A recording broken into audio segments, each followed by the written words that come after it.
Well, hello and welcome back to the Spin September Showcase. We had an amazing day yesterday. Of course, we went through our Valorant and Smash brackets respectively. We got to crown some champions, and now we are back once again, this time for Overwatch 2 and Rocket League. And as always, I am Captain Etsoka, joined on the desk by none other than Nerdy Bird. Nerdy Bird, it's Championship Hello. Sunday. We got two more champions to crown today. Wasn't yesterday also technically Championship Saturday? I mean, well, yeah, but it always sounds cooler when you say Championship Sunday. That's true, but to that I'd say everyone's always a champion no matter what. Well, you got me there. I mean, you're 100% correct, especially My internal parent takes over. especially those yesterday that did manage to fight their way all the way through the bracket and actually win the championships. I mean, you got to keep in mind, we had our Valorant championship, and then we had 3 Smash divisions come through and also claim their championship as well. But now, here we are on Championship Sunday for Overwatch 2 and Rocket League, and honestly, cannot wait to get today started. There's been so many changes in the Overwatch 2 world, and not to mention, I mean, Rocket League, that's literally my namesake. It's where I come from. That's where it all began for me, and my esports journey was Rocket League. So cannot wait to get into that. And as a matter of fact, this all would not be possible at all if it were not for Coca-Cola. And of course, we do have our Coca-Colas on standby. Make sure you go and get yours. And we also have Coca-Cola Oreo. Don't forget, it is finally here. This is not a drill. Coca-Cola Creations has dipped into its bag of tricks and has pulled off a best of both worlds experience in a cosmic collaboration with Oreo. The limited edition Coca-Cola flavored Oreos and Oreo flavored Coca-Cola Zero Sugar are available now. Take a trip with us to your local convenience store today and experience this match made in heaven while it lasts. And we want to give a shout out to our other sponsor of Stay Plugged In. Stay Plugged In is the leading esports recruiting platform in the country, and creating an account and competing in these showcases is free. A free account will allow you to search for college esports programs, build your personal esports brand, and gain competitive experience by competing in Stay Plugged In online recruiting events such as this one. Plus, if you want to take it a step further, our platinum plan, which is less than a Twitch subscription per month, will make your search for colleges become unstoppable. You can use your Spin profile to keep track of your search for colleges, work with our Spin recruiting specialist to create a personalized plan of action, and narrow down the search to schools that make sense for you, as every student's wants and needs in schools are different, and message college esports recruiters directly through the Spin website. Invite them to watch you compete in the next Spin event that you are attending. Visit staypluggedin.com, and start your journey to college esports today. Yeah, well, if you're going to be on your journey to collegiate esports, then you're going to need the right apparel. I'm talking about Emerge apparel, okay? Drip gets wins, and there's no better drip than Emerge apparel. The esports landscape can be an overwhelming environment for owners and directors of the new esports teams, leagues, clubs, and programs. Let Emerge take the burden of merchandising off your hands. Organizations of any size can work with Emerge to create a custom online storefront with on-demand printing and fulfillment, all while generating revenue for their organization.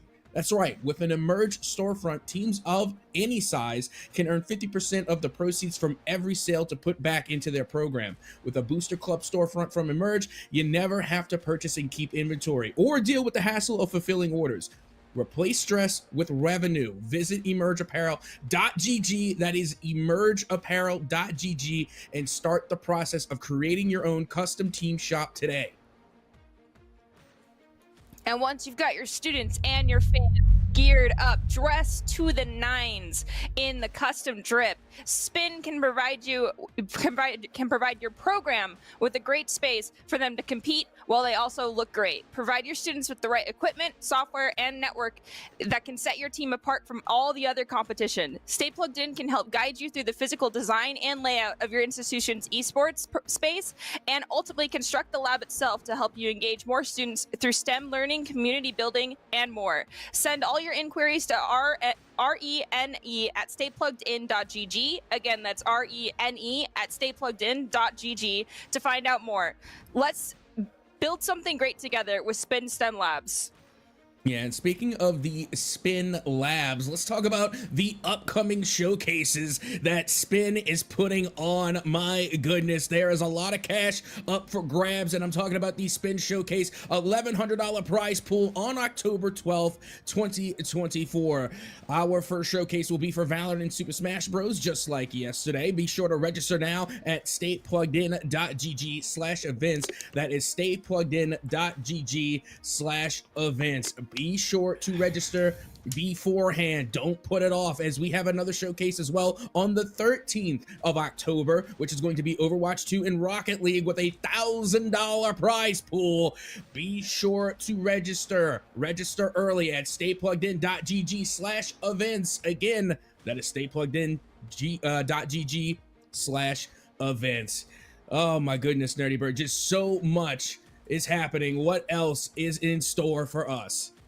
Well, we have one last thing in store, and that is the most highly anticipated high school esports competition, and it's making its return in 2024. The Stay Plugged In Coca-Cola All-Stars is an exclusive event that provides talented high school players with the chance to compete in front of college recruiters and industry professionals. Selected participants will be featured in competitions broadcasted across major platforms, offering exposure to larger esports audiences and a guaranteed piece of the $20,000 prize pool. Visit allstars.staypluggedin.com. Again, that's allstars.staypluggedin.com. Fill out a quick form and begin your nominations today. My goodness. I mean, just look at all of the things that are in work, in place right now. Honestly, I'm crossing my fingers, hoping that maybe you and I get to be brought back for the Coca-Cola All-Stars. You know, again, the trailer alone just got me so hyped for that event. Again, even if we're not there, you know, I'm still going to be watching from home. Again, that event is going to be absolutely crazy. But with that being said, we are just about ready to get underway with our first matches of the day. And if I'm not mistaken, we should have ourselves some good old Rocket League to start things off. And I don't know about you, Nerdy Bird, but Rocket League, that's my bread and butter. That's where I come from. And again, this was back in the olden days. Actually, as a matter of fact, this was so long ago, it was back when I had hair, where I was a semi-professional Rocket League player for Absolute Leverage. So yeah, that's how long ago it was. But coming up right now, we have Valhalla and NBF Rocket League taking on Team Miracle. Well, I can tell you that my first ever gig outside of college level, my local college was actually Rocket League. So we kind of have a similar backing story that this is where our humble beginnings started together. It was also technically with you, so this has a special place in my heart. Let's hope today we get to crown a champion like Boost, who just scored right up the gates, looking to be our champion of the day with their squad, coming in immediately off kickoff, finding the cheat, getting that into the upper left area of the net. Well executed, but I digress. We'll crown a champion today, so today will be a special place in a lot of players' hearts as well. I'll be honest, there's nothing you can really do about that. And they had another consecutive high-speed kickoff that nearly went into the net. So I'm wondering, what mechanic did they practice in order to get these absolute lasers to go into the back of the net off kickoff, as nearly Valhalla almost got a rebuttal and were almost able to counterattack. And now Miracle, again, beginning to lead the charge.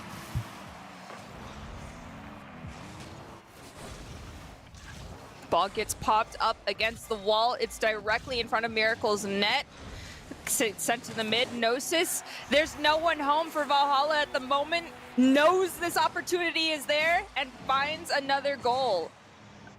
Yeah, I mean, it's a little bit unfortunate coming from Valhalla there. I mean, they had a good amount of control of the ball, and then what happened was that they just pushed a little bit too far past that half-field point. You know, they went past the midfield line, and they got a little bit too comfortable, and, you know, they left their net vulnerable. This time, they managed to push the case against Miracle off the kickoff. That's 2 kickoffs goals that we have already seen, and it hasn't even been a minute of play.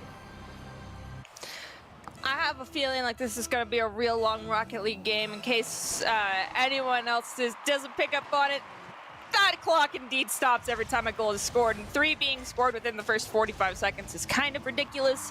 Low-scoring games are great. High-scoring games are also awesome, as we have one player go for the fake, one whiff on contact, a double commit, but I love Chewy, the person who just scored a goal most recently, does manage to pull it out and send it to the mid. Will elevate yet again. Doesn't have a lot of speed, so relies on their third player to come forward and push it back to midfield. Chat in the air, loses the ball, accidentally gets bumped on the ground, so can't pop it back up to their teammate as oh, it's Lover Chewy. Sends it into the back left corner, Miracle's half of the field. I mean, if Chewy is short for Chewbacca, like I think it is, then I also love Chewy. But with that being said, you could already see the pressure coming from Miracle. Again, their ball possession so far is so good. They managed to, you know, stay cool, calm, and collected. They don't rush the process. In fact, they trust the process. Look at the plays being made. Gnosis from the top rope gets the double, the triple, and finds the back of the net to give Miracle their third goal.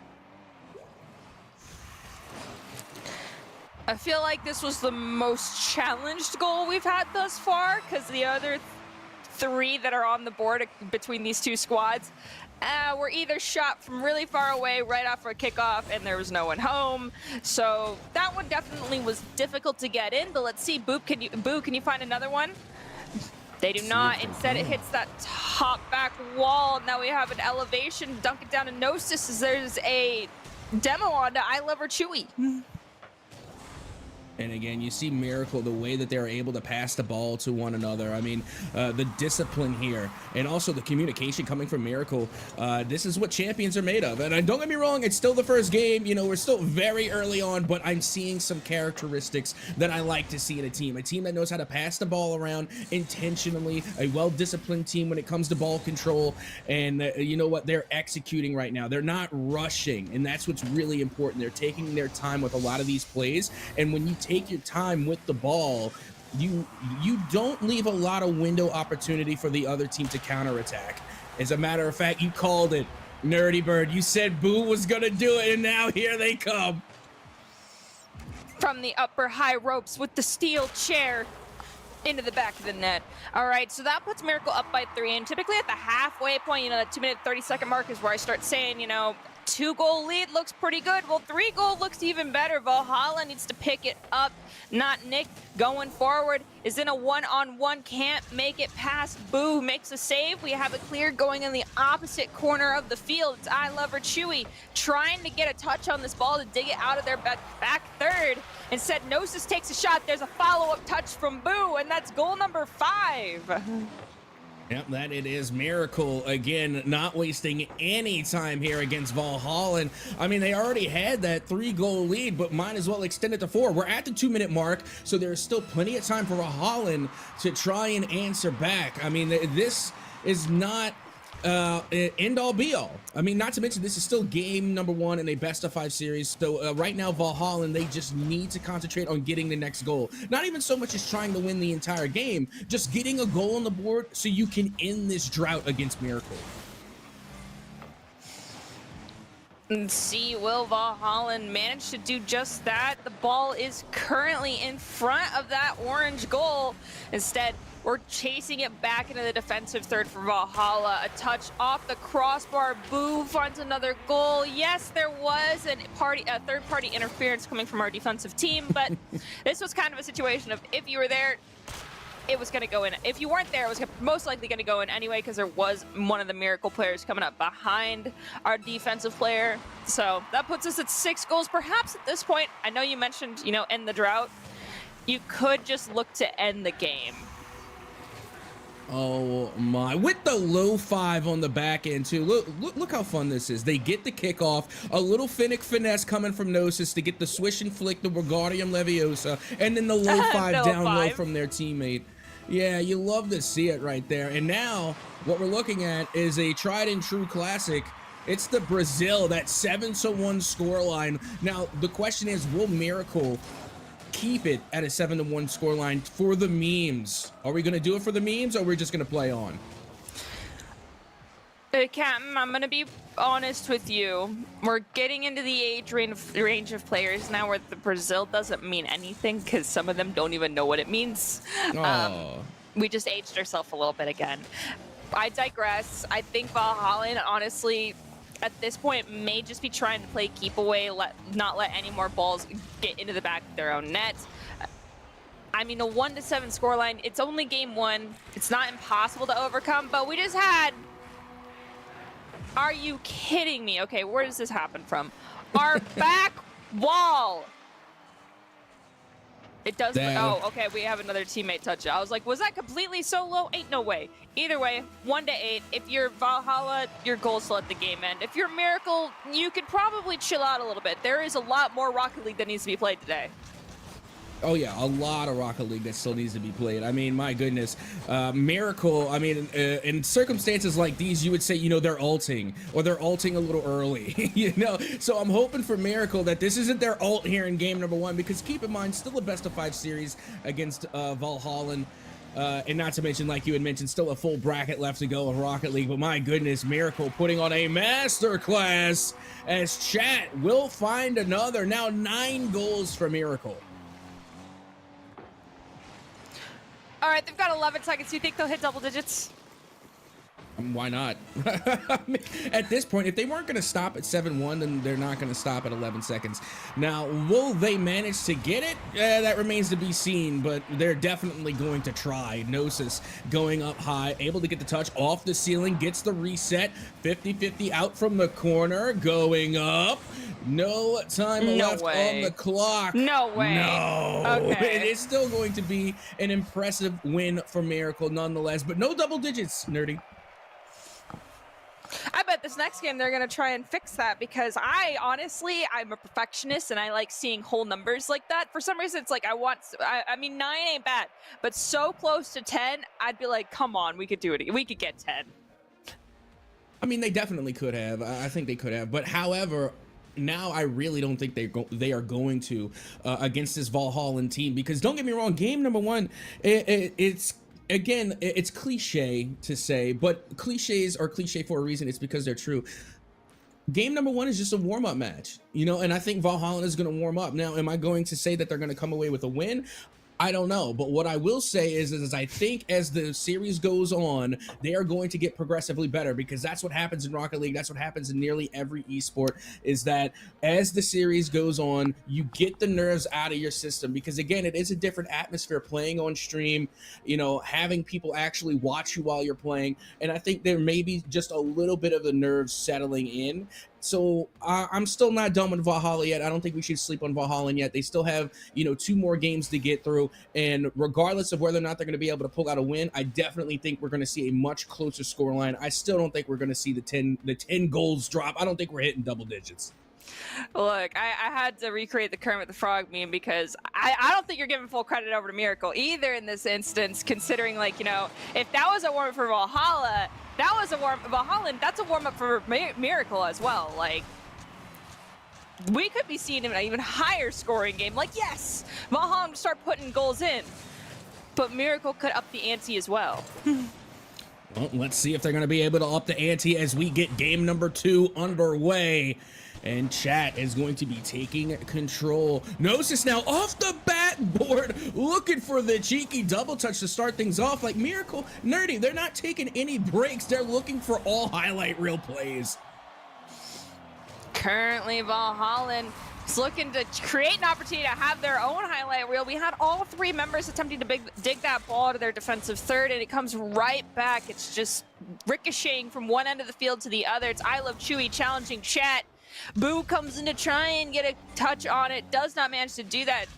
Goes into the back defensive third, Miracle. Gnosis brings it up off the back wall, drops it forward to that center stripe, and now it's right back in front of Miracle's net. Off the back wall, I Love Her Chewy almost got a touch on it, but the second ball, we did get a touch from Miracle to just send it off course. I Love Her Chewy tries again, but the backboard defense is too strong as chat sends it to the opposite corner.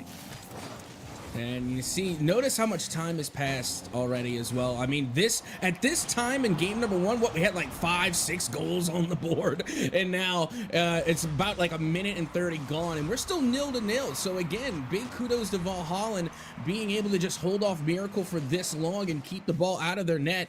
Now here comes the challenge of trying it to get the pressure building on offense, and it's not going to be easy when you have players like chat sending your players to the graveyard. I find the name Chat very goofy, as we have Gnosis have a pin drop down from the ceiling. This angle's just perfect. Hits the ceiling, ricochets down, upper right corner, double commit on the defense from Valhalla, and cannot stop the ball from threading the needle. That's goal number 1 on the board with 3 minutes, 10 seconds left. So yeah, I'm going to retract my Kermit the Frog meme from earlier. I think Valhalla has definitely warmed up. They've stepped up their defensive game. It feels like they're playing extremely reactive still, which is not where you want to be. But only 1 goal in comparison to what we had earlier sets them up for a little bit easier time of success, as I kind of pseudo-cast a curse at Boo, finding goal number 2 at the 2-minute and 54-second mark. Yeah, don't get me wrong, Nerdy Bird. I think we were both right in our analysis because, yes, the scoreline for now is a lot smaller than what it was in game number 1. However, Miracle clearly starting to wake up here in game number 2. I mean, they got 2 goals in a matter of, what, 10 seconds? I mean, my goodness. Once, you see Miracle start to kind of get into their flow, they're going to just start raining in goals. And you know what? I don't think they're done yet, as they were not done in game number 1.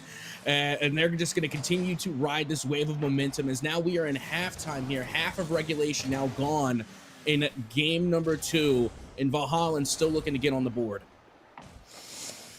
I mean, if we're looking at this from the numbers perspective, they've got 1 minute and about 11 seconds to score 1 goal at a time to equalize it and send it into overtime. I'm always a fan of seeing OT. I think it's fun. I think it's nerve-wracking, and it's not me dealing with the anxiety. So we have a shot on goal from Boo. Gets saved by I Lover Chewy. Still here in the defensive third for Valhalla.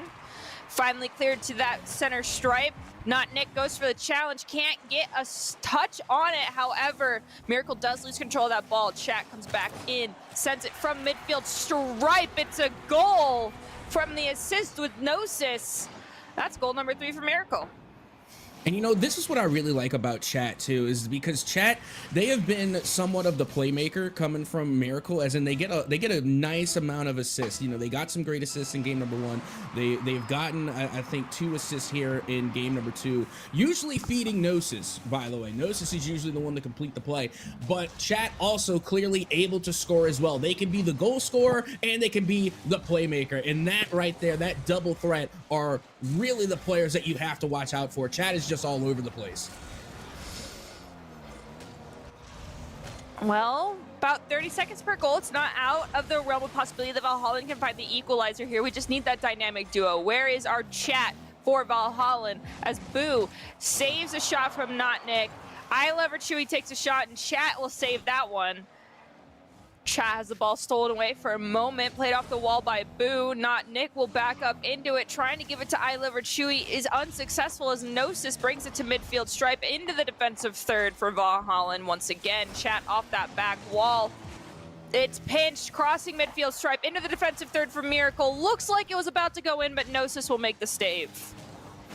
And you know what? That's what we love to see from Miracle. Again, they were able to, take little by little and push up, into their opponent's territory, push into that blue half, and they were able to recover so quickly on defense. They have that transition speed, which is so important in Rocket League, to, as soon as you see an opportunity start to kind of slip away, you have to be able to recover, you have to be able to transition. And right now, Miracle, they're just doing a really good job with their transition speed.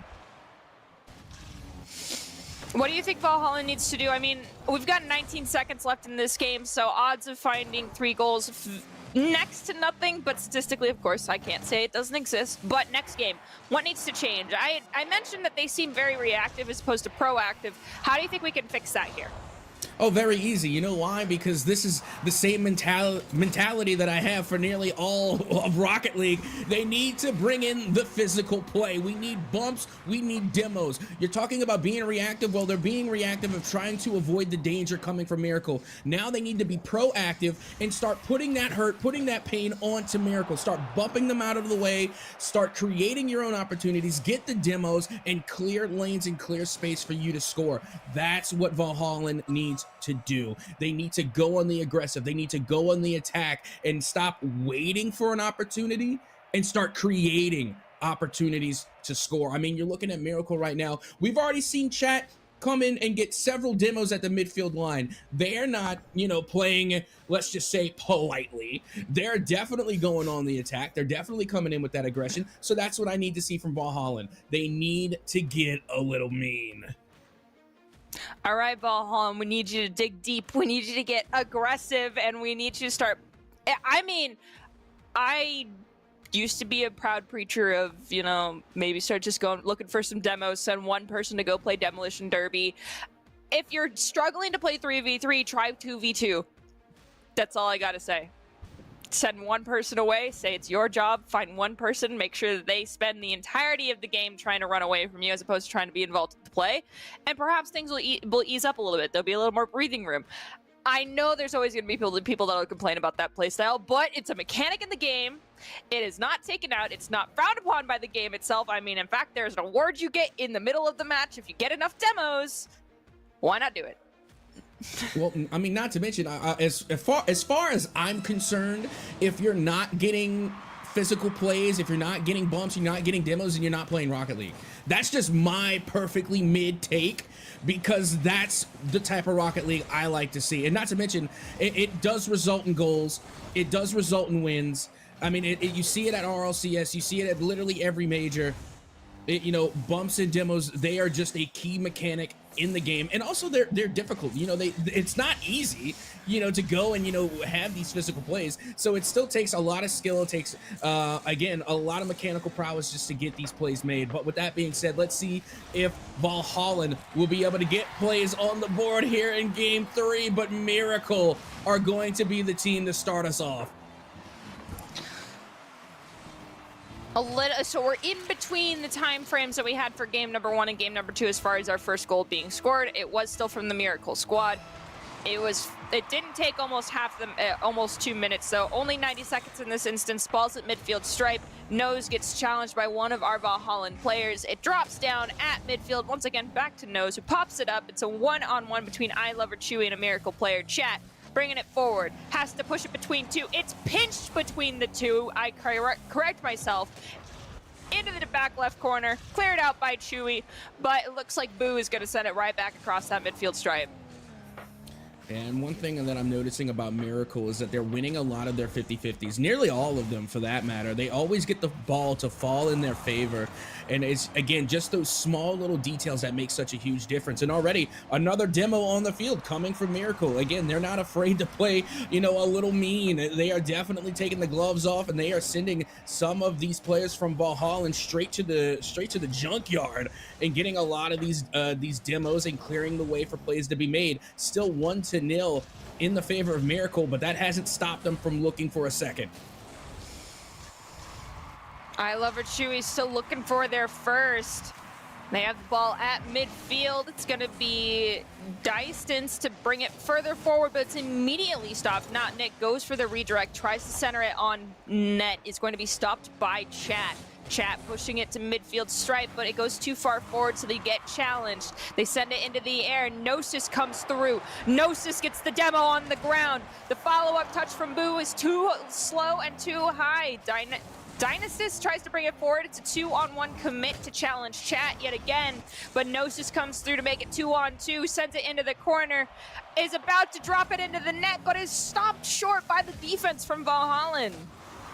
And you know what? We have been seeing a lot of improvement from Valhalla on the defensive side, but now we just have to see it on the offensive side too. They're taking a lot of these long clears and long passes, and they're just getting intercepted. So I think Valhalla might need to take a page from Miracle's book and start to take control of the ball and slow things down just a little bit, so that way they can get more high percentage and accurate plays on the other side of the pitch. Well, it's not just that. I'm seeing a lot of double commits, such as the one we just saw on the defensive plays. It's almost like every player on the Miracle team has been hit with the spell of Menace from Magic the Gathering, and every shot requires 2 players. We need to have trust and faith in our teammates that they will be there. So when someone calls, I have it, you can go do something else. So we stop seeing these 1-on-2 commits happening and making holes in our own defense in the same process. You know what? I completely agree. And it's instances like that, especially in Rocket League. You're seeing instead of a 3v3, it's almost as if the players on Valhalla are just, all playing by themselves, not really playing as a team. So instead of a 3v3, it's more like a 1v3, 1v3, 1v3. You know what I mean? Yeah, and it is supposed to be a 3v3 game. So not operating as a well-oiled machine definitely will not work in your favor in Rocket League in particular. So we have a slight stutter by one of the Valhallan players, almost lets them break through at midfield stripe, but chat somehow read this interesting. So you see No Stick, not Nick, just stood there for a little bit and then found the opportunity to push it forward to mid. However, going from no speed to all speed, couldn't keep up with the ball, and chat was just able to score it immediately. Just a minute left to go. Still plenty of time in the Rocket League world, by the way. 1 minute in Rocket League might as well be 1 hour in IRL time. But, just as quickly as Valhalla could possibly come back, chat can find another goal, and they do. But, I mean, honestly, you saw Boo. That was quite the pass to get that downfield. The 1-2 give and go. Miracle now up 3-0 with just under a minute to go. I Lover Chewy has some breathing room. Unfortunately, I think took a mistouch and pushes it too far forward. Gnosis slows down, backflips, pops it up over one, sending it to Chat. Chat gives it to Gnosis. Gnosis pinches it off the back wall. Incoming from midfield stripe is Boo with the double touch off the backboard. Now Chat's already rotating back, recognizing that it's Valhalla who is maintaining possession for a moment. Not Nick loses possession to Chat. The ball is in the air. We have 25 seconds left on the clock. Ooh. Yeah, but at least there's another demo on the field, this time coming from Valhalla. I just think it may be a little bit too little too late. As we are in the final 10 seconds, this game is officially out of their hands. Miracle is going to be taking the win. They're going to get the 3-0 sweep over Valhalla as the final second has expired off the clock. Ball still in the air, paying homage to Rule 0, keeping this ball alive. Gnosis going to carry this one out, get the touch there, and finally the ball will hit the dirt to make it hurt for Valhalla as Miracle come away with a 3-0 win in the series. It was a well-executed game from Miracle. I feel like Valhalla, they showed signs of life, especially near the end. But I think, truthfully, it came down to just playing so reactionary, finding it really difficult opportunities to push through, crossing that midfield stripe.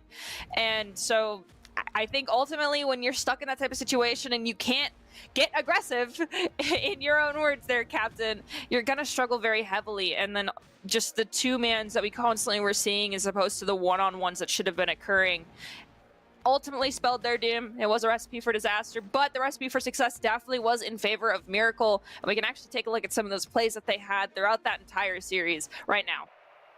Yeah, honestly, Miracle just were the definition of locked in throughout this series. And this is another thing where Miracle really took advantage. Again, it was the teamwork. It was the communication. They were able to find each other throughout the entire lengths of the field, and they made every single touch count. It seemed like there was no wasted time for Miracle here. I mean, every single hit, every single touch, it was all intentional. It was all aimed for the net. And then even when they weren't playing on the ball, they were playing off of their teammates. Again, so many midfield redirects that resulted in goals, and at the end of the day, it is the pass plays that win the games. Yeah, and honestly, Chat and Gnosis were just Gnosis to Boo. It felt like Gnosis was a heavy assist type of player. Yes, I do believe they had a couple of goals themselves, but ultimately they were there to make sure that their teammates had opportunities to score, and those type of all-around well-balanced teams are a menace in the best way possible when it comes to Rocket League. I feel like Miracle is definitely going to be a force to reckon with throughout the remainder of today, if not possibly one of the best teams here. I'm excited to see what else is brought to the table, though, if this is our starting point for the afternoon. Oh, absolutely. And you know what? Speaking of, we're getting ready to head into our first intermission, so don't forget, go ahead and take the time to go and get yourself some Coca-Cola while you can, Nerdy. Oh, I already got mine. But with that being said, we're getting ready to take our first intermission of the day, but don't you worry, because when we come back, we're going to have more of the Spin September showcase coming up with Overwatch 2. Go get your Coca-Colas and be here when we come back right after this break.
Well, hello and welcome back once again to the Spin September Showcase. We just got our first game of Rocket League done and dusted. And again, a wonderful display of talent that we have gotten to see there coming from the likes of, let's see, who did we just see? That would be Miracle. Miracle just has taken the dub over Valhalla.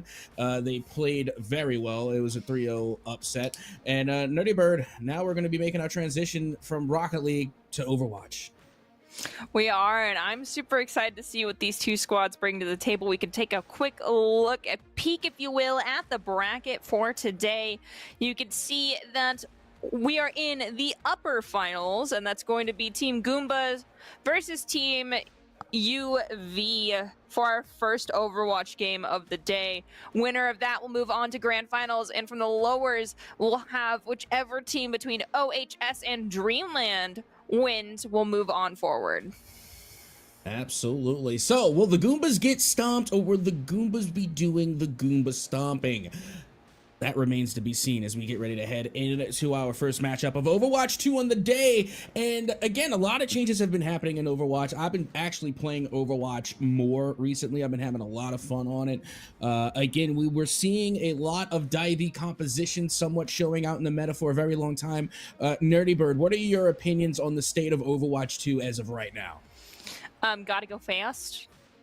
Agreed. That is my opinion on the state of Overwatch. That is the state of Overwatch. I do believe, while yes, we had the incorporation of Juno, still some of the classic bread and butter comps are still very viable. Ram Rush is still something you can play. JQ, Jotes, and we're talking not with introducing Juno into them. Yes, you can make variants with Juno as one of your supports, but it's not a necessity in these instances. So you can still play classic Jotes. Winston dive comp with an Ana Brigida. You don't need to have the Juno, but I know everyone's like, ooh, shiny new character, and wants to play Juno anyway. So yeah, we might subsidize and like swap out one of our supports for a Juno, and you kind of sit there like, are we forcing the round piece also into the square hole in this instance? Just because we want to play Juno will probably be happening quite a bit today. But I digress. If we want to talk about Clash, I still agree with, most of the rest of the league on this one. Clash still feels like it is just 2 CP with makeup on, is the best way I can put it. Feels very rolly back, and it still feels very much so steamrolly heavy. Not quite balanced. I played it pre-patch, I played it current patch. Still, I'm kind of like, I could do without it. But I'm not a dev. And so, honestly, it was nice to see Hanamura and Anubis be brought back in some way, shape, or form. But again, those maps are also gotta go fast, because if you don't go fast, you're not gonna win those maps. Yeah, 100% agreed. And you know what was really funny for a while there is that I was seeing more and more of Wrecking Ball, and I just cannot stand Wrecking Ball. Don't get me wrong, they are a very viable tank. I think they are a great tank. I just don't like playing against them. Oh, I can't stand Wrecking Ball. One of the most annoying characters in the game to play against. Tracer for me will always be number one most irritating character. Like, again, like Tracer is just like a little mosquito. I'm gonna continue to hide my face in shame because you're a Wrecking Ball main. It's Tracer one main? of my go-to tanks is Wrecking Ball. Yeah. Okay, you're one of the. No, I'm kidding. At least I don't play Roadhog, okay? Well, who plays Roadhog anymore? They've been nerfed into oblivion. Like, Roadhog's not even viable anymore. Come on, man. Yeah, we don't have Roadhog anymore. Like, don't get me wrong, I used to love Roadhog, but hear me out. The reason that I loved Roadhog was, again, for a completely oblivious reason. I like the skins. Like, again, I'm a huge Diablo fan, so when they made the Butcher skin for Roadhog, I immediately was like, okay, I'm a Roadhog main now. Like, the Butcher skin was so sick. Still my favorite skin. Again, I'm a sucker for Diablo 2. Well, Diablo in general, just the entire Diablo series. I don't know what to tell you. Again, any Diablo skin is going to be the one that gets the win for me. Now, though, when I play, as you would say, I flex Q. So, like, I select, like Q for every role. So, more often than not, I end up being support. And for my support, I think Lucio has been part of the meta for so long. I don't think they're going anywhere. I think Lucio is still one of the best supports in the game. Um, Definitely love that. And also, I'm a big fan of Baptiste. Oh my god, I love Baptiste so much. But with that being said, we are getting underway here in game number 1, and we have Juno on both sides of the pitch here and that Brigitte. We do, and we're going to be starting out on on control, pretty standard. Both squads running that Juno Brigitte, but the variants here that we're going to be seeing is, yes, we've got the Divas. We've got Mei Tracer on one side, and then we're going to have Ashe and Mei on the other. I do like the Ram Rush composition that's coming out for UV. I feel like it's very powerful, and to quote a TikTok that I love, very beautiful in all instances. I love Ramatra. I think this comp is both very punishing and very punishable. So you have to be careful on how you execute it, because if your Mei walls wrong, or the enemy Mei walls this Ram, you're going to be in a very sticky situation quickly. Oh, absolutely. I love Remy too. Again, Ramatra, you know, since like day one, like I have the Neptune Ramatra skin. Like I've been a Ramatra fan from jump. And with that being said, I think this was actually a really good pick to have. Not necessarily to try and counter the Diva that came out early, but to get rid of the Brigitte. Again, anything that has a shield Ramatra, again, just goes straight through it. It's just a perfect counter. Meanwhile, you do have this support core of Juno and Brigitte on both sides. So again, it's going to be who is going to be able to use that more effectively in the long run. Well, hyping has been eviscerated for Team UV, whereas Goombas have also lost their tank, but Triplet, the Brigitte for UV also falling, means that this is going to be favoring Team Goombas at this point in time as we use that Ravenous Vortex. Random Nemesis form Chain gets a little overzealous having not have their Brigitte with them and ends up passing away. Well, Pain does have the opportunity to stay forward in this instance with that Blizzard online, and it looks like instead they're just going to back up and wait for their team, not go too far forward into the enemy zone. Yeah, they're staying outside of the hut and waiting for their tank to get there.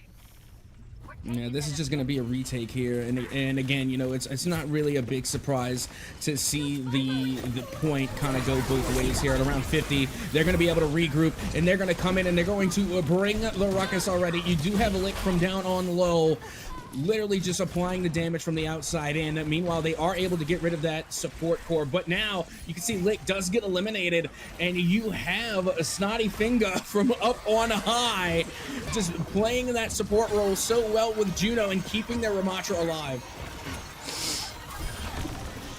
And Ramatra is doing work with the help of the amp that comes from that beam. Manages to help take down 2 in that moment. Point is going to turn over in favor of Team Goombas. Team UV, though, let's take a look at these ultimates that we got coming online. We're very close to an Annihilation. 62%, you'll get that mid-fight. We do have Blizzard as well as Bob. Other side, we've got this Pulse Bomb from Team Goombas and the Annihilation. If this Pulse Bomb can get rid of Brigitte, then that is a go button. Instead, we have Vex use Pulse Bomb onto our Ashe. It's Jack from Team UV first, and we're going to use Hyper Ring as well as the Mei ice walls to try and evacuate as everyone's pushing forward from Team UV to capitalize on the lack of manpower for Goombas. We'll get ready for these ults. I assume they're going to be coming in rather soon, and out goes the Snowball. And now Lick, trying to stay alive, has to get inside of their own ice nugget. That's what I like to call it. Meanwhile, you do have Vex coming from behind, gets a nice flank in order to find the elimination on the Lick, and now is going to be delivering the hit scan from outside. And it looks like Goombas are striking back hard against UV as Vex will find another elimination. Now looking for a third until the Annihilation form does come out. Vex looking to try and get some damage over onto this Pharah. We did have the swap off the Mei to the Pharah, and it looks as though Pharah will be victorious, as will Juno, taking down each one apiece of the DPS, and that's going to be Team Goomba's unstoppable on this first round, even though I think they were getting a little Goomba stomped in the beginning. Finding the first victory. Now, UV was at 70%, so they are showing signs of life, but I think, honestly, their undoing was starting out on the Diva comp. I feel like Diva, if you are going up against a Mei, can be very glass cannon-like in that instance, and if you spend too much time looking directly at the tank, or looking directly at anyone as D.Va, you tend to blow up a little bit faster. You need to be very mobile, and because of the nature of Juno, I don't think Juno is able to provide that to D.Va players as heavily as Juno can to a Ramatra. So the Ramatra swap was very good. It just, they took too long. Yeah, agreed. As now we get ready to head into round 2 of game number 1. And keep in mind, this is match point. If Goombas manage to take this one, they will be taking the first win on the day here for Overwatch. Is now already we are finding the crossfire, and this is something that I love about Juno, is that it's it's the burst shots, right? Very reminiscent of Baptiste in that regard, but the heals come from the burst shots. They don't have the splash heals that Bap does, but at the same time, Juno's ability allows them to heal and do DPS literally at the same time. So again, I just love that burst hit scan coming from Juno, as they manage to find not only the assists coming from Monkey Happy, but they also are able to get the heals done, and they also get elimination. So again, kudos to Snotty Finger, just playing and filling that support role perfectly as Juno. Yes, and Goombas here. I call this map Coconut Mall. Yes, this is I think it's actually called Downtown or City for the submap of Samoa. Either way, on Coconut Mall right now, Goombas, they up to 15% on the capture point, now at 20, and I think it's very fitting with the name Goombas and calling it Coconut Mall. Mario Kart and Goombas kind of fit. So let's see, are they gonna keep this? Is it gonna be 100-0? They're coming up on the Juno ultimate. They have Annihilation almost in the pocket. We have that Brigitte ult almost online. Rally will be here soon. Triplet has fallen to Vex, which means UV already needs to disengage. They've lost one of their supports. It's time to fall back or die very fast. Yeah, speaking of dying very fast, take a look at Vex coming through all up in the elimination feed, followed by Ducio as well. I mean, my goodness, the team kills are going crazy here for the Goombas. Gives a nice wave to the crowd. Also has the Tracer ult online. I mean, not to mention you still have literally 3 ults as Vex finds another one on Triplet. And my goodness, I mean, Vex is just locked in right now. And now you can see UV trying to break out some Tracer play of their own. We have Orbital Ray coming online. Rally is ready to go. Blizzard, Annihilation, all those check marks. I mean, Vex just used Pulse Bomb, so it's okay. We're down 1 ult. Here comes the Blizzard. We don't have the Duel of the Fates. I don't think we have both going. No, we do. So the Duel of the Fates was happening. That yin and yang on the field. The Annihilation's going to be popped by Team Goombas to keep the advantage here. Actually, no.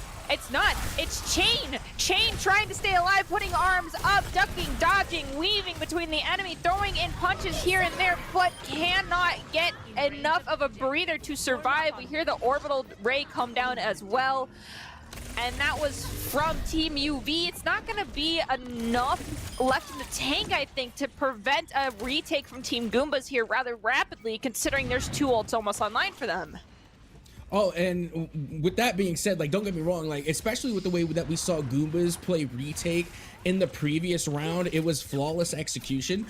But I will say there's been so many times where I've seen a stop on 99% taken all the way for a win. So, I mean, it's definitely possible. UV could come out with a win here, but already that retake is underway, as now you can see that Juno ult is in play, and they are just literally steamrolling through the opposition.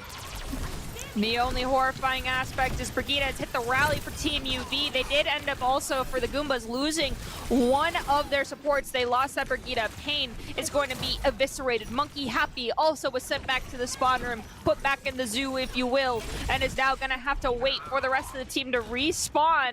Tracer uses a desperation pulse bomb, so Vex without an ult, as we're encroaching on that 60% tile mark before we re-engage, means this is going to look like it may be last fight. And we've only got Blizzard ready to go for Team Goombas, but we also have Rocket Barrage, Annihilation, and almost another Orbital Ray online for Team UV.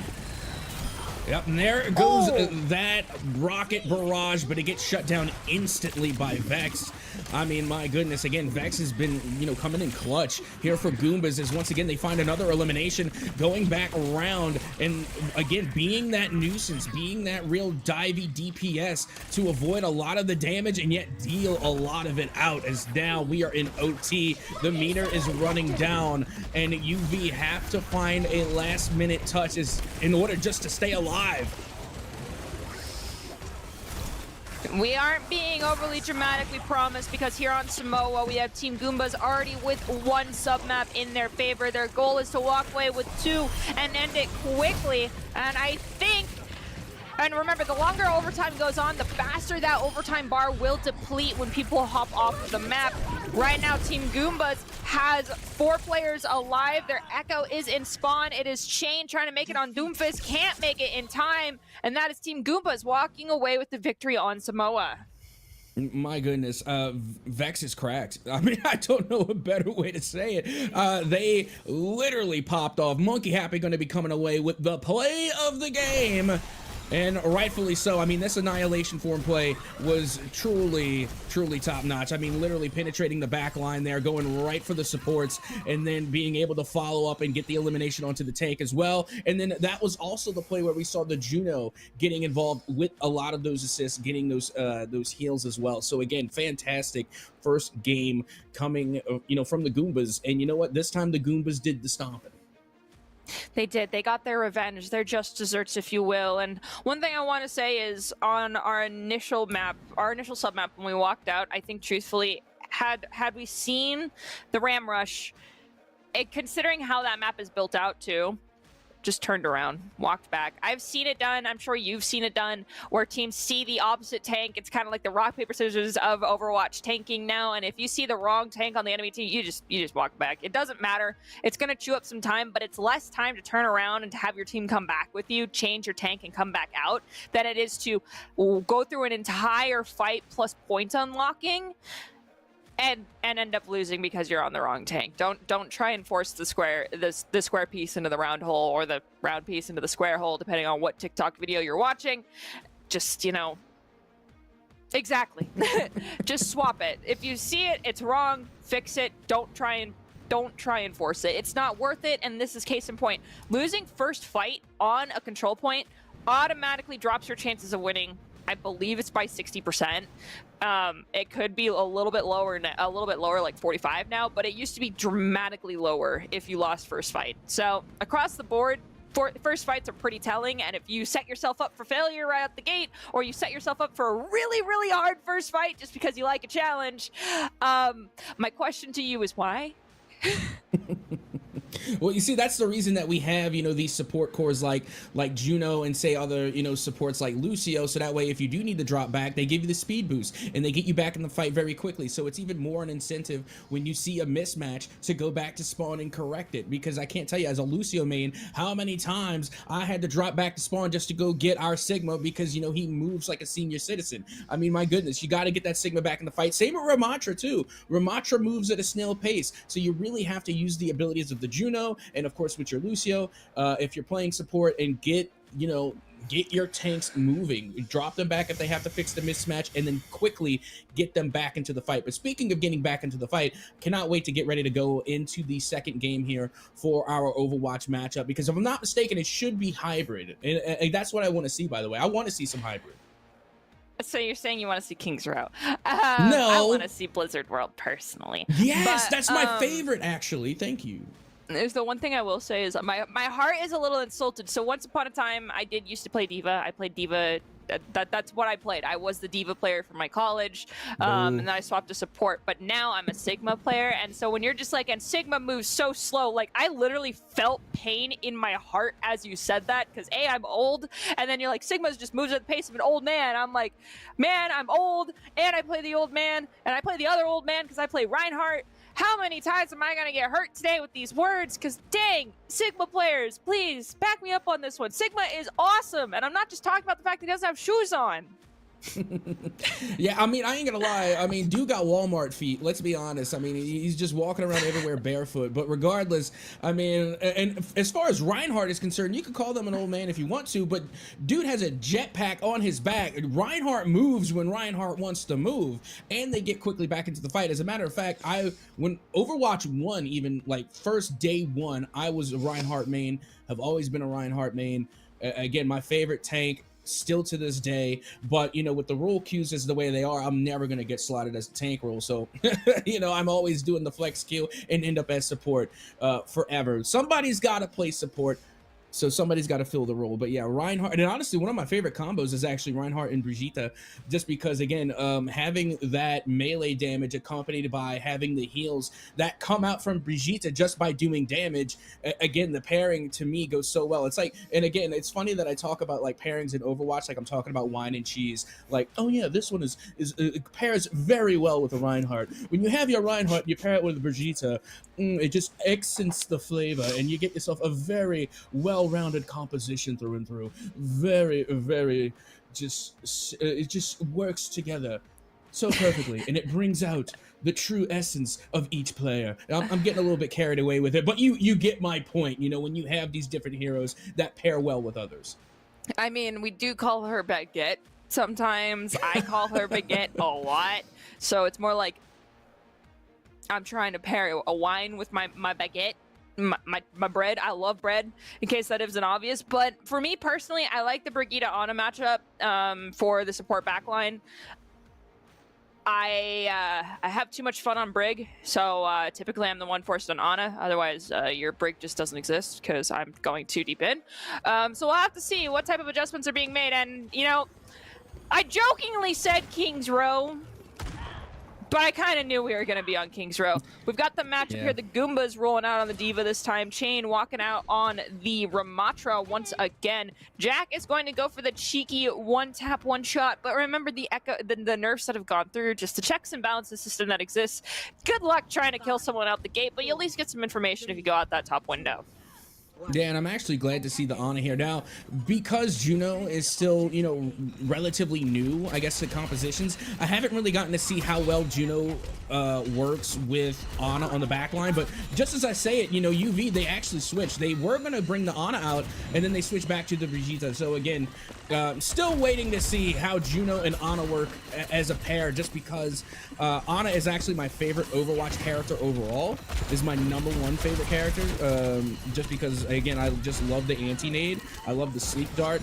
And, you know, Ana aesthetically, I think, is just really cool. So, again, I would love to see how they work with Juno, but clearly we're not going to see it here on King's Row. Well, unfortunately, our normal combo, the Brig and Ana, also isn't going to happen. We're going with this Juno Brigitte combo. I don't mind it, but it looks like both squads are struggling to keep one another alive when it comes to support backline, and I think that just might be the nature of the kits, the very high mobility versus the stagnation that comes from Brigitte. So you do see Monkey Happy is going to be eliminated for Team Goombas, as will the Brigitte. The Juno was gone first for Goombas. I think Triplet passed away first for UV. But somehow Chain, in conjunction with Hypino, will manage to stay alive. We're going to push forward. And Vex is was also on Widowmaker, which I feel like is a very punishable character, especially on defense. It's one of those glass cannons. If you're not careful with your positioning, you're going to get punished. And because you're on defense and you're Widow, you're extremely slow. You need to recognize when you're in a disadvantaged state and fall back more. As we have D.Va pushing forward, trying to make sure that they gain space for their team. We're in Pharah v Pharah now as opposed to Widow v Widow. We trained one evil out for another. Well, here we go. You got UV going to be going right up Main Street. As that D.Va going to be trying to push that back line to get Hypno out of the way. Not going to be doing them any good just yet, and it's just a scramble as the payload continues to move forward, and now Hypno has to drop back and keep their tank alive. They manage to do so and avoid the danger, as once again that payload finally does come to a stop. Looks like it's actually beginning to move backwards. All right, we're at the choke point yet again, the archway. We could not maintain our forward positioning strong enough. Everyone got back into that tiny room. Here for Team UV on the back right. I got a little scared. We do have Orbital Ray online, which gives us healing as well as amplification damage coming in. It's going to be used in response to that Bob being thrown out by Pain. Makes sense. They managed to eliminate Bob very quickly. Jack also has their own, but here comes that Orbital Ray coming out from Team Goombas as well. They hit the rally. It's going to be Team UV with Chain and company hitting the ults. This is just ulting back and forth. Okay, we're ult dumping. And Jack also drops the bomb. We came in with 10 ults, and we're leaving with none. And Monkey Happy also throwing out the D.Va ult as well. And my goodness, like you had mentioned, nail on the head, it was an ult dump. And my goodness, I mean, the payload did get to move a little bit there, but just as quickly, Goombas are right there back on it to try and get this going the other way. And I got to tell you, this chokehold, the Goombas, they're just hanging on to it because granted, you know, during that first checkpoint, you know, they kind of let it go rather quickly. UV were able to take control and get that payload moving very quickly. But here on the second chokehold, that's what I like to call Main Street, you know, Goombas, they're just holding on to it with an iron fist so far. They are, but, you know, what's terrifying for Goombas and for UV is the willingness to just give everything and anything that they have to be successful in a fight. Ultimately, though, it's Team UV that's managing to continue to push forward, and I'm gonna once again look at these ults because it's been a fight and a half. Oh, it looks like we also may need a quick pause. Yeah, so we're gonna take a quick pause. Odds are someone disconnected. Cat chewed the Ethernet cord. Happens all the time. Okay, so I need to talk about that fight in Streets phase, that first fight, because the other one was kind of, we had just unlocked the payload and we are still kind of in the objective phase, I feel like. Our first official fight after we crossed through Archway. At a certain point, your IGL needs to say, hold up, and stop. I'm sorry, but this is not GOATS. We don't need to hit 10 ultimates in a single fight. And I know that you just gave me a sideways glance, but this is not GOATS. Hitting 5 ults, your entire team ult dumping is already a red flag, but the entire enemy team ult dumping is also a red flag. That is not the current state of the game. It is not necessary. If you hit an ult and the enemy hits 2 ults in response, lose the fight. Lose it with grace. Don't hit any more ultimates, accept defeat, walk away, come back, you're already up by 1 ult, and then you can win that fight. Don't try and dump more than 2 to 3 ults in a singular fight. Unless it is last fight, there's no need. We literally just started Streets phase. Why would you dump all your ults unless you're gonna swap compositions? And neither team really swapped their comps around. It was just, oh, they hit Q. Oh, I'm hitting Q. Oh, they hit Bob. Let's kill Bob. I'm hitting Bob. Oh, they hit Orbital Ray. Let me hit mine. It was painful to watch, and the Overwatch player in me was crying. Though the funny part is, I know that for a fact the team that I coach, that's a college level team, literally just did that in our last scrim. So I can't say too much because it's a knee-jerk reaction. Well, we seem to be back up and in the right and back up and in the fight here as we will continue to play on after the technical pause. And now UV continuing to move the payload forward as Vex, who previously was on the Tracer, now on the Pharah, will be eliminated by their doppelganger on the other side, Lick, who is also playing the Pharah. And now Snotty Finger, never going to get tired of saying that name, is trying it to stay alive and also keep their tank alive as well. Unfortunately, however, that Ramatra chain just holding the W key and tilting forward, my goodness, as they manage to push Goombas all the way back to their spawn. All right, the Goombas are walking out of spawn with Orbital Ray, Bob, Self-Destruct all ready to go. We've got Rally, Annihilation, Rocket Barrage as well. No Rocket Barrage, but Bob ready to go for Team UV. We did end up losing our Pharah though, so that's a disengage. And we're playing the advantage that we currently have if your Team Goombas hitting that Bob to try and force back Team UV as far as possible, which was, it was good, but was it necessary? I question. I don't really think it was. Well, I mean, they still got a little bit of time to work with here. 2 minutes and 40 seconds left for UV to try and get around this last bend. And, you know, when it comes to these chokeholds, UV has been pretty successful at getting past them. So, I mean, I feel like they still have enough time, 2 minutes and 30 now, to try and push. And not to mention they have 4 ults at the ready. Goombas have 3. And you have to wonder, are we going to see another ult dump? Well, we hit 1, only the Nano. In response, actually, no, that's just the Hyper Beam. It looks like a Nano from my POV. I don't know why I said Nano, because my grandma is nowhere present. Either way, we only hit the Orbital Ray. We still have Self-Destruct, we still have Rally, but Goombas, if we want to utilize that Rally, need to use it now, as we've already, but we have Jack hitting that Bob from Team UV. We're using that Hyper Ring to get out of danger currently for this D.Va for Monkey Happy. They're taking the high ground, getting above the Ramatra. I love what we're seeing here from this D.Va, using the different levels of elevation to get around the front line and focus on taking care of the back line, opening up the back line for our team, using Self-Destruct to remech, get our Toki back, but unfortunately, Monkey Happy will pass away. And now you can see UV laying waste to their opponents. Again, you see the rally did come out. Annihilation came out as well. They still have 2 ults at the ready. So like you had mentioned, instead of seeing that ult dump, you know, they're just dropping 2 at a time. And that has definitely worked in their favor, as that payload will meet its mark. And UV come away with 3 points to start things off here on King's Row. To 3, switching sides.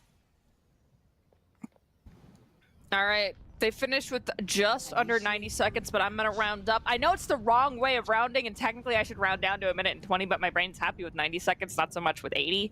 So we're going to say they have roughly 90 seconds on the clock. That is about 2 fights. Also, it takes about 45 seconds per fight in Overwatch, especially on a hybrid map when you're in the escort phase. It is really pushing it close to that 45-second mark. So that gives you 2 opportunities to storm the objective again if Team Goobas manages to take it all 3 objectives. That means capping it, taking it to the entry to the Omnic factory, and then taking it to the back of the Omnic factory. Now the question is, Team Goombas, can you do it? Based off of what we saw from the control point on Samoa, I do think they should have a decent time taking over this point. We do have a variance in their composition, though. We're dropping that Tracer in favor of the Genji. That's probably to deal with the high grounds and get away from high ground and back up a little bit faster than it would be for Tracer.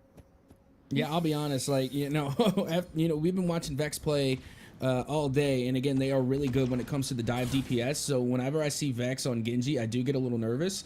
But now you can see they are switching things up, as it will be Pain Carry coming through on the Meg, and now Vex switching over to Ashe. I think this is going to be an interesting switch here. But although when you're on the offensive side, it's really not too much of a surprise to really start off with someone who's more of like a long-range hit, like Ashe. Like we even saw UV in the previous round. They started off with a whole Widowmaker, so not too surprising to see the switch to Ashe here. I think Ashe using dynamites allows you to force people out of angles to allow your team to actually jump on them, especially when you're dealing with high mobility characters who are able to dive in, dive out, grab health packs. You want to make them go into areas they're uncomfortable with. That's what the dynamites are great for. But we lose Triplet and Snotty Finger very early. Lich also will fall, but that puts UV at disadvantage, being down 1. Chain back up on this high ground, getting healed up, gets that shield health, drops back down. But the Mei is really what's starting to worry me. This Mei is untouched for Team UV, and if you don't do something about the Mei, they're going to do something about you very quickly. And you see, this is why I think Mei is such a unique character as well, because, and it's solely because of not only being able to have the ice beam, right, but also the ice wall. And again, this is one of my perfectly mid takes, but I feel like Mei, I'm sorry, I said Meg. I feel like Mei is a semblance of one of the only like control characters in the game. And if they aren't, then they're definitely the best one, because having that ice wall and the ice beam definitely slows the pace of the opposition and can create opportunities, especially around points of interest, like the payload for that matter. So again, they just give semblance of one of the only control type of characters in Overwatch. I remember the days where we used to have characters separated into offensive and defensive characters, and there was another character that was in conjunction with Mei that I wouldn't mind seeing in one of these comps, and that's the Torbjorn. But if we don't have to deal with the Tracer, we don't have to deal with the Sombra, we don't need a Torb. I think Mei is defensive enough as is, but I also think that Meis are also extremely deadly. They can borderline one-shot headshot, as we have Orbital Ray and Hyper Ring. In conjunction with the Blizzard get dropped, we have Bob getting thrown into the fray as well. It is just Lich standing. Does Lich know that they are the only player left for Team UV? I don't think so. I mean, my goodness. I mean, I was expecting another ult dump to occur like we had seen previously, because, you know, coming down May Street around that second bend is where we saw the first ult dump that occurred in the first round, in the first half. And Goombas, you know, they're still playing very conservatively with their ultimates. They still have 3 at the ready. As now you can see that UV is going to be calling in Bob, and out comes the Orbital Ray, going to be raining down on towards the payload. And now here we go. Here comes the ult dump that we were talking about. It's going to be coming through again. Well, UV did an ult dump the last fight. I just didn't really fully mention it, who was using what. And I think this is the side effect of what happens when you over-ult one fight, you still end up losing. Goombas is responding with their own ultimates now, but Team UV was a little bit more advantageous about their usage, I think, and now hitting the late rally after this annihilation, I think is perfectly timed for Team Goombas. They can go forward, claim the space. There's nothing in the tank for Team UV, but they need to be careful because look at Juno's ultimate percentage. If they don't clean up fast, things are going to get a little hairy, but they've gotten 3 eliminations. No ult should be it for Team UV. It should be evacuate the territory and head back towards spawn doors. Yeah, I gotta tell you right now, as far as time is concerned, Goombas are definitely ahead of the game here. I mean, a minute and 23 was remaining for UV, and now going into the third and final stretch, Goombas have 4 minutes to try and push the payload to the final checkpoint. And they are just making great time here. I mean, the UV, they have to find an answer. They have to find a way to finally put a stop to this Goomba payload. But, I mean, you're looking at Painkare, and they have their Snowball ready to go. Their Blizzard, and now 2 other ults back online for Goombas.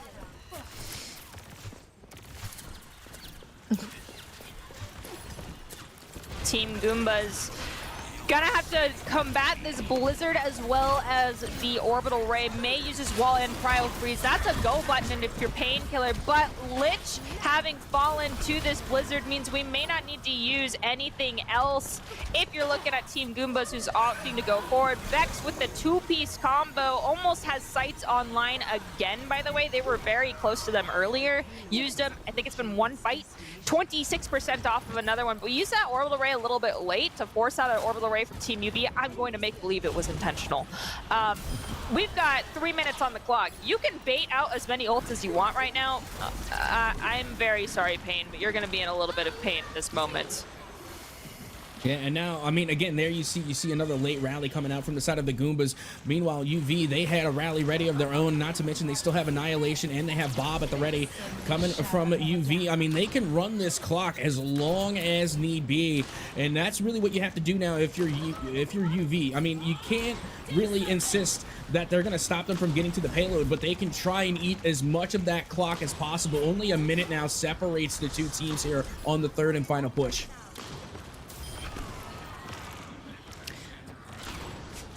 Vex cutting off so many angles. Random dynamite thrown in their direction to try to force him off the high ground does not work. But Monkey, Happy, and company are barreling through the back line of Team UV. That's Lich and Jack both getting eliminated. And Snotty Finga helps find one more. We see the Suzu come out. We've swapped over to the Doomfist. It doesn't work out. That is, I'm rounding up to 2 minutes now for Team Goombas. Yeah, I mean, that's in fair. order to take this first objective. They took it very fast on their initial push. I do think Team UV did as well. Honestly, I think it's going to be whichever team doesn't lose their Brig first. Yeah, I mean, can't really argue with that. And again, don't get me wrong, great halves from both teams here on Kings Row. It's not a big separation. I mean, you're looking, and again, you rounded up UV to 90 seconds. Clearly, you got 120 for Goombas if we round up, right? So again, I feel like this is still a very close matchup. You know, again, it's not a big time difference between the two. They still have a lot to work with, and we've already seen what these teams can do with a little allotted amount of time. So now, once again, UV is going to be able to try and go on the attack, and you can see Triplet. They were hovering the BAP, and they're still thinking about it. And again, I have a bias because I love BAP. Now I don't know if they're playing with my emotions, because now they go from BAP to Ana, and Ana's my favorite. So if they switch back off of Ana, I will be sad. But regardless, you can see UV. It looks as though like they're trying to think of different plays and different strategies to be made. As now Jack also playing around with the Widowmaker. So again, UV trying to step up the pace of play as we get ready to head now into extra time.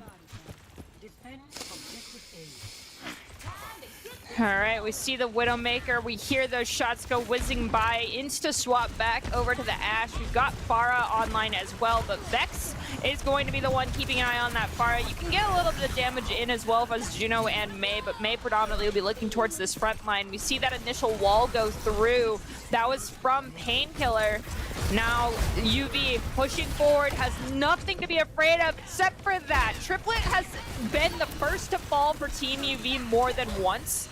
And that's something that needs to be rectified here very quickly. With losing Jake and Hype on right thereafter. That's a full reset. That's a fight down. We're at 37 seconds remaining. Thankfully, the Pharah Lich got dangerously low, manages to survive, but Chain is taking so much damage, and the amount of healing they're getting is not really showing in the support's ult charges. That just means that Team Goombas is extremely close to Bob as well as Orbital Ray.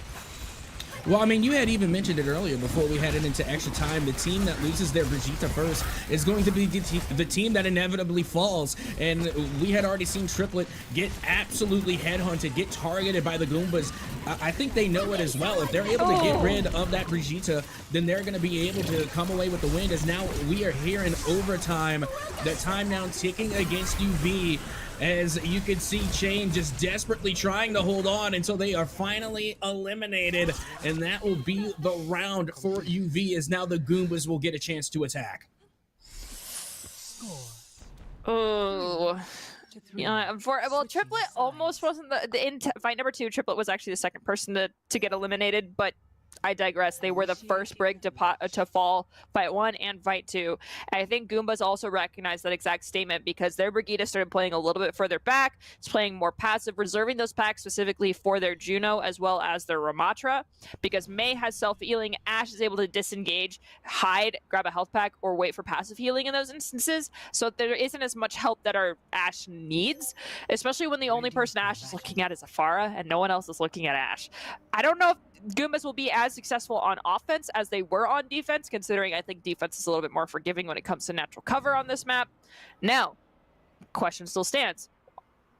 Can the Goombas claim this point? We did get 0% for Team UV, so theoretically speaking, we could have a draw.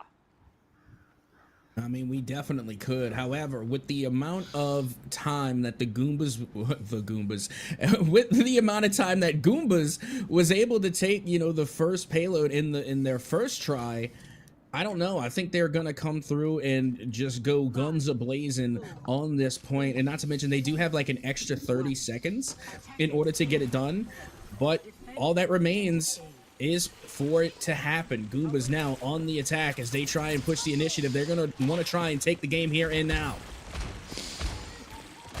Rounding over by Statue, we're running basic mirror comps, but Vex is the first to fall. It's not a full disengage, but now that we didn't clear out the Ashe from inside a movie theater, that could be disastrous for this squad, having taken a lot of burn damage. They lose Monkey Happy, have to back off. I mean, you lose your tank, yeah, you really can't continue to move forward at that point. Hopefully we learned our lesson. We swing this angle a little bit tighter this time, and we don't let that dynamite land on us. That does mean we need to use some form of a cooldown early on to prevent the dynamite. That just also means we got to chill out here after dynamite hits us. Yes, there we go. We're gonna chill a little bit, hopefully. No, we're pressing on forward. We see the initial Mei wall come out from Team UV. That's Lich's wall. Hyper Ring in response to try and keep our Ramatra alive. And they managed to do so successfully. And then again, you know, they're dropping back a little bit. They're playing the give and go. They're giving some space, and then they're immediately taking it back. Ramatra now looking a little worse for wear, but the support and the assist are being made by Snotty Finger, trying to keep their tank alive as they stay up in the fight. Monkey Happy still being able to hold on here for Goombas, and out comes the Blizzard. That is a huge ult, but keep in mind the Juno ult is also keeping their team in the fight. Out goes the Hyper Ring again, Snotty Finger, and it is Monkey Happy still trying to hold on to the point, as that annihilation from Chain is going to be enough to hold off the pressure from Goombas. All right, we've got Rally and Bob online for Team UV. We hit the Rally immediately, trying to maintain the spatial control with 10 seconds on the clock. Payne is going to throw the Blizzard into the fray.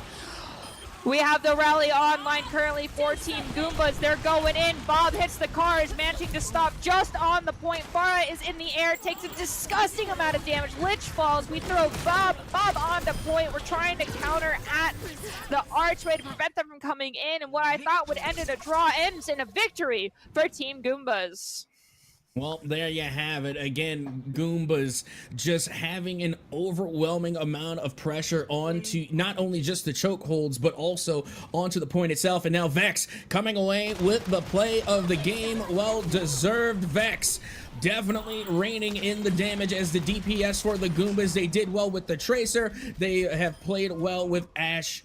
And my goodness, they definitely put on a show. Vex was just somehow always in the conversation throughout the games. I mean, from start to finish, you know, it just always seemed like Vex was just the thorn in the side of their opponent. And my goodness, again, that's the way we want to start off Overwatch here today. There was a lot of well-placed dynamites. We might catch a few of those in this replay that we have built out from our King's Row map. Let's take a look at what production deemed to be the pop-off moments. Here we are on Samoa, the first control map. We do see that Jake and Chain passed away. I do think also we had lost Brig first in that fight. This is Vex on that Tracer going on an absolute rampage. At this point, I had already deemed this fight won in Vex's favor, and then they just go through and clean up even more. It was absolutely ridiculous. And also got to give credit to the support core as well. Again, we got to see a lot of Juno. And you know what? I'm convinced, you know, Juno definitely being one of the newer additions to Overwatch has to find their footing in the meta. And I think they have definitely found it again. And I never thought that the Juno would actually pair so well with Brigitte as well on that backline. But they really do, again, because you do have that constant like hit, scan, heal coming from Juno. And then you have the close range heals coming from Brigitte. So you kind of have almost all of your bases covered by having that that double support core. So again, you know, I'm glad to see how well Juno, you know, being a relatively new character, has acclimated to the meta of Overwatch, and they're fitting in rather well, especially with the hyper ring too. I mean, it just comes in clutch. I mean, they nerfed my boy Winston and my girl Ashe in order to make Juno fit into the meta. So, of course, you know, the devs want to make sure that she has her time in the limelight. All I got to say is enjoy it for the season before she gets nerfed into the ground, because every character goes through this experience. We get overtuned and then we get undertuned. So we'll be able to look forward to seeing her for a bit longer. Of course, I will always say that you don't need to exactly be using Juno. You can definitely get away with using Ana or someone else. But with that in mind, we'll leave these teams to bask in their glory for a little bit. We ourselves will take this opportunity to go grab a quick snack, stand up, stretch our legs. I myself am out of Coke and we'll need to go grab another one. With that being said, we'll be back here in just a little bit. We're swapping over to Rocket League for another match, so don't go anywhere because we have more action to come.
Well, hello and welcome back once again to the Spin September Showcase. As always, I am Captain Etsoka, joined on the desk by none other than Nerdy Bird. Nerdy Bird, we have just finished up our first game of Overwatch on the day, but now it's time to go back to some Carball.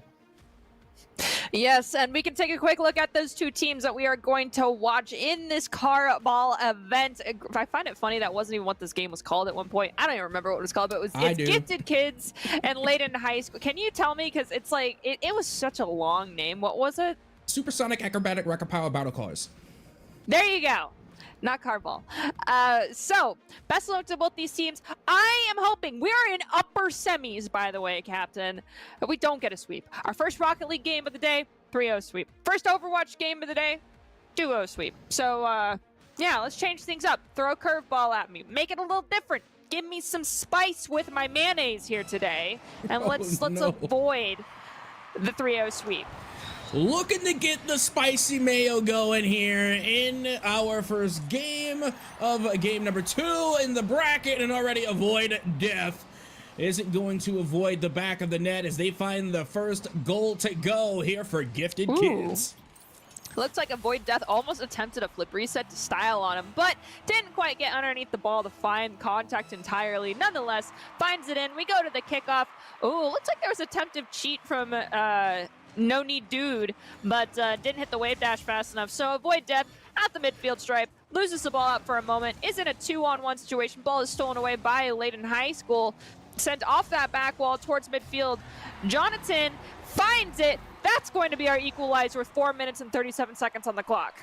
Yeah, I think you're going to get your wish, Nerdy Bird, because both of these teams look rather good in their pace of play, and they both look mechanically gifted. So I think we're going to see a little bit of a closer match than what we have seen so far. Got ourselves a 1-1 scoreline at around 23 seconds as we continue on. And already, now I'm going to get what I wish for. We get some demos on the field, Nerdy. We do, but my wish of not seeing 2-on-1s has yet to be granted. It's either a 2-on-1 against a player or a 2-on-1 against an incoming ball towards the net. Gifted Kids had a double commit in the corner. Does not get punished. We're in the offensive third now for them. We're in Layton High School's territory, so Jonathan's going to carry it forward, bounces it off the wall. We have 3 players all in the same zone that are covered in the same paint. It's all blue. Avoid Death brings it off that back wall. It's pinched down towards the ground. Johnson's shot's going to get saved, but Sinks is not going to be stopped. That's goal number 2 for Layton. And what a play. I mean, you'll love to see the 3-way pass plays. Everybody on their team for Layton got involved on that last give and go. And that's what you really need to see in order to get a championship team, is one that's able to once again utilize the full potential of having 3 players on your squad. Make sure everyone is in rotation, make sure everyone gets a touch on the ball, and then everybody contributes. And that's what we have seen from Layton so far. Still very early in this series, still very early in this game. A lot of car ball left to play. Plenty of car ball left indeed, and plus we only have, well, 1 goal differential. That's not that bad, but Jonathan is trying to make it a 2-goal differential. And there's a demo onto Rin. Poor Rin was also demoed off kickoff when the game first started, and I feel like they've become the target. Joyo goes for a shot on goal. It's going to be saved by Jonathan. I find it so funny we got someone named Joyo in this game, because we all know you're not the real Joyo, but I respect the fandom that Joyo has created for themselves. Oh, absolutely. That, and again, dating myself a little bit here, but that was also like back in the day when Jacob used to play for NRG and everybody was driving around with cowboy hats. You know, it's just, you know, the fandom that you see being recreated here at the September Spin Showcase. As again, we're seeing some love for Joyo, and now Layton still holding on to their 1-goal lead as we approach halftime. We're going to push that ball into the defensive third of Gifted Kids, but Jonathan's going to prevent that defense from sending it across midfield stripe. Goes for the second ball, but Joyo read it like a book, maintained possession for a little bit longer. Now Avoid Death, bringing it across midfield stripe, is in a 2-on-1. Ball's attempting to be pushed into the corner, does lose possession off the ceiling, allowing Jonathan to carry it the rest of the way forward. Joyo goes for the challenge, is not able to create enough pressure. Jonathan was undeterred for a moment, but Joyo steals it away. Elevation coming out from one of our defensive players. Ball crosses the midfield stripe into the defensive third for Layton High School. I think we have one of the players from Gifted Kids disconnected right now. It looks like we're seeing a 2v3 unfold. 2 minutes left to go as Gifted Kids trying to find an answer, trying to find the equalizer, but that's going to be a little bit difficult when you have one of your players disconnected in the corner over there. That's unfortunate. Well, the rules do state that once the first goal is scored, the game must continue. Sometimes, though, we have people that will do the honor among thieves, so to speak, and just also chill out if they see someone DC'd, so it becomes a 2-on-2. So now, speaking of twos, Gifted Kids is now tied up the score. It is 2-2 with Layton High, and I think, is it Gifted Kids that currently has one of the DCs? Correct. Yeah, if you're Team Layton, honestly, you could just do the gentleman's agreement and back off and have someone vibe out in the corner, or even go pseudo rule 1 the player that is DC'd. But unfortunately, this is just the nature of the beast. Oh, what? I mean, again, I like to think of myself as a villain in Rocket League. If someone DCs on the other team, then you know what? It do be like that sometimes. And I refer back to the old adage of, you know, we ball. So keep balling as far as I'm concerned. Once you're on the pitch and the ball is in play, you play. Dems the rules as we continue on here now at a 2-goal standstill, a stalemate with just a minute left to go. And now Gifted Kids has their third back in play. We are back to a 3v3. Thank you for rejoining us to our player that disconnected. 1 minute on the clock, tied. 2 aside, theoretically speaking, it's just Rocket League, but on a lot of caffeine currently for both these squads as they're looking desperately for that one extra goal. Now, if you really want to be careful, you're looking for 2 goals because you don't want to have a buzzer beater send us into OT. Now, is that possible in 30 seconds? It might be a little difficult. Jonathan looking for an opportunity to send this ball out of their defensive third, but is thwarted by Joyo and company. As we have Rin cut in at the last second, takes another shot at the net, not even going to be counted for them as it was just too far off course. Avoid death, goes for the air dribble. Follow touch from Joyo, almost goes into the net. No need, dude makes the save. The ball dies down in speed. 9 seconds left on the clock, 8 seconds. It's above this orange net. We're staring down the barrel of overtime. This ball is in the middle of the field. We're at the 0 timer rule. Rule number 0, will the ball stay in the air? Both teams want it to at this point. Oh, the feed in the middle. Avoid death. The first to score in game 1 will be the last, but Joya with this pass will win the game. My goodness, the amount of control. 0 seconds on the clock. Keeps the ball in air in order to find their teammate. Avoid death in the middle. And that will be game number 1. Well deserved to Gifted Kids. It really came down to the wire, plus the DC that occurred for Gifted Kids. Well executed. Nicely done. Now let's see, can you do it again? Because, of course, this isn't a best of 1, it's a best of multiple. And honestly, I'm getting a little bit of paprika. It's not quite as spicy as I'd like it to be. I prefer cayenne in these instances for this game. I mean, yes, exactly. Sprinkle it in there. 3-2. That is a gosh darn close game. Our first game of the day for Rocket League ended up at what? 1-8? No, 1-9. So you can see that there's a drastically different story being written out by these 2 teams. What do you think we should be anticipating for game number 2 and beyond just no DC? Honestly, I think we're going to see a little bit of the same almost. If anything, I suspect actually a lower scoring game. Like, don't get me wrong, it wasn't a very high scoring game in game number 1, but I wouldn't be surprised if we're somewhere settled around a 1-goal differential. I think it's only going to be won by 1 goal. And again, these are just, you know, predictions off the top of my ball dome piece, but that's what I see getting ready to happen, because once again, you know, that game number 1 is a little bit of that feeling out phase, and now going into game number 2, both teams are going to have a pretty good of an idea of who their opponents are as we start things off 30 seconds into game number 2. No goals in sight. Joyo and No Need Dude going for a 50-50. It drops down onto the ground. Jonathan goes to the aerial shot. A double commit will prevent that ball from going in.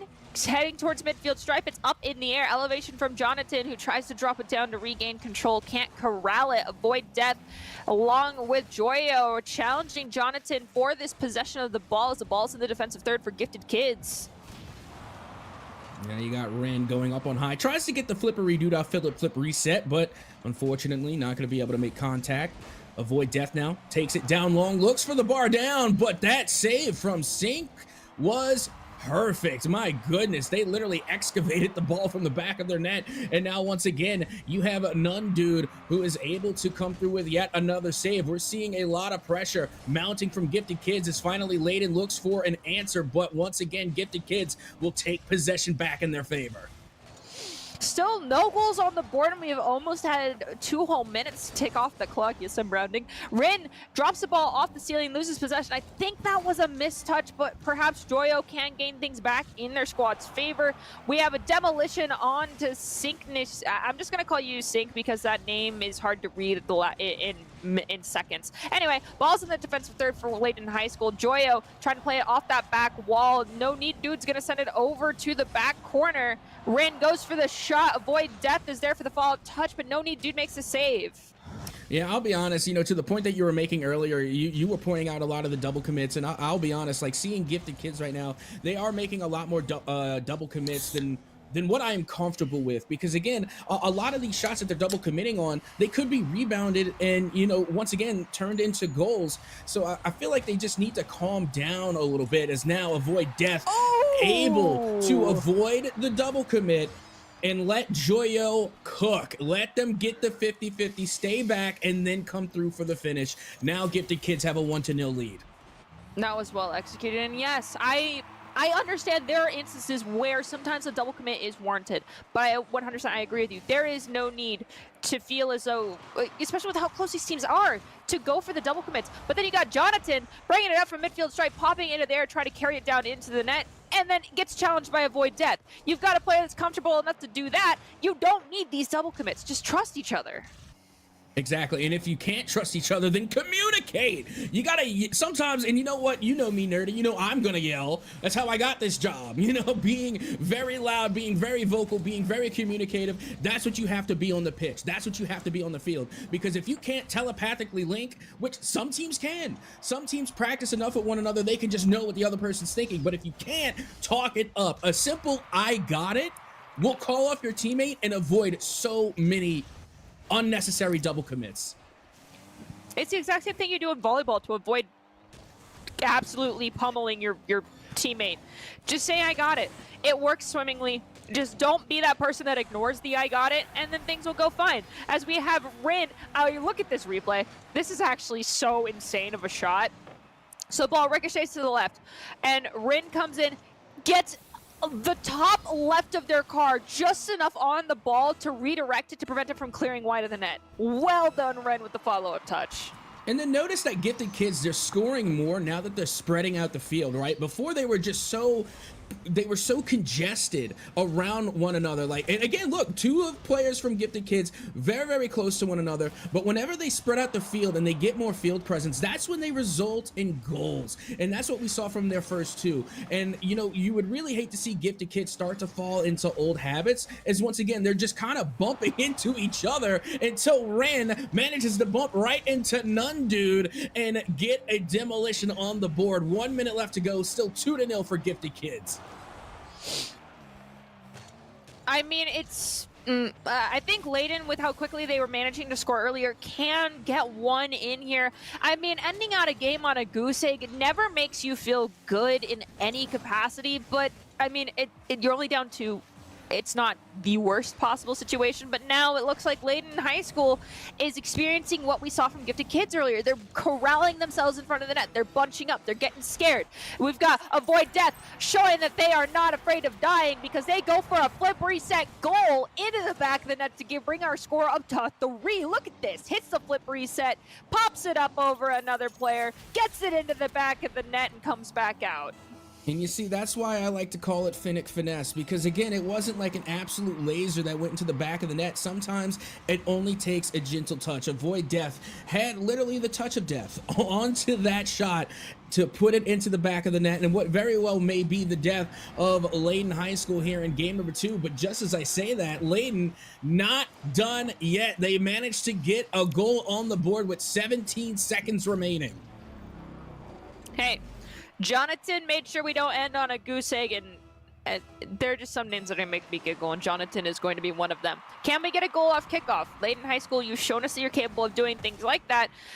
But unfortunately, the ball is currently in defensive third, and we overcommitted to the attempt on the goal. You know what? I respect it. I mean, you already know that you're not going to be able to close that score gap with 15 seconds on the clock, so you full commit to a goal-scoring opportunity. Unfortunately, it does leave your net wide open, but, you know, you're down a score. You're down anyway. Why not go for the Hail Mary plays? You go for it. It doesn't work out sometimes. And you know what? Now here in game number 2, we're seeing what the difference is when Rin is disconnected and when they're not. Because, again, this is a complete turnaround from game number 1. Not nearly as close as Gifted Kids are able to take the win 4-1 here in game 2. And now they put themselves onto match point and only 1 game away from getting a sweep over Layton High School. Look, I do think Rin was having more than just like it. I love how we can actually see people's pings in this game. I genuinely was curious as to what Rin's ping was, because it seemed like Rin seemed like a different animal once they reconnected and signed in. Perhaps their ping was already really high and they're just kind of praying that they wouldn't disconnect, and then they disconnected, so they're just like, okay, I'm just gonna reboot the router. Then just walked over, unplugged it, replugged it, gave it the good old 30 seconds of wait time to let it power cycle a little bit, because once they came back, holy cow. I mean, they were on like 13 or 34 ping, somewhere in that range, I think, when we saw it on the end screen. So I think they were probably upwards of like the 60 to 70 mark earlier, and that was just not cooking for them. Yeah, but one thing that is cooking right now is Avoid Death. I mean, I got to give them credit where credit is due. I mean, my goodness, in the last game that we just saw, they had 2 goals and 2 assists, resulting in 100% goal participation. Every single goal that was scored for their team, Avoid Death was involved, always getting a touch on the ball, whether it be taking the final shot, getting the goals, or passing it around. Not to mention the defense working extremely well for their squad. I mean, they are rotating perfectly. We talked about this earlier, about the speed of transition and being able to go quickly from offense to defense and vice versa. That speed, those small amount of seconds in transition make a huge difference, and I think we're seeing that difference play out here and now between these 2 teams. I do. Now let's see, can we have the adjustments be made from Layton High School? They were getting too hesitant. Right now, they are a little bit spread out. We've got marking one player at a time. We're not bunched up, but as soon as I feel like that first goal gets scored from Gifted Kids, we might be seeing a different story. So hopefully, Layton High School is the team that scores first this time, so they get that confidence that they need, and No Need Dude is the first one to score. Oh, No Need Dude. My bad. I was reading that wrong the entire time. I need to get my eyes checked. Regardless, that is going to be the first goal going the way of Layton. And like you said, 100% correct. They have got to get on the board first. They have got to get some of that momentum back in their favor. And they managed to do so within 30 seconds. Again, very speedy plays coming out from Layton to start things off in game 3, as it will be Sync to find another 2 goals now here for Layton. Well executed, Layton. Now do it again. Though, okay, I'm always the naysayer, and I'm sorry that this makes people like not enjoy me in general. But if you can score goals that rapidly out the gate when a game starts, it also shows that the other team's capable of doing the exact same thing. I think more drawn out, spread out goal scoring is more telling of a team's ability to continue to score than 2 rapid goals, because now you have to go on the defensive consecutively for the next 4 minutes as opposed to, like, let's say 2 minutes. It's a lot harder of a task when there's double the time, you know? Oh, no, I 100% agree. I don't think that's too far-fetched of a take at all, honestly, because, again, what you're talking about is consistency. Like, yeah, you could pop off for 30 seconds, but can you do it for 5 minutes? There's 5 minutes of regulation. You just can't have a good 30 seconds, much like the rest of esports. Rocket League through and through is an endurance test. You have to be able to play at a consistent level for the entirety of regulation, for the entirety of this series, for the entirety of the tournament. And if you can't, then unfortunately you're not going to be able to go the distance. And so far, Gifted Kids has shown us that they can be consistent. However, with that being said, they are still down 2-0 here in game 3 as they look to find their first goal on the board. Look, I asked for something a little more interesting. I asked for a non-reverse sweep with 3 minutes on the clock, and the ball barely getting nosed in. Gifted Kids put themselves a striking distance of Layton High School currently, so Layton, I need you to put another goal in. This is what I'm talking about. See, maintaining a 2-goal lead over 4 minutes is hard. But now we're at 3 minutes, you only got 1 goal lead. You only have a 1-goal lead, so now you need to put another goal in and maintain that 2-goal lead. Because I want to go to another game. I don't want us to end at a 3-0 sweep. Well, I don't know. I mean, it might just happen as now you see Oxy15. I'm not sure if that's a sub or not, manages to come in as they will find the back of the net from Rin. And just as quickly as that 2-goal lead was there for Layden, it is now no more. We are all fair and all square back at 2s. We saw a tie earlier. It still went in favor of Gifted Kids, evident by the fact of how our score system is currently working out. You see those 2 little lights underneath Gifted Kids because they've won 2 games thus far in the series. So Layden High School, can you be the ones to break the chain of events here and put yourselves in the lead? Ball at the midfield stripe gets popped up by Avoid Death. Elevation coming out from No Need Dude, but the backboard defense from Gifted Kids is strong, sending it back to Oxygen into the defensive third for Layden High School. Popped up against their own back wall. It's Avoid Death. Has to go for a double touch setup from Rin, but Rin's angle is just a little bit off course. Yeah, but the pressure was still good. You have to force Layden there to play a little bit more offense, and by keeping Layden, confined in their own half, that's just more time you are giving yourselves to take shots on target. Meanwhile, Layden do come away with a little bit of a counterattack. Unfortunately, they will lose possession as now Rin will take the ball the other way, but Oxy bumps their own teammate. That is a oof and a half. You know what happens? This is why we got it called a mine. Sometimes the accidents happen. They're unavoidable, but Sink says I'm going to capitalize on the oopsie whoopsie that just occurred and find a goal scoring opportunity. We've got 2 minutes left on the clock.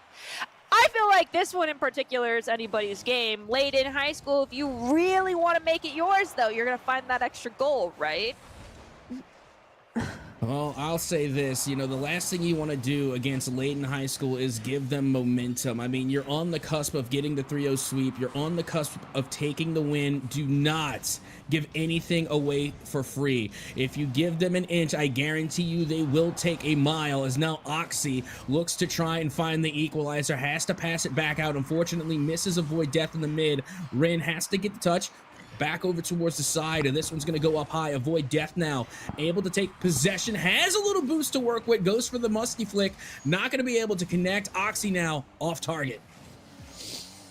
Jonathan off the wall.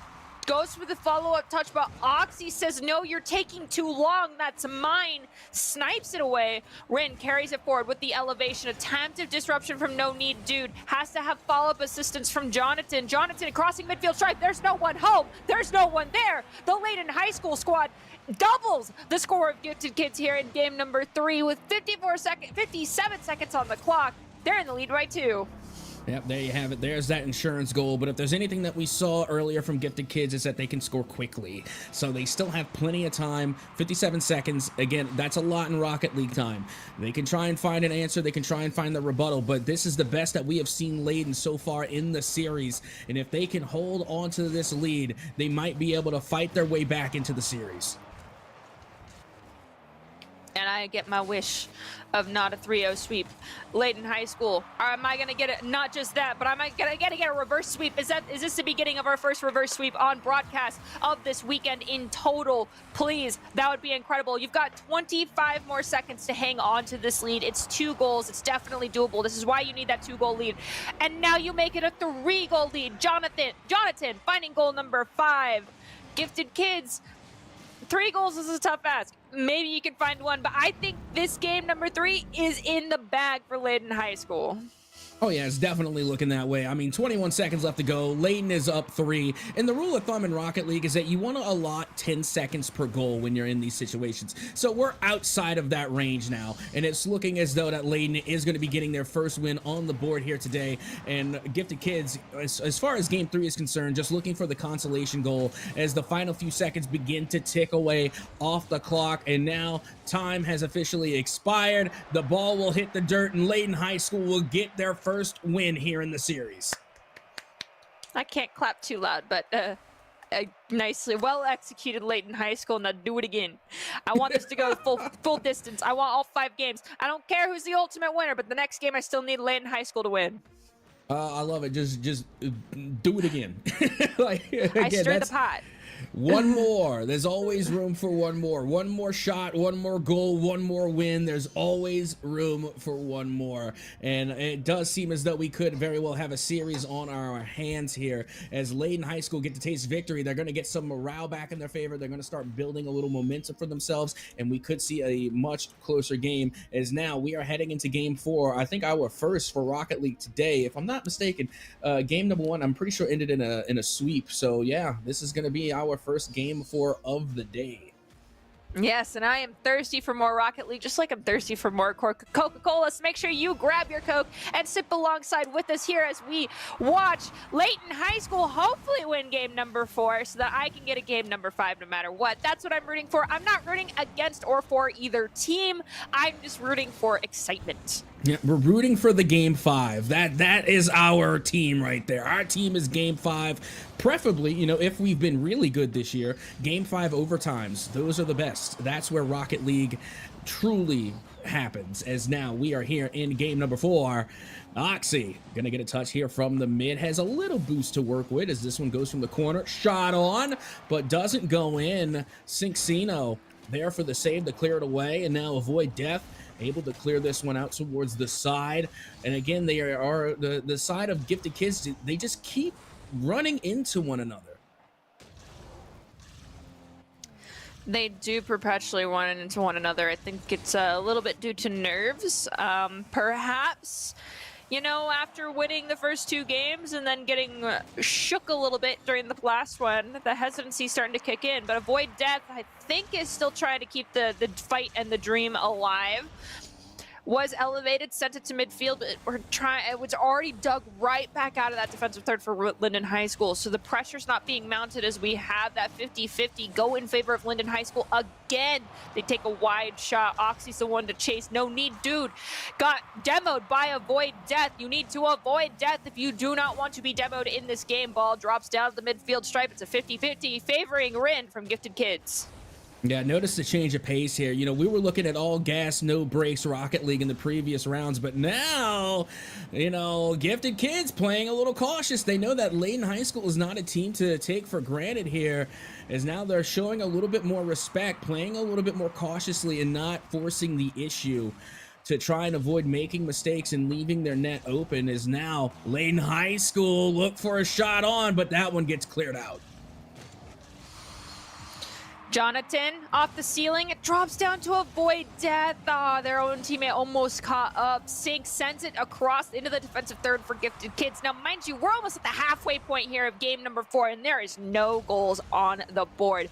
Could we theoretically? I'm manifesting it right now. I am the suburban mom who's in an MLM saying I just need to sell more and I will be successful. That is exactly how they talk. I'm joking. I'm manifesting. We're having a buzzer beater goal decide this game right now. There's nothing on the board and we're across the halfway point. Well, here we go. This could be our first, but no, the defense holds strong even after that demo.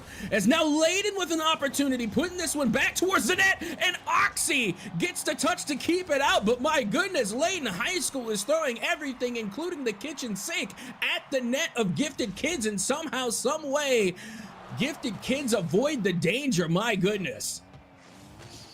Under 2 minutes on the clock. My premonition is coming to light. Oxygen, I need you to not mess up my drama here.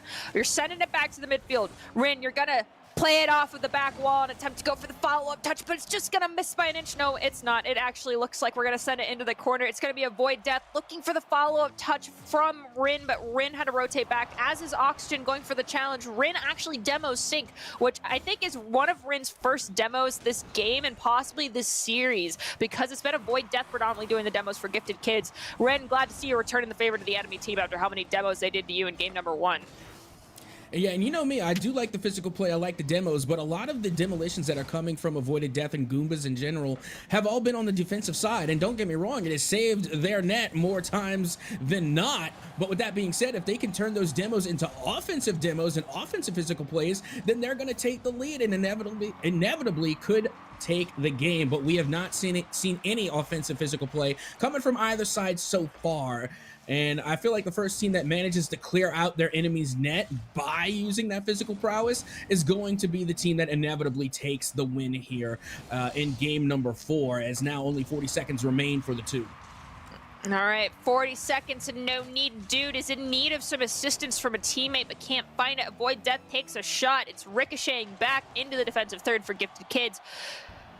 Ren will elevate, drops it back down, leaves it with Avoid Death. Avoid Death tries to pop it up and flick it forward, but can't get the speed necessary to do so. We have a shot on net. It gets saved by Jonathan. 15 seconds remaining. Is my wish, my premonition gonna come true? Will I have a buzzer beater here for game number 4? And if it's even better, gonna come from Layton High School. 5 seconds remaining. It's Ren in the air. Looks to drop the ball down. Are we attempting to force an overtime automatically? It looks as though we have no other choice. We are in golden goal. For our first time here today for Rocket League, the clock will officially begin to tick upward as we have extra time, overtime, and it doesn't last long. Avoid Death comes with the game winner to send Gifted Kids forward in the bracket. What a golden goal to end things here in this series. Oxygen just in the chat, and the GG's going back and forth. I mean, I was a little close. I wanted it closer, but at least I got my first wish granted, which was this was our first non-sweep of the day. Our first one for Rocket League. Overwatch still has yet to show me whether or not we can have a non-sweep, but that was the semifinal. So I think, honestly, well, that was the upper division. I think, honestly, as we get closer to the end of the day, these games, we could go the full distance, and that's truly what I want. Yeah, I definitely think we could, but let's take a look at some of the plays that made that game so spectacular. Again, I wouldn't be surprised throughout the replays if we see Avoid Death several times. They scored the very first goal of the series, and they scored the very last there in OT. And you can see there was a shot on goal. Touch from Avoid Death, followed by Joyo, follow up by Avoid Death. Sometimes it takes multiple touches trying to get this ball in, but there's Joyo to Avoid Death to find another goal. And there's Avoid Death with the flip reset goal into the back of the net. That one was so well executed. Honestly, they were putting on the pizzazz, the movement in these first couple of games, especially after Rin had that reconnect. I don't know what happened in game number 3 that really pushed things in Layton High School's favor. But my, oh my, when this team is unlocked and firing on all cylinders, they're a force to reckon with. Yeah, definitely keep an eye out for the Gifted Kids, especially Avoid Death. You're going to want to avoid Death because, again, they were the ones that were facilitating a lot of the demolitions. Granted, it was on the defensive side, but still, you have to keep in mind that scoreline was at 0-0 for like the length of regulatory time until we went into OT. So again, Avoid Death really coming in clutch, not just on the offensive side of the ball, but on the defensive. Again, keep your eyes out for Gifted Kids as we move forward in the bracket. But we are getting ready to head next to our intermission. And Nerdy Birdie, I don't know about you, but I'm ready to go get some more Coca-Cola. As am I, so don't go anywhere unless it's just to go grab a quick bite or a quick drink. And we'll come back here with a little bit more Overwatch action in just a few minutes.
Well, hello and welcome back once again to the September Spin Showcase or Spin September Showcase. I am once again Captain Etsoka, joined on the desk by the nerdiest bird, Nerdy Bird.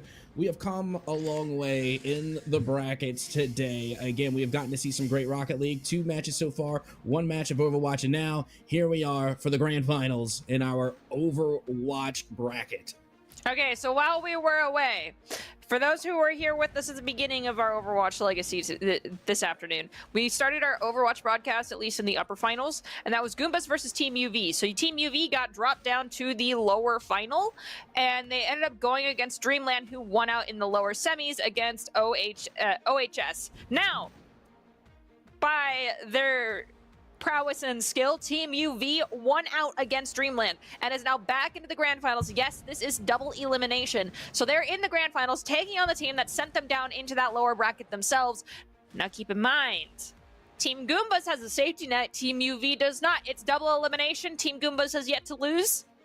And we are starting out our journey the exact same way we did last time. So it seems UV really is out for revenge in this instance, because we're going to be hopping over to Samoa for our first map. Now, do you think that both teams have learned their lessons and are just going to run out on the Ram Rush? Probably. I mean, that's what got them, at least if we're talking about Goombas, that's kind of what got them to win the first time out. You know, they played phenomenally, they did well, and they know if they do decide to go Ram Rush, it's not exactly as though that UV is going to be able to retaliate in kind, because again, they tried going Ram versus Ram, right? And it just didn't work. It worked in the favor of Goombas, but it didn't work for UV. So now the pressure is on to UV to try and make the adjustments and make a strike against Goombas, because Goombas have already proven themselves. Clearly, they're in the grand finals, they won the upper finals, and now they have the bracket reset in their favor. So it's going to be up to UV to make the adjustments and to make the changes necessary in order to knock Goombas down. Well, the ball is currently in anyone's court, and it looks as though both teams, we've got Goombas rolling out on the Ram Rush, as will Team UV, but the caveat, the changeup, the curveball, if you will, is Jack rolling out on the Venture. So Venture, I love them as a character, but they're also, again, they are fragile as fragile can be. If you don't explode with your team's util at the right time, you will find yourself exploding back into your own spawn, as we already see Ravenous Vortex using Shane in that Nemesis form, throwing out the pummel left and right, but forced to disengage, losing both DPS's Team Goombas, which is not a great start, but that's good for Team UV. They're able to cap the point. Yep, that they are. And look at the aggression coming out. They're going to push them all the way back to their spawn. Big ice wall to capitalize and get those eliminations following up. And now that is going to be a nice chunk of percentage going the way of UV, as they force Goombas to try and recollect themselves. Again, pushed all the way back to their spawn. And right now, Vex, who was one of the more known names the first time these two teams met, coming out once again here on the Pharah. We saw them kind of switch between Pharah, Ashe, and Tracer their last time out. Definitely playing more of that flex DPS role, not so much the hit scan, which we are leaving over towards, sorry, not so much the projectile, but they're playing more of the hit scan and flex, which is a little interesting to see that you go from the hit scan and then go Pharah. I guess, you know, if you're going to be someone's worst enemy, you also know, you need to know thy enemy as well, so you play the hit scan and you play the Pharah. As we have the entirety of Team Goombas disengaging in the spawn room together. Looking at Team UV, we have the orbital array online, and we're just going to round everything up here, because at within 10%, you're within punching distance of getting these ults. So we have Tectonic Shock, we have that Blizzard, we've got Rally, Chain, dangerously close to annihilation. So Vex starts out early with the equalizer, taking out Jack, which is great, because now we can use this momentum to our advantage if you're Team Goombas, as we hear that orbital ray drop down, and in response we have another one, but the Brig has fallen to Chain. That is not a good sign for Team Goombas. And you're looking at Goombas as well, you know, I mean, they're trying to make a comeback here, but, you know, Chan goes down. They lose their tank, and you're seeing UV coming through, using their ultimates very sparingly. Remember, we're not seeing the ult dump that we saw in game number 1. Now, you know, they throw out the annihilation, they put it to good use, and they still have 2 ultimates to fall back on, as now Goombas, I mean, they made some last-second changes, but it was too little too late. You saw Chance start to switch to the Doomfist, but the damage had already been done. UV are going to take the first round. this is quite a different tale than what we saw at least during Samoa originally. I mean, yes, we were on Volcano, which might have been, you know, the map that they were hoping to start out on, and now we're going to transition. I think this one's called Seaside, but I could be wrong. I've forgotten the submap names for this one and Antarctica. I struggle with. I don't know why. It's probably just because these are the two newest maps in the game aside from Clash. Clash is just the map name, but. I digress. I think perhaps because of the way that the angles work out on Volcano, they were hoping for that one to start out on to give them the momentum that they need to carry themselves forward to be more successful. Now, UV also opting, Lich is immediately going to this Pharah. We're not starting out on Mei. I think they're anticipating that Goombas is going to have Pain still on this Mei, and they're using this Pharah to counter that Mei. Well, let's see if it works out already. A lot of damage being dealt out here to the Goombas. UV, again, being able to deal out the damage from a little bit of distance here. And now we're closing the gap, trying to find the answer. And again, it's just Brigitte keeping their tank alive. But like you had called it out, Pain, the first to go down. And already that Mei is gone. They're going to have to respawn and come back. Mei now has to be aware of this Pharah. I mean, Lich and Vex have both been willing to play Pharah multiple times. So, I mean, until you fully scouted the enemy team, you gotta be careful playing more passive, waiting for that 15-second mark, as we have Snotty Finger getting eliminated and Do following suit. Vex is trying to apply some pressure and keep their backline alive, but it's just not enough. I mean, you have an entire building to hide by, so Vex, you're not that scary. You can't really... The headshot multiplier doesn't apply to tanks. So, like, at this point, we're kind of throwing pebbles at a mountain. Yeah, and honestly, I think Vex needs to go back to what made them successful in the first game, and that was the Tracer, especially here on Samoa. I mean, when we saw the first game out, Vex was literally getting the highlight reels, getting the play of the game, all with these with Tracer. So again, I think they need to go back to what made them successful in game number 1, because right now this Widowmaker just doesn't seem to be doing the trick. It's not enough damage. There's too much natural cover. And the issue now is when your tank is blowing up before you are and you're a DPS, it's because you're not taking enough of an angle or you're not presenting yourself as enough of a threat. And Widowmaker typically is a bit of a threat, but right now you're just not cutting it. And Lich instead is being more of a force to reckon with, able to counter angle, taking out Snotty Finger first. And honestly, if it's not Snotty Finger that's passing away, then it's typically UV's losing triplet. But because UV has not lost triplet, it's just Goombas that are getting punished right now. And now once again you can see Vex trying to work. I mean, they did put their ultimate on. They managed to get the elimination on Jax, but is that enough? You already hear the ultimates coming out. You do have Annihilation out, and then not to mention the Brigitte ult already dealt with as they get eliminated. Now Chan next on the chopping block thanks to the rocket barrage, as well as the Annihilation coming from Chain. We got Chain and we got Chan on both sides. Got to be able to differentiate between the two, but UV, they're going to be coming away with a very speedy round 2 win.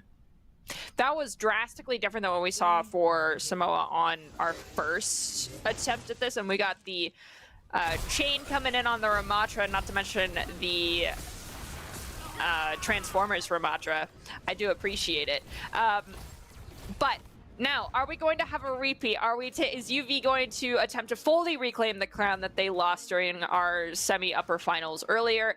And are they going to instead opt to go to King's Row, or are we instead going to go to a different hybrid map? What are your thoughts on that? I mean, it depends who gets the pick. Like, I mean, if you take the, and again, I am assuming this works as the same Overwatch format as most, that if you take the L, you get the map pick. Yeah. So coming in from the first round, we saw that, you know, unfortunately for them, Goombas took the L, right? So now they get the map pick. With that being said, they did win out King's Row.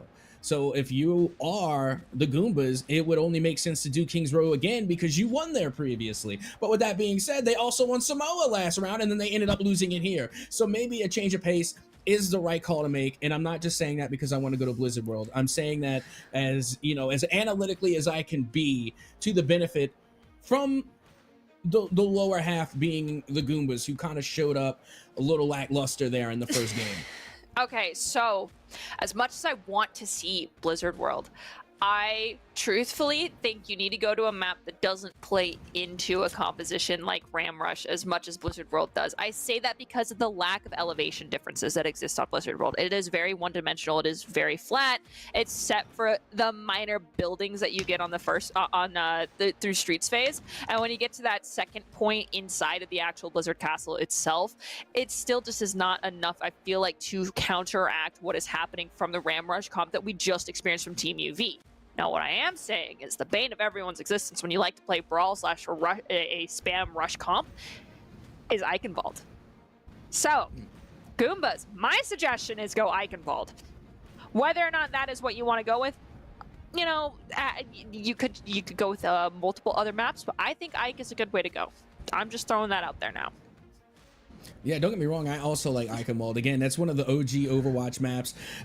It's definitely not a King's Row in the sense that, you know, that's where we always go, but it is still a namesake in Overwatch. Again, and because they do have several choke points, one being the initial archway, and then, of course, the second one being the bridge, there are still some very high points of contention coming from two sides. And also, I think Eichenwald would be a shakeup in the composition as well. I don't think we're going to be seeing a lot of that Ram Rush that we have been seeing on places like King's Row and Samoa. So if we go to Eichenwald, then, you know, just for the sake of having like a new composition, I think Eichenwald would also be a great place. Now, but with that being said, I also, just for my own tastes, wouldn't mind seeing Monastery if we had not necessarily for the hybrid, but if we get to a point where we get to see a clash, you know, if we get to see a clash, if we get to see another control, something in that regard. I just like Monastery aesthetically.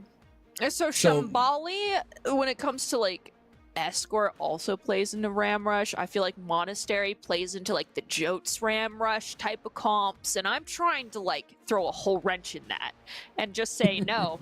But my just say no went completely off course. This is why I don't do hatchet throwing IRL either. We're actually going to Blizzard World. I mean, you and I, during the first time these teams met up, were like, hey, let's go Blizzard World. Let's go Blizzard World. And we end up on King's Row, the ever eternal like Ascent equivalent for Valorant, basically, of Overwatch.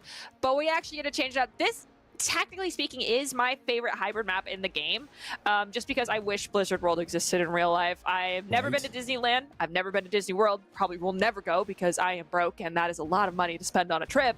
But if there were a world that did exist that wasn't one of those, and it was Blizzard World, oh, I would be selling my soul to go to this place if it existed. But like I said, this can very much so play into these type of spam to rush transition comps a lot, but the one thing they do bring to the table is the opportunity to play Diva. You could also play Sigma on this map. You could play Winston. Now, the one tank that I would advise against playing is possibly Roadhog and maybe, you know, Reinhardt on this map, but Monkey Happy, prove me wrong for the Goombas. Give me some juicy hooks. Turn them into pulled pork. Never mind, you're going back to Diva. It's almost as though you heard me saying I would not suggest going Roadhog. Now, you see, the reason I love Blizzard World so much is because I was playing World of Warcraft when Burning Crusade and Lich King dropped. You know, I'm talking about like OG, old school. Of course, not as original as the you know, launch title of World of Warcraft, but you know, the very first expansions being Burning Crusade and Lich King, and you know, the fact that this map is quite literally like modeled after Stormwind. I just, again, it's a little nostalgic for me, so that's why I love Blizzard World so much. Yes, guys, gals, non-binary pals, Captain did just date himself even more, but that's okay. Oh, well. We still love him nonetheless, as we have Jax getting a lot of love from the enemy DPS right now, and their support's giving as much as possible. Unfortunately, as much as possible is still not enough. Jax will pass away. Vex was first to fall. Hypno, as well as Triplet, are now going to be eliminated by Monkey Happy. I love me some Diva. I know a lot of people hate the missile. I do too at times, but when my Diva does work, I am here to support them.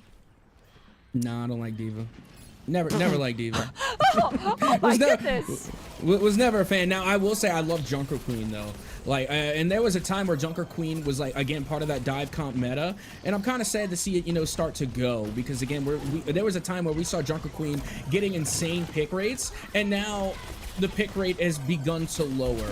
I mean, we still see them in Clash from time to time, but, you know, on game modes like this and game modes like Control, you know, we haven't, you know, the pick rate just hasn't been there, and it's a sad face for me. you know, I'm not gonna complain because I swapped off and stopped playing Diva, and a lot of people did, saying, you know, she just wasn't it. And for a while she wasn't, but now I feel like with Juno, with Hyperwing Ring, in these open air types of maps, she is a force to reckon with in the best way possible. But who else also is? Lich is finding eliminations back-to-back with the assistance of Jack again. And guess who is not passing away for Team UV very frequently? Triplet. They've died one time thus far. We've had 3 consecutive fights now. They're looking good, looking healthy. We've got a lot of ults ready to go. The only exception is Lich, who's 1% off. Might as well have it. But now is the situation where I say, I pray every fight you are hitting tab if you are Team UV, because that is a Sombra, and Jack has just passed away. Yeah, and now you can see that the rally has been called in, and the ultimate is out. Meanwhile, we're still waiting for some ultimates to be called by UV, as they are getting eliminations now, and the payload will move back in the forward direction. I mean, UV was able to come through with a screeching halt onto the payload, but now just from the use of one ultimate, Goombas get it rolling again. So UV, they're still holding onto these ultimates right now. It's literally burning a hole in their pockets until finally the rally has been called in. And the rally means the death of Toki for Monkey Happy, and their only option is to send themselves off the map shortly thereafter.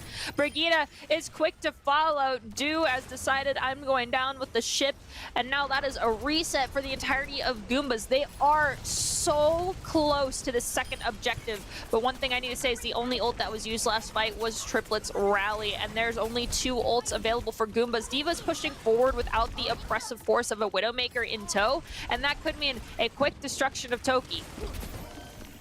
Oh, here we go. You can see Chain again being an absolute nuisance on this Diva.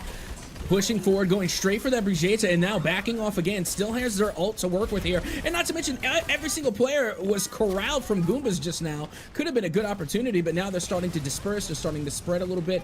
But Lick, again, being able to come through with 2 eliminations on the back line, and they're going to force Goombas to reset one more time.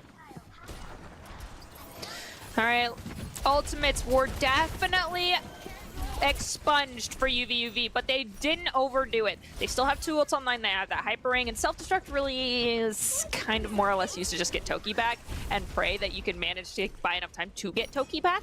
So we're equalized as far as ults go. Now we really want to keep an eye on Pain. If Pain can manage to get this Pulse Bomb onto Triplet, that will be a key factor for Goombas to be successful. But as I'm mentioning that, Triplet turns around, gives a nice hello wave goodbye to Triplet. Vex returning the favor in kind, finding 2 eliminations. Payload dangerously close to this middle checkpoint here to give us extra time if you are currently Team Goombas, looking for an opportunity to progress this forward. But I think this fight needs to be dropped fast, and we need to regroup. It's definitely starting to look that way, as now Vex is going to be calling in that Widowmaker ult. And again, this is a DPS decision that Vex is committed to. Even though earlier on, you know, we saw them play a lot of Tracer, we're not seeing any of that now. It has been mostly Widowmaker for the most part. And now Chain able to get back inside of the mech, looking for opportunities to once again find some cheeky eliminations, penetrate the back line, and they're just going to focus now, taking out the Diva. They find Vex, they find the Widowmaker, and they're able to get the elimination.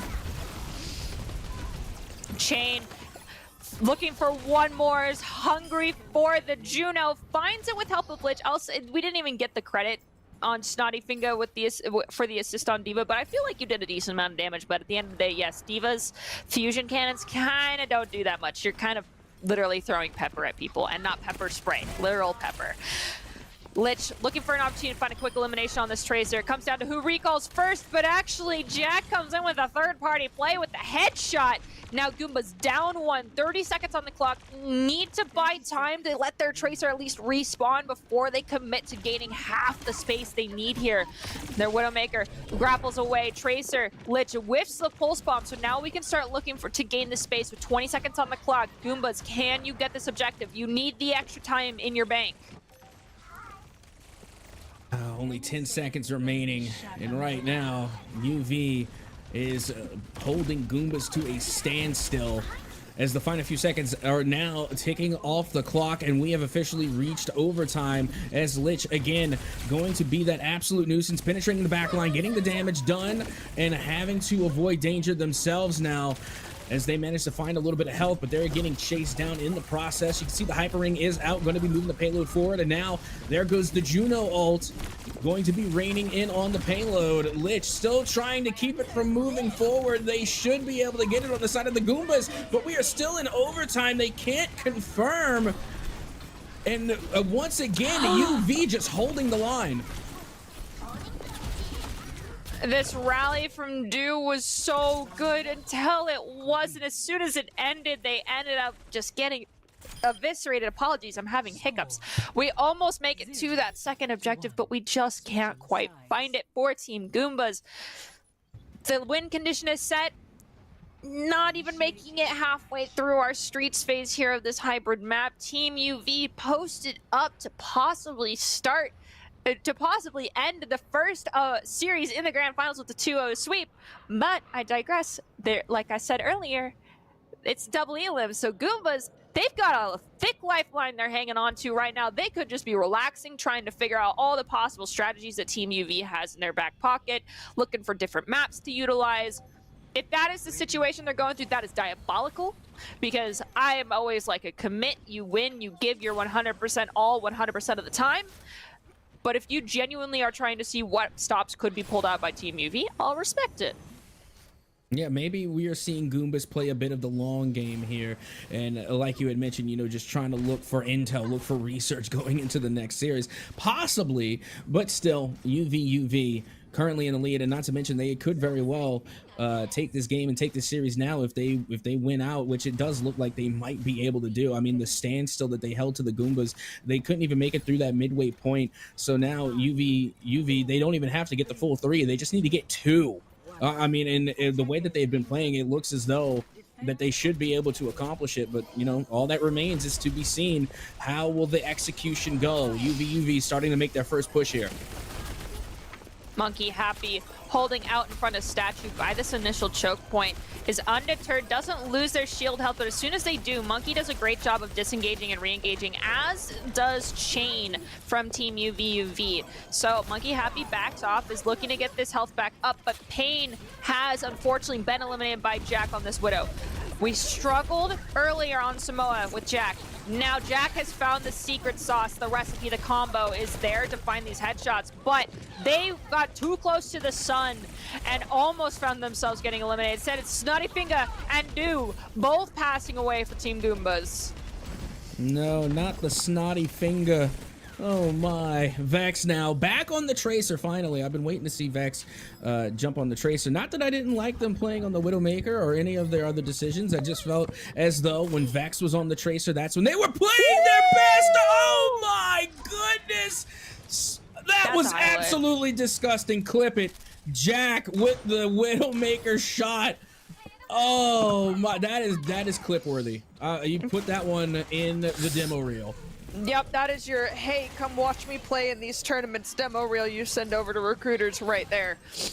So we have Lich recognize that their teammate was getting pressured by Vex, tries to go help out, ends up getting themselves eliminated, but it buys enough time for D.Va to also come help Jack out. So that's okay, Tracer gets back quickly. Also, your spawn's not that far away. We're getting dangerously close into this backline. We see the pulse bomb go off. Triplet's gone. Jack is also eliminated. That's Vex with the 2-piece combo. Looking for the 3rd piece. You can only get 2 chicken wings. You can't get a 3rd. I'm sorry. Now we have to reset. Yep, that they are. Meanwhile, you see Chain going to be taking on the fight against their counterpart there.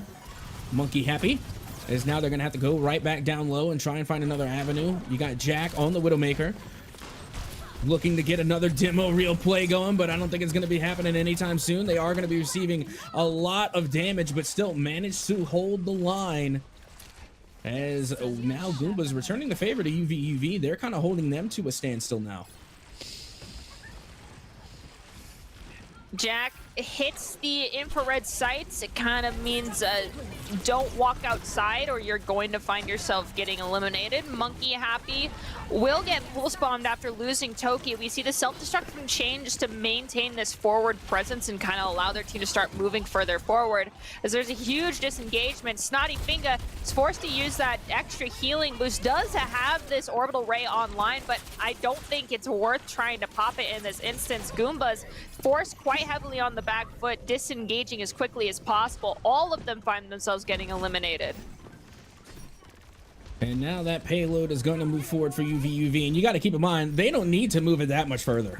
Like, I mean, they are getting closer and closer to taking the dub here. And they have plenty of time to do it. Just over 3 minutes to go. Triplet going to be holding down the fort here onto the payload.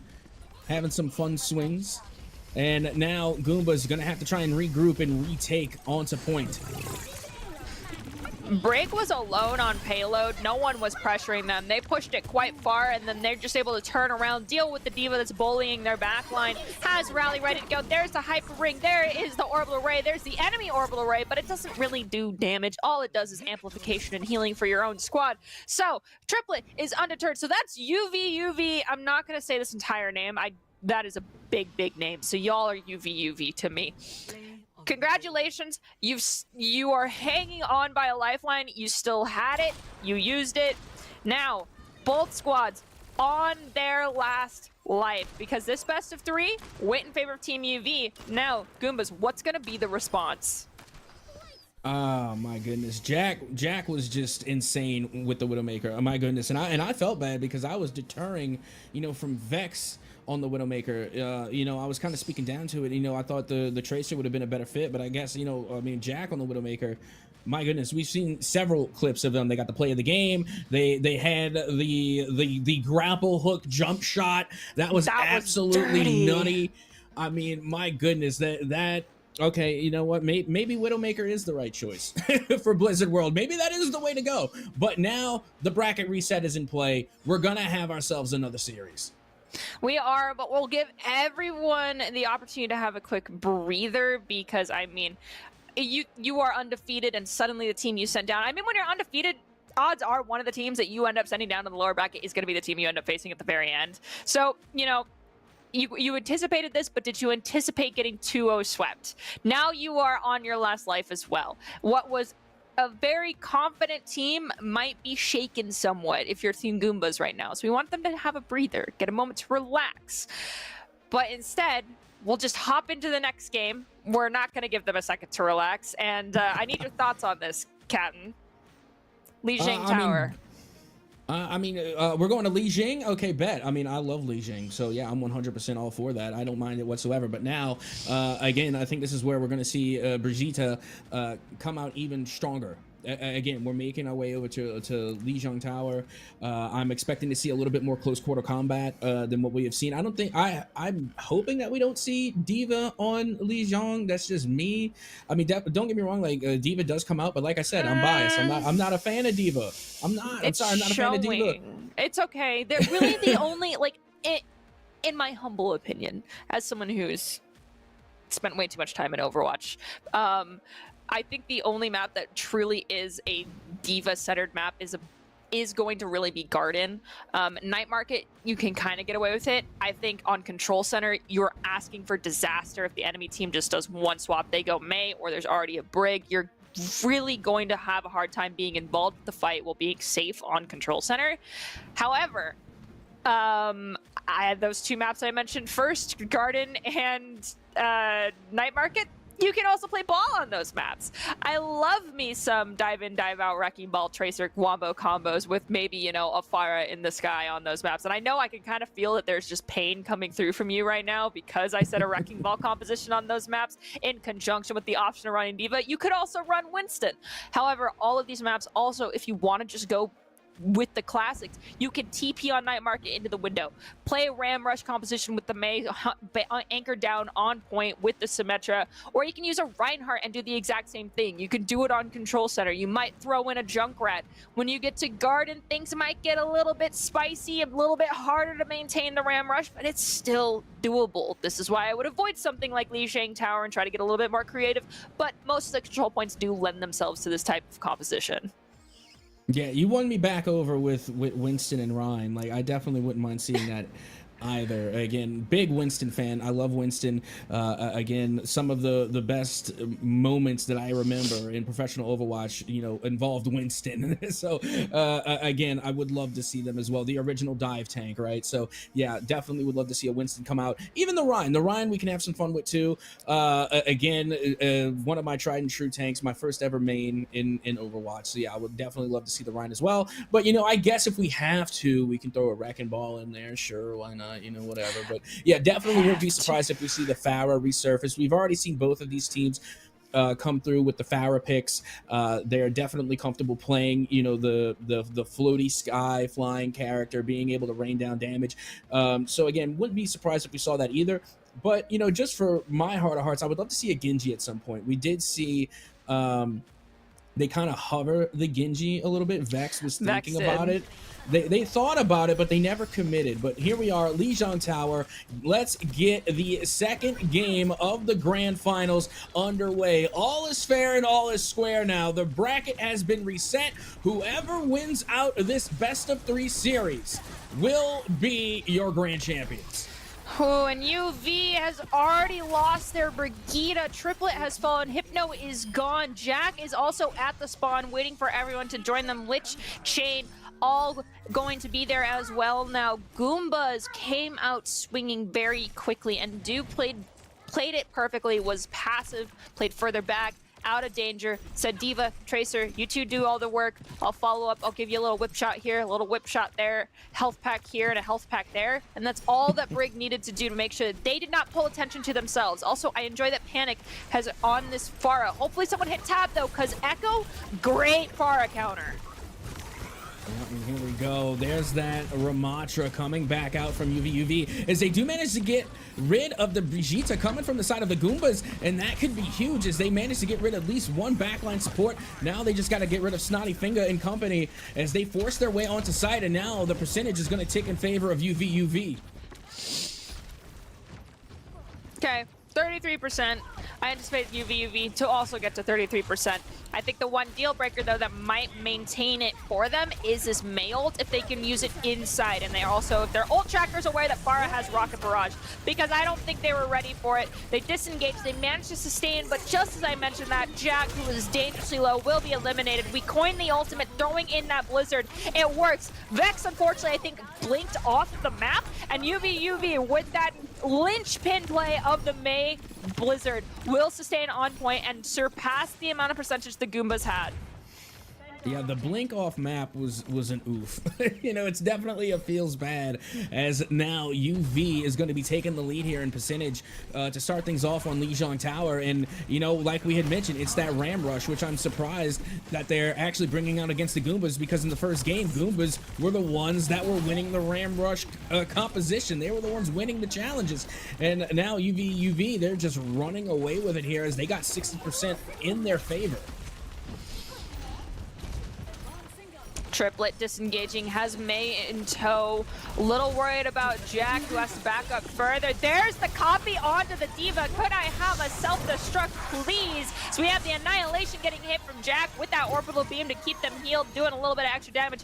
D.Va, our copy D.Va, is in the back line, hits that self-destruct as soon as it comes up. Pilot D.Va is getting dangerously low for Jack. They are back into Echo form instead. But nonetheless, Monkey Happy has lost Toki. This is a huge advantage for Team UV.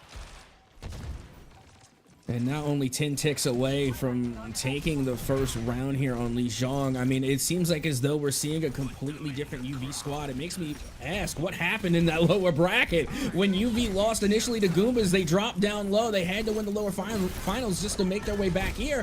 What happened? This seems like a completely different UV team than what we saw their first time out in the winter finals. As we are now in overtime, and UV have set themselves up to take the dub, but Goombas, they are striking back rather strong. Goombas has made it over to the desperation swaps, and I think Team UV recognized, hey, we're at 99, they're at 30, we can just drop off the back of the map, regroup, don't waste any ults, don't give them more ults, because right now the only person with an ult online is going to be Vex with that pulse bomb. The target of interest is going to be Triplet. In the first encounter game that we had with these two teams, Triplet was on the receiving end of a lot of them. And as I'm talking about it, yes, Vex does stick triplet. We can just reset though. There's enough time in the time bank for Team UV to just relax and make sure that they aren't being spawn camped by Team Goombas. Yeah, and now that we're seeing, you know, like you had mentioned, the switch being made from Monkey Happy over towards that Doomfist, do you feel like as though this is the right call, you know, in the late game here to start things off on Lijiang, is to make this late game switch over to Doomfist? I mean, you gotta do what you gotta do. They needed to fully regroup, and if your team can maintain a foothold here with Doomfist, that's fine, but someone needs to pay attention. Jack is here. Jack is not getting pressured. We've thrown the stickies out. That is dangerous. Snotty Finger has passed away. Now we have another orbital ray getting dropped down from above. We also heard another ult get popped at the same time. Pharah is getting chased down by Jack, but Jack doesn't feel the need to go any further. I mean, you don't have to push the spawn doors. I don't think you technically can anymore as Echo anyway. But that is going to be objective secured for Team UV. Goombas, what is happening here, my friends? I don't know, but I gotta say, you know, coming out into that round, I think Jack on the Echo was the big difference maker. I mean, just seeing them go to work the way that they did was truly phenomenal. And again, a great counter to that Pharah as well. I mean, literally shutting down the flying character. And that Echo came in clutch several times, being able to use their ult to, like we had mentioned earlier, copy that Diva. And again, Jack was, I think, the real difference maker there for UV. Now going into the next round, take a look at this. Oh, I was about to say, we saw Chain hovering that Roadhog, and now Jack coming out on the Venture to start things off here in round 2. If the last time we saw Venture, it was a short-lived play. We also have Vex on the Cassidy, and the Cassidy changes, I feel like, make it even harder to survive on Venture. We're already in that Nemesis form, pummeling through, throwing the punches left and right. Pain, Do, gone. Triplet, also gone. But when there's two that have already fallen for Team Goombas, and Team UV losing both supports, it's really a coin toss as to who's going to be more successful. I think Snotty Finger is going to be the difference maker in this situation, able to keep their team alive. Yeah, well, UV are going to be able to get the first points on the board as they manage to strike first here on the point. Snotty Finger just kind of alone now as they wait for their team to come back. Not any changes being made yet. Again, we're still going to be sticking with the Ramatra for now. But, you know, I have to wonder, you know, we've already seen Monkey Happy switch to the Doomfist before. Are they going to opt out to do it again? Because right now their Ramatra is getting shut down left and right. Monkey Happy still up into the fight. Now Snotty Finger able to get involved as they manage to keep their team alive. And Goombas manage to strike back and strike back hard against UV as they now take control of the point. Find it interesting that we just used Hyper Ring so early just to gain the space in this area. Hopefully we can buy enough time. It's a 12-second cooldown anyway, so theoretically Snotty Finger should have that Hyper Ring back online. We've got this Annihilation ready to go. Use that with Hyper Ring, use that with Orbital Ray, one or the other, but this May wall could be Monkey Happy's undoing. It's not. We survived. We hit the Orbital Ray to make sure our team's healed up. We do still have this Annihilation. Instead we're gonna hit the Deadeye, which still is kind of more just a time buying and space giving type of ultimate as the Annihilation is getting hit. We have Tectonic Shock also getting hit. Annihilation is going to be what's used to eliminate 3 members of the team for Goombas, and now UV has control yet again. Yeah, that was absolutely sick. I mean, don't get me wrong, like Goombas, they managed to come through with that retake, and they pushed UV all the way again to their first chokehold. And you know, we seen the Orbital Ray come out, we saw the ultimates come out from Goombas, but I mean, UV just again adapted and reacted so quickly. They were able to retake this site, and my goodness, UV again looking in top form right now as Goombas once again have to regroup. We're going to hit the rally, catch them in rotation. Vex is the first to fall for Goombas, followed up by Do. Now they're at the doorway. They need to disengage, but there's a May that got caught out in the fray, so Pain is going to get staggered, and now we're trying to just pick up Monkey Happy possibly, but we realize it's not doable. Let's just disengage and buy our space back as needed. We are in last fight territory for Team UV here on Lijiang Tower. This could be the start of another full sweep for this squad. And then not only that, even crazier still is that UV, I mean, if they win this here, they're on the cusp of pulling off the bracket reset, running the lower bracket. That, again, I mean, it does happen, but I did not expect to see it happen today, as now Chain, again, with that Nemesis form, going to be able to go in and actually, I apologize, Annihilation, rather. Being able to go in and find the eliminations necessary, as now they're going up against their doppelganger. Going to be throwing hands, throwing the haymakers to find yet another onto Monkey Happy. And this overtime is beginning to run out, and it looks like UV are going to be able to take the win here on Lijiang. All right, Goombas, you get the hybrid map pick again. Now, last time we went We went Blizzard World and it still didn't work out. I'm telling you, let's avoid something that plays into that plays into the Ram Rush. Let's avoid the Ramatra. Now, I suggested Eichenwald. This is why I want you to avoid the Ram Rush, because Chain is disgustingly good at the Ram Rush. Now, I suggested Eichenwald. Alternatively, Paraiso is also an option to try and avoid the Ram Rush. Yes, initially kind of on the first objective, you can go with the Ram Rush. Streets phase, oh heck no. If you play it right, even if there is a Ram Rush happening, you should be fine. I personally think we need to avoid those types of maps. So if JQ's good on it, if Ram's good on it, don't do it.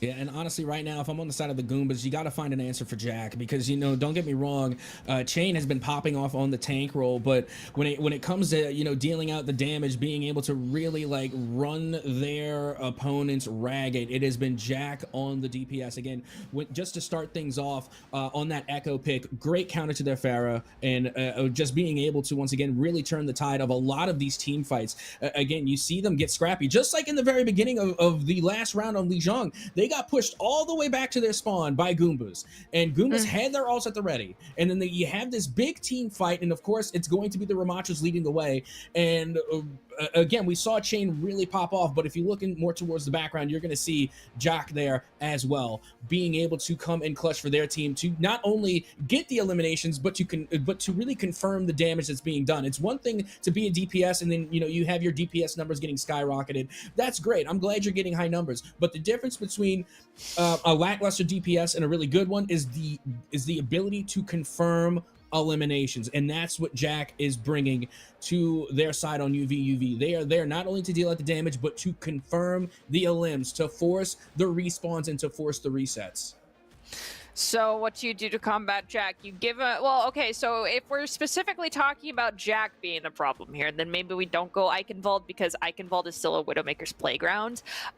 So on your attack phase, trying to counter Jack will be a little bit more difficult and worse for Rare to deal with. I feel like, though, everybody struggles during the external castle phase, where we're going through the walls. So during the actual outdoor escort, people are going to tumble. You're going to fumble a little bit. But it's definitely not a map that's so easily played for Ramatra unless you stagger your team during that second phase. Now, alternatively, Paraiso, I feel like also a great go-to. However, my hopes and my dreams are now eternally dashed. We spiced things up with Blizzard World earlier, and we're going right back. We're going to Kings Row. I ain't even mad at it, honestly. I'm glad we're going back to Blizzard World. Again, Blizzard World, I think, definitely was the change of pace that we were hoping for. It's also the one that we needed. However, with that being said, the last time Goombas were on Blizzard World, I said Wizard World. The last time Goombas were on Blizzard World, it did not go well. They didn't even make it to the second checkpoint, so I think it's very interesting that we're heading back there again, and I'm hoping that the Goombas may have a different play style, a different strategy going into this. Oh no, sorry, wait. I might have misspoke. I meant to say we're going to Kings Row again. I got like my excitement and my spice with Blizzard World, but not again. Yeah, I was about to say, because I was even thinking, why would Goombas want to go back to Blizzard World when they just lost? Oh, my goodness. Okay, so I'm honestly glad that we are mistaken here. We are heading back to Kings Row, the ascent of Overwatch, if you will, for our Valorant fans out there. And it is going to be the side of the Goombas to start things off here on offense. And once again, we got that Remy on Remy action. And here is where the Goombas struggled last time, was getting caught during this rotational phase. towards around statue. Both hyper rings are expunged, and we have Dew walking outside while Ram is undeterred by the idea of being alone inside of movie theater and does not get punished for it. Instead, all of UV opted to back off, which I find very interesting. They did spend their hyper ring, which means we're kind of at a null point, but they spent it first, so they get it back first. I see the vision now. The vision is clear, and it has come to fruition, as it does appear that UV are getting scrappy on the point. Triplet also on point, trying to make a last-ditch effort, but will be eliminated. Goombas look as though they should be able to take the payload and get it activated, as now that third tick does go through, and the payload now will begin to move forward in the favor of the Goombas. All right, now let's look at Goombas and their ult economy. Currently, right now, we can confirm we're going to have Annihilation ready to go, as well as Orbital Ray. Team UV, I'm going to give a little bit of good faith here and claim that they will have Orbital Ray as well as Bob ready to go. Now, is Bob as powerful as Annihilation? I think if Orbital Ray is right on top of Bob, perhaps. But do you want to spend that to have the advantage? I don't know. So Chains needs to get this ult ready to go, but Annihilation gets popped early in conjunction with the Ravenous Vortex. Dew falls, Triplet falls. We're equal on both sides. That's the Brigidas, both eliminated. But with Ashe falling and Pain, this is anybody's game. Who's willing to spend a little bit more? It's going to be the Orbital Ray to keep Monkey Happy alive, able to send the pummeling through. Oh no, it's happening again. Oh my goodness, a little bit of deja vu, huh, Nerdy? It looks like we're getting that ult dump that we saw earlier. However, UV still have 2 ults in their back pocket. Chain now will be eliminated. Compliments of Monkey Happy. Vex also getting in on the action as well from the outside, and this is what we like to see. This is what we've been waiting for Vex to wake back up, and they have on the Ashe pick, and the Ashe on King's Row does hit different, and we could see that now as Goombas nearly onto that second checkpoint, wasting no time here in game 2 of this bracket reset. We use Bob early as well as Blizzard and another Bob. We see Rally on both sides getting hit. And there goes the final ultimate that was available for both teams, hitting Annihilation. Chain is going to fall. Pain has been eliminated. Lich falls. Hypno falls. After every ult in our back pocket was spent, we do have Goombas walking away, managing to lock down the second objective with 5 minutes on the clock. Okay, so Goombas decided to wake up now here in game number 2 of the bracket reset. As now, I mean, it looks like they're playing as if they are unstoppable. I mean, look how much time they have left. 4 minutes and 40 still remaining just to get around this last turn and get the final checkpoint. It seems as though the Goombas have finally decided to lock in, as now you can see Vex going to be switching back over to that Widowmaker. And now, Ducio is going to be taking a little bit of damage here. They get put behind the ice wall, but they're still keeping their Ramatra alive, and it looks like they're going to have to back off and give a little bit of ground so that way they can regroup. I mean, when you've got 4 minutes and 15 seconds on the clock, it's okay to regroup.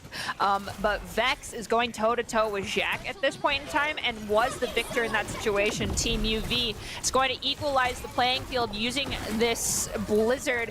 Finding the attempt of elimination onto the Ramatra does not work out. Instead, Jack and Triplet both have been eliminated by Vex on this Widowmaker. Hypno has hit that Orbital Ray, given the damage amplification and the healing, but it's not enough. Triplet, for the first time we're seeing a Lucio get pulled out, is going to run out, wall ride to freedom here to try and get a touch on this point while Hypno stays at a safe distance, hits the Hyper Ring, tries to get their team out of the Blizzard, but Chain is unfortunately going to be eliminated. Triplet as well, and we cannot make contact with 3 minutes and 34 seconds on the clock. Goombas claim all 3 objectives here on King's Row. I mean, my goodness, what a first round to start things off here in the second game of the bracket reset. And Goombas, they really needed a monumental win. They needed something to pull that morale and pull the momentum back into their favor, and that did it. Again, that was a great time to start things off for King's Row, and it's going to be a tough challenge for UV to surpass. 3 minutes and 34 seconds just remaining to take into overtime, to take into extra time. The Goombas were looking extraordinarily strong, and if they continue to play like that, they're going to get their win here on King's Row. Now it's up to UV to try and strike back, and like I said, it's going to be a tall task for sure. Okay, let's quick math this a little bit. So Team UV had roughly, and this was me giving giving a little bit of extra time to them. They had 90 seconds last time when they full capped. Now, if we are going to do the exact same thing for Goombas here, who had 2 minutes, they added an extra 90 seconds. So let's give an extra 90 seconds over as well to Team UV. So perhaps we have overtime with more than 2 minutes on the clock, closer to 2 minutes 30 seconds for Team UV. Right? Yeah, that sounds about right. I mean, don't ask me math questions. It's going to end badly. So, you know, I'm going to take your word for it because my math does not math well as we are getting ready to start things off here as UV will now get an attempt at playing a bit of offense here and try and equalize or come as close as they can to Goomba's time in order to end the grand finals here. And now Lich already going to be taking some damage here as Pharah. Vex also going to be on the receiving end of a little bit of damage of their own. Lich now from the outside with the Pharah, able to find a little bit of that splash damage. No confirms yet. They move in on Vex, and they will get the first elim. Now they're peppering damage in down towards Monkey Happy. Monkey is gone. Dew is going to be eliminated as well. Playing cleanup crew coming in with the broom. That's everyone, but I think Snotty Finga, who got eliminated for Team Goombas. Snotty did manage to run away, and Farah recognized, hey, well, Lynch was like, I'm getting way too close to the spawn doors here, and chose to back off, which was very smart of them. But now we need to reclaim the space. We need to get to bookstore. Currently, if you're Team UV, that's the goal for the first area here, is claim bookstore. Yeah, I mean, UV off to a great start. They did manage to take that first point rather quickly. So, yeah, they got themselves a decent amount of time to try and, you know, further the payload. I mean, they're on par right now with Goomba's time. As you can see, they are going to be moving that payload over towards through Archway. And this is an opportunity for Goombas to actually eat a lot of that time, is, you know, try and hold this choke point. Try and hold the Archway for as long as they can. Here we go. Hypno hits the orbital ray. Snotty Finger is very close to their own. Not positive they'll choose to use it as they have lost pain. So now they have to pay 2 ultimates. That is orbital ray as well as annihilation. Hypno attempting to keep their teammates alive, but the 2 caught in the annihilation will fall, as will Jack. And now we're going to disengage all the way back towards not our spawn, but the original spawn for the map. Yeah, my goodness. I mean, again, when Monkey Happy goes Trigger Happy, I mean, they go all in. They were chasing down the opposition. And we also saw the same thing coming from the Pharah there as well. You know, again, they were really hunting down a lot of the players from the Goombas. That was Lich. And, you know, we really need to see that happen again, to be honest. If they're going to want to try and push this payload, we're going to need to see a lot more of those eliminations being confirmed by Lich with the splash damage. And they do have the Rocket Barrage available as well. As you can see, Bob is going to be called out. And keep in mind, UV still have 2 other ults at the ready. Jack not being one of those individuals currently with that ult because they just used Bob not too long ago. Lich does have this rock barrage, but after losing Chain, it's better off just backing off. We still have 3 minutes and 40 seconds to make some magic happen and find that objective, so it's fine, but they do find the elimination on Vex, and that oppressive force of those dynamites, which I've talked about before, being gone means we can gain this space, and there is no choice for the Goombas but to back off because their tank is too fragile without the support of a DPS, so we have to hit the rally, and that's a great sign for UV to either hit their S keys or hit a Q themselves. Instead, they're just going to put in a lot of cooldowns to gain back the space and force a wall out from May. Yeah, right now you can see Lich putting in a lot of work here, and it looks like they might be trying to set up for that Rocket Barrage. Sitting on top of the building here, going to be looking to go for the back line. They're not going to call in the Rocket Barrage just yet, but they do get a good amount of damage as that Orbital Ray does come out from both sides, and it's always around this turn where we see a big ult dump come out, and this time it does go in the favor of the Goombas as they manage to hold off the pressure from UV. Okay, that was Orbital Ray, Rocket Barrage, Annihilation, Another Annihilation, Orbital Ray. and Orbital Ray. That was a lot of ults from both teams. I'm just glad it wasn't 10. Okay, we can't break the record of 10, I believe, but we have yet to hit that same record at least during this matchup thus far.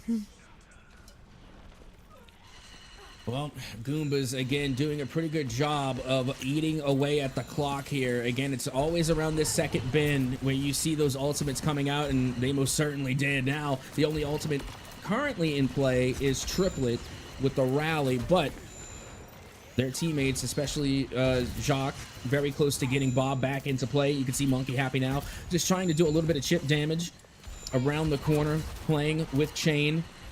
Taking their time here. They don't want to risk any unnecessary eliminations as that payload is rounding towards that last checkpoint. And now that they pushed in a little bit too close here, they're going to take out the Nemesis form just to buy themselves a little bit more time. And they, unfortunately, for Team Goombas, did end up losing Vex, and that Dynamite being gone is not a good sign, as there's Rally, Rocket Barrage, as well as Bob, all ready to go for Team UV, but they don't need any of that to take care of Monkey. However, as soon as Monkey is eliminated, Pain throws out the Blizzard just 1 second too late, trying to sustain the team, put out a little extra damage. A force to reckon with, goes into Cryo Freeze, buys a couple of seconds, but it's too little too late. We are going to unlock this next objective, but if you're Team UV, you've only got 2 minutes and 30 seconds on the clock. Goombas had 5 minutes at this point in time, so automatically we're looking at a lower time bank. Yeah, and you know, that's what I like seeing from Painkare on the May, because again, you know, like, Goombas are playing for the long game here. They know even if they're giving up payload, even though if they can't hold off from that second checkpoint, they can still eat as much time off the clock as possible, as again, they only have 2 minutes left to try and get the third checkpoint, and even if they manage to get it, it's still a huge advantage for the Goombas in overtime. So literally, the way Goombas are playing is that every second counts, and they're making it count against UV. They are, but with sub 2 minutes on the clock, we need to make something happen. And Hypno's attempting to do that themselves. Hits the orbital ray. Do in response hits theirs. Snotty Finger also hits their ult, but Triplet having fallen, losing the support early. We have no choice but to disengage, and it's tragic. We spent orbital ray and rally, and we're unsuccessful in getting any footing. However, we did get Monkey to hit the Annihilation, so we spent 2, and we forced Goombas to spend 3. We now have that Annihilation still in our back pocket for Team UV, but we are hitting last fight territory. I mean, that we are. I mean, my goodness. Just a little bit over a minute left to go, and if they can't manage to get the checkpoint, then we're not even going to see extra minutes. We're not going to see extra time. Chain now on point, still has the Annihilation in their back pocket. Goombas look a little bit spent as far as ult economy is concerned. They are around the corner from getting the Snowball back, as well as Vex's ultimate on the Widowmaker. But there you have it. I mean, Painkare is going to be eliminated. Vex able to find an elimination onto Triplet. And we are still scrapping on the payload, as it is still just about halfway now into this third stretch. And finally, they get some decent ground here for UV. As I'm about to mention, our quintessential characters in this next fight are going to be our Ashe and our Pharah, because they're the closest to the ults for Team UV. Jack, unfortunately, will find themselves getting eliminated. Lich has 93% on this Rocket Barrage, takes a huge chunk of damage. Half their health gets eviscerated by 1 shot to the head. They're still sustaining, but UV needs to back off and buy these next couple of seconds so that they can have Jack come back and get a touch on this payload. Pharah jumps in, desperate to find elimination, unfortunately gets themselves eliminated. Chain will also be taken out of the play here. Bob's on the payload, bringing us into overtime, but it's not going to be a long time that they can stay there. Does end up getting eliminated, but this Annihilation coming online could be a death sentence for this attack for Team UV. And you can see Jacques trying to do their best. They're throwing out the dynamite, not going to be able to do much with it, as they nearly are eliminated. Finally, they do go down, but kudos to Jack for trying to fight the good fight. And now a Kitsune rush out of nowhere. When did Kiriko come into play? I didn't even notice until I saw the Kitsune rush, as the Goombas are going to hold UV there at the third checkpoint, and they will come away with the second game win. We are going to a Game 3 bracket reset here in the grand finals. I mean, this is exciting. This is what I asked for. Now, Rocket League, the bar's been set really high. Can you follow up and give me an exciting match just like this one?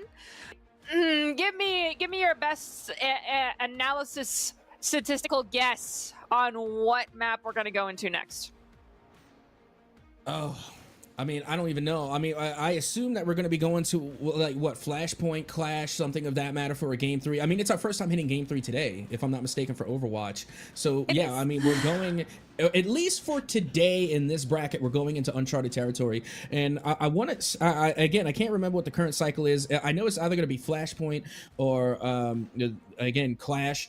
I want to say it's Flashpoint because that's usually how it has been going. So yeah, confirm that we are going to go to Flashpoint. So for me, I wouldn't be surprised if we see New Junk City. Okay. That's where I'm expecting that we go, because that usually is like one of the default, if not the default, Flashpoint maps. So it actually is somewhat changed, and that is because it's not because people are like me and like with Bind, it's very sepia toned and boring. That's not the case. It is literally because of the lack of natural cover that is provided on New Junk City. So when you like to play a composition like Ram Rush, where you have a spam phase into a rush and brawl phase, those spammy phases become very punishing and very difficult if one team counter swaps. So what map do you choose instead? You can go Servasa. Now, this introduces another opportunity to change things up. I mean, yes, you can go her on New Junk City. It is her city after all, but Junker Queen. Junker Queen is very powerful on Servasa, and I would love to see me some JQ on this map. I'd like to see just JQ in general. Let me see my queen for a little bit of time. But truly, if we're going Flashpoint, I think we're seeing Servasa. If we see New Junk City, I will literally chug an entire can of Coca-Cola. I can't say I'll eat my shorts, but I'll chug a can of Coca-Cola. I mean, that is still quite, the statement, chugging an entire can of Coca-Cola. I mean, don't get me wrong. Now I hope we do go to Servasa and we get to see a Junker Queen, just so that way I can see you chug a whole can of Coke. It's like doing the Sprite challenge. But regardless, I mean, you know what? I would definitely love to see Junker Queen. I've already mentioned Junker Queen earlier on. Again, I'm a big fan. Love Junker Queen, especially when they were part of the big dive meta. Love to see it. And with that being said, just from what we have seen today, was something that really surprises me that I didn't even harp on. I'm surprised I didn't talk about this a little earlier. But the fact that Juno has nearly replaced Moira in the support meta, I think is absolutely fascinating, because for the longest time, and even in ranked mode still, like when I go play ranked, there's always Moiras everywhere. There's always a Moira. They are always everywhere, and they are just always a nuisance. And if in anything, they are like a pseudo DPS, like how we were talking about pseudo classes in Valorant earlier yesterday. Moira is a pseudo DPS. I feel like Moira is for the support cores that don't want to play support. They also want to get their damage done as well. Again, one of my perfectly mid takes. But with that being said, I'm just so surprised to see we haven't seen any Moiras out today. Okay, so I think it's not a very mid take at all. For a very long time in Overwatch, we had it ingrained that we had a main support and a flex support. In truth, I feel like the veteran players and upper echelons who use the different phrasing of an aim support and a main support really had it right, because you have these supports that are heavy damage dealing characters who have healing abilities. Moira, in order to even heal, you have to actually be doing significant amounts of damage. So like with that in mind, and then you have Zenyatta, who literally has a healing ability. That is it. Like, you throw your Orb of Harmony and you're like, good luck, have fun, soldier. And you utilize your Discord Orb, and your amount of damage is really where things come to fruition. Baptiste, let's be honest, you're a DPS in disguise. So I'm gonna eat my shorts here. I'm wrong. We're on New Junk City. I'm excited to see the Ram Rush on this map. I really was hoping for Servasa because I love the JQ matchup on market, but you know what? You win some, you lose some. Yeah, I'm about to say, I had a feeling it was going to be New Junk City. It was just a guess, something in my gut, and my gut is huge. So sometimes, it hits on the mark. So yeah, really happy to see New Junk City. Again, it's actually one of my favorite maps. I also like it on the payload maps as well, like Hybrid and Escort. I really love New Junk City on those maps as well. So again, pleased that we're here, and already the Goombas are going to be the first ones on the board. All right, Goombas. Are you going to take this map and seal the deal? Remember, Flashpoint is a best of 5 in itself. You need to win 3 objectives. We could go the whole distance. I, for one, it looks like we're having some technical issues, but I, for one, am someone who's always like, When it comes to Flashpoint, the first 2 objectives don't matter. I say that because so frequently do I see teams struggle on the first 2, and then all of a sudden it's back and forth on the next 3, and it comes down to the final map no matter what. And at this point, this far into the series, we're in grand finals. I anticipate it being all 5 objectives. Now, when it comes to Overwatch, you are the expert here, a lot more knowledgeable than I. However, I will agree to disagree on that last point. And no matter what game I'm playing, no matter what game mode, doesn't matter to me. I feel like every single point matters, and that's just me though. Just because, again, my sweaty try-hard self is like, I'm gonna give 100% on every single payload, on every single objective that there is. So like, you'll never see me give up on a point unless it is a team coordinated effort to come back, regroup, and then take another point. So again, that is just the way that I approach the game. That's the way I approach like almost any esport. Is that, you know, I just again, there's no chill. No chill. I mean, I don't know what else to say. I'm going full tilt on every play. Let me defend myself a little bit here, because while I do agree, you have to give 100%. But what I'm saying is, regardless of who wins the first 2 objectives, we're seeing all 5 objectives. That is how the instance in which they don't matter. We could have one team up by 2 by the time we hit the 3rd objective, and then all of a sudden the other team goes up by 2, because these objectives in Flashpoint, remember, they cap at 1.8% per second. That is nearly double what they do on Control Point. Instead of getting 3 fights guaranteed, you are looking at 1.5, maybe 2 fights per point, which is why there is 5 points in Flashpoint. So if you lose the first point, odds are the first objective is just not going in your favor in any capacity. And then the follow-up objective, depending on the RNG, could be closer to your spawn or closer to the original objective that got capped. So that's why I say the first 2 objectives are so, I guess, volatile in the capacity to be in your favor or against you, that really it's those latter half 3 that really all teams need to be focusing on, rather than the first 2 winning and put yourselves at match point that early on.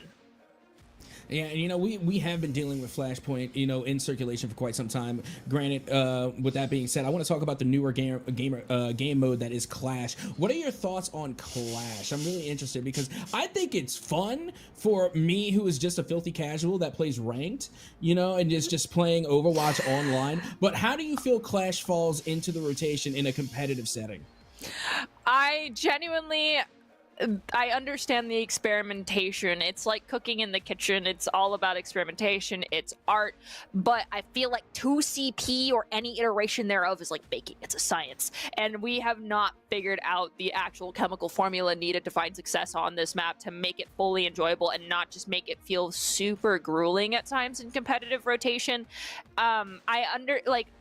How it was previously when they first kind of sprinkled it into our quick play and let us play it, it definitely was not in good shape. We're getting closer to a fine-tuned model for Clash, but I don't think it's healthy enough yet to be a mode that is enjoyed by the vast majority of competitive players. For casual, I totally get it.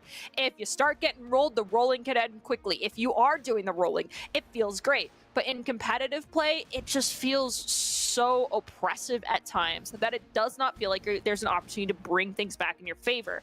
Whereas on 2CP, the map will end, you go to the next sub-map. On Escort or Hybrid, you swap sides. There's none of that involved with this. It's all just go non-stop, and I feel like that's where it becomes too punishing. Yeah, and it definitely does. Like I said, you know, I'm just a filthy casual. So again, it's fun. You know, it's very fun. You know, having that nonstop action, you know, definitely keeps your attention. You know, it keeps you locked in, it keeps you engaged, and that can be a really fun game mode. But in a competitive setting, again, like you had mentioned, it just can be too punishing and then kind of be a little bit demoralizing to where, you know, the opposition doesn't really have a chance for a comeback. But here we go, going now back into Flashpoint. Let's get this underway as we are once again back in New Junk City. All right, so mirror compositions on both sides. The caveat, the change being the individuals that just deleted each other.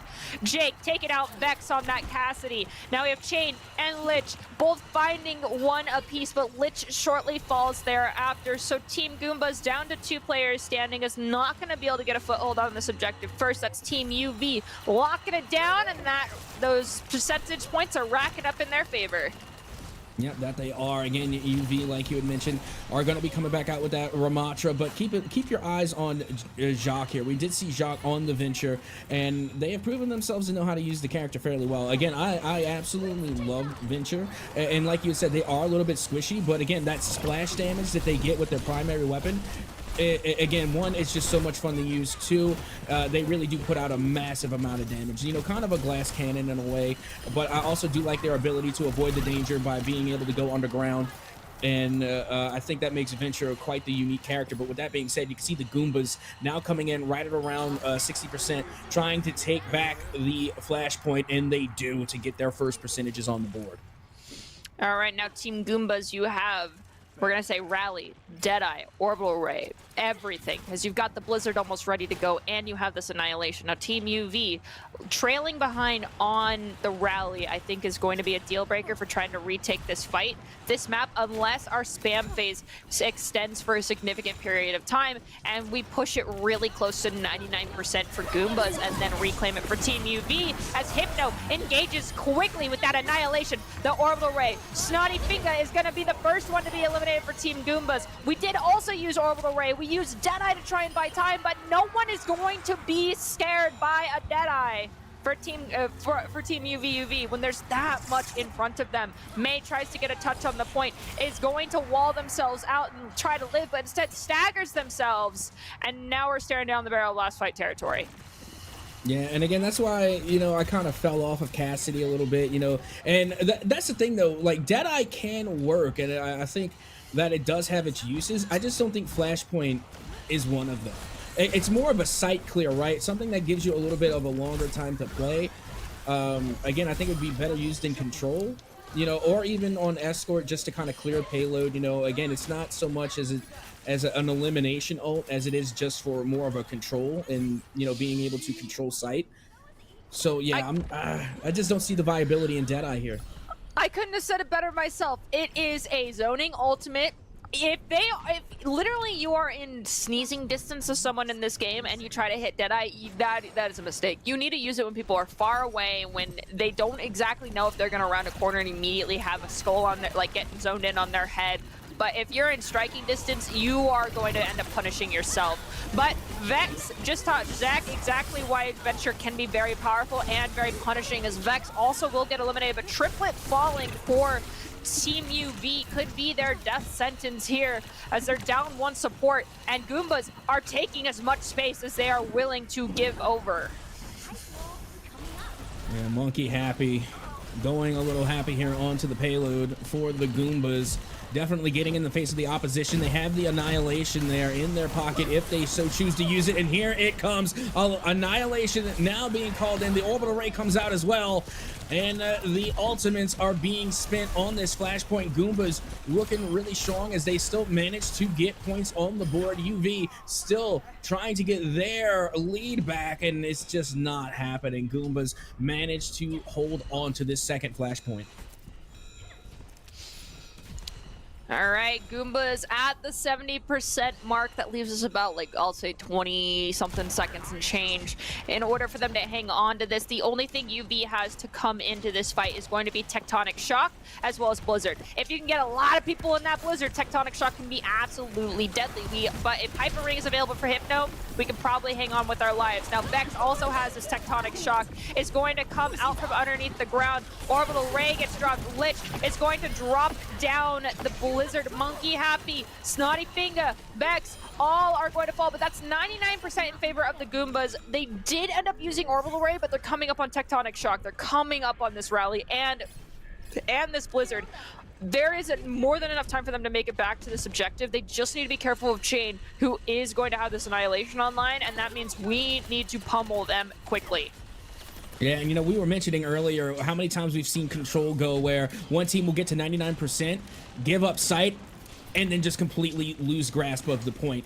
Even more so in Flashpoint because of the increased rate of percentage gain that there is whenever you take control. And now here come Goombas looking to find control again of the Flashpoint. You can see the ultimates coming out, as it will be Goombas to find their first eliminations in order to clear sight. Chain now from the outside trying to clear Goombas off of the payload here. But Goombas, so far, so good as the rally does come out as well. And now a rally from UV as well. And this could be the make or break as UV are nearly getting back to the 99%. We are now even at 99 to 99 here in overtime. The thing that scares me is Triplet currently with the orbital ray above them to keep them alive. That is a Brigitte who's got overheal plus rally armor. That is horrifying. That's .2 going to UV, dangerously close to going over to Goombas. Now, am I going to see things start to fall back in favor of Team Goombas? Are we going to get all 3 points? Well, this next one tells us whether or not that'll come true. But looking at the ults currently, we have Jack, who almost has another Tectonic Shock Lich with that check mark on the Blizzard. We're coming up on Orbital Ray for Team Goombas, and that's it. So Goombas, this first fight is going to be a scrappy one at best if you manage to win it out.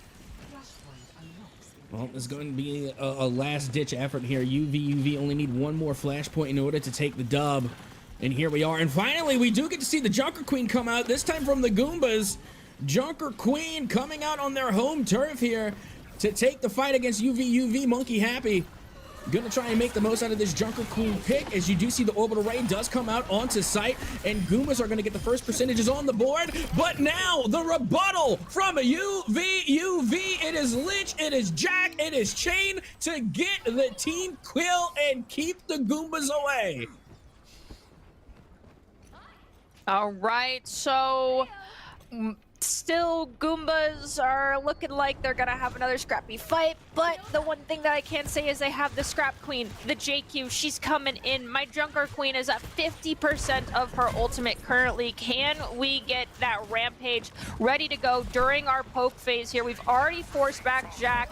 Hypno is the one with ult, but Lich is dangerously close to that front line as our Mei. We're going to hit that orbital ray. It's Hypno to make sure that Team Goombas is going to struggle to get a foothold on this objective once again. And now it's a disengage with Vex gone, JQ gone. Now, this fight is already in the favor of Team UV. We know that, but we need to recoup fast if you're Team Goombas. And the one thing that I'm staring at right now that I feel like could actually be a victory, a key to victory here for them, is landing this Rampage on multiple members of Team UV. They don't have a cleanse, but it drops down to Lich to actually wall off the J key to prevent it from happening. Yeah, but then you also got to look at the ults that are available. You have Annihilation and now Rally coming out as well to counter the Reckoning from Junker Queen. It won't be enough. UV take the win in Flashpoint. They get the bracket reset, and they will be your Spin September Showcase Overwatch 2 Grand Champions. And here comes Jack on that venture, coming in with the POTG here. You can see this was during the orbital ray. This is our second objective of our entire map here. Did a fabulous job, was well aware. The game sense was there. You saw them pivoting, looking around, looking for who's trying to dive in, using those cooldowns. That's Chain, Jack, Triplet, Lich, and Hypno. Our champions here for Overwatch, going the distance, going through the redemption bracket, and showing us why second chances are always worth it. I mean, my goodness, what a performance being put on by UV. Again, just to run the lower bracket, make their way back and get their revenge on the Goombas. You'll love to see it. And you did see, we even talked about it. We talked about adjustments that needed to be made from their first game in the winter finals against Goombas into the grand finals. And then, unfortunately, we didn't get to see what happened there in the lower bracket, but something clicked there for UV, because as soon as they came up from the lower bracket, it looked like a completely different team, almost unrecognizable, as they just struck back in a major way. And we did get to see some fair changes. Again, we got to see Jacques make their changes. They really showed up on the Pharah today. I think the Pharah play from Jacques was exceptional. We got to see them pop off on Widowmaker. I mean, my goodness, they have some highlight plays on the Widowmaker as well. And then also got to give it up to Chain in the support core that was coming from UV. This was a well-oiled machine. They really came together as a team in order to make this run happen. And we can take a quick look. This was that aerial headshot during our first initial, before the bracket reset that occurred. And then this is Chain pummeling forward, using this Annihilation in conjunction with Tectonic Shock. It was absolutely gorgeous to see the pummel damage coming through, and just the forward force that these teams both produced was incredible. It's just UV. They woke up. They came alive. They recognized, hey, we got sent down to the lower bracket. We came back up. We clawed our way through it and managed to get the bracket reset and come out victorious. So well executed, Team UV, and congratulations. Oh, absolutely. And you know what? I think UV may have been listening to you, Nerdy Bird, and took your advice because, I mean, they came through, they got the win in the lower bracket, and then they heard Nerdy Bird, he said, do it again. And then they did it again in the grand finals to get the bracket reset. Okay, Nerdy Bird, do it again. And then they did it again to win the grand finals. So listen to the Nerdy Bird. It's not just about being able to pop off once. You got to do it again and again and again in order to be a champion. And that is exactly what we saw from UV today. Yes, so bask in your glory, Team UV. Enjoy the remainder of your evening. But for us, we're not done here yet. We still have Rocket League left to go. We got to crown them champions here on Championship Sunday, to steal your words there, Captain. But for now, we can take a quick break, let ourselves get a quick breather, and get Rocket League situated so they're ready to go and to pop off and hopefully go the distance. I want to see a long and hard, drawn-out Rocket League final series for sure. So don't go anywhere. We'll be back here in just a little bit with some Rocket League.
Oh my goodness, we are back again with more of the Spin September Showcase. As always, I am Captain Ahsoka, joined on the desk by the Nerdy Birdie, and we just got to crown our Overwatch 2 Grand Champions. Again, huge shout out and congratulations to UV. But Nerdy Birdie, now is the time for us to head back into some Rocket League.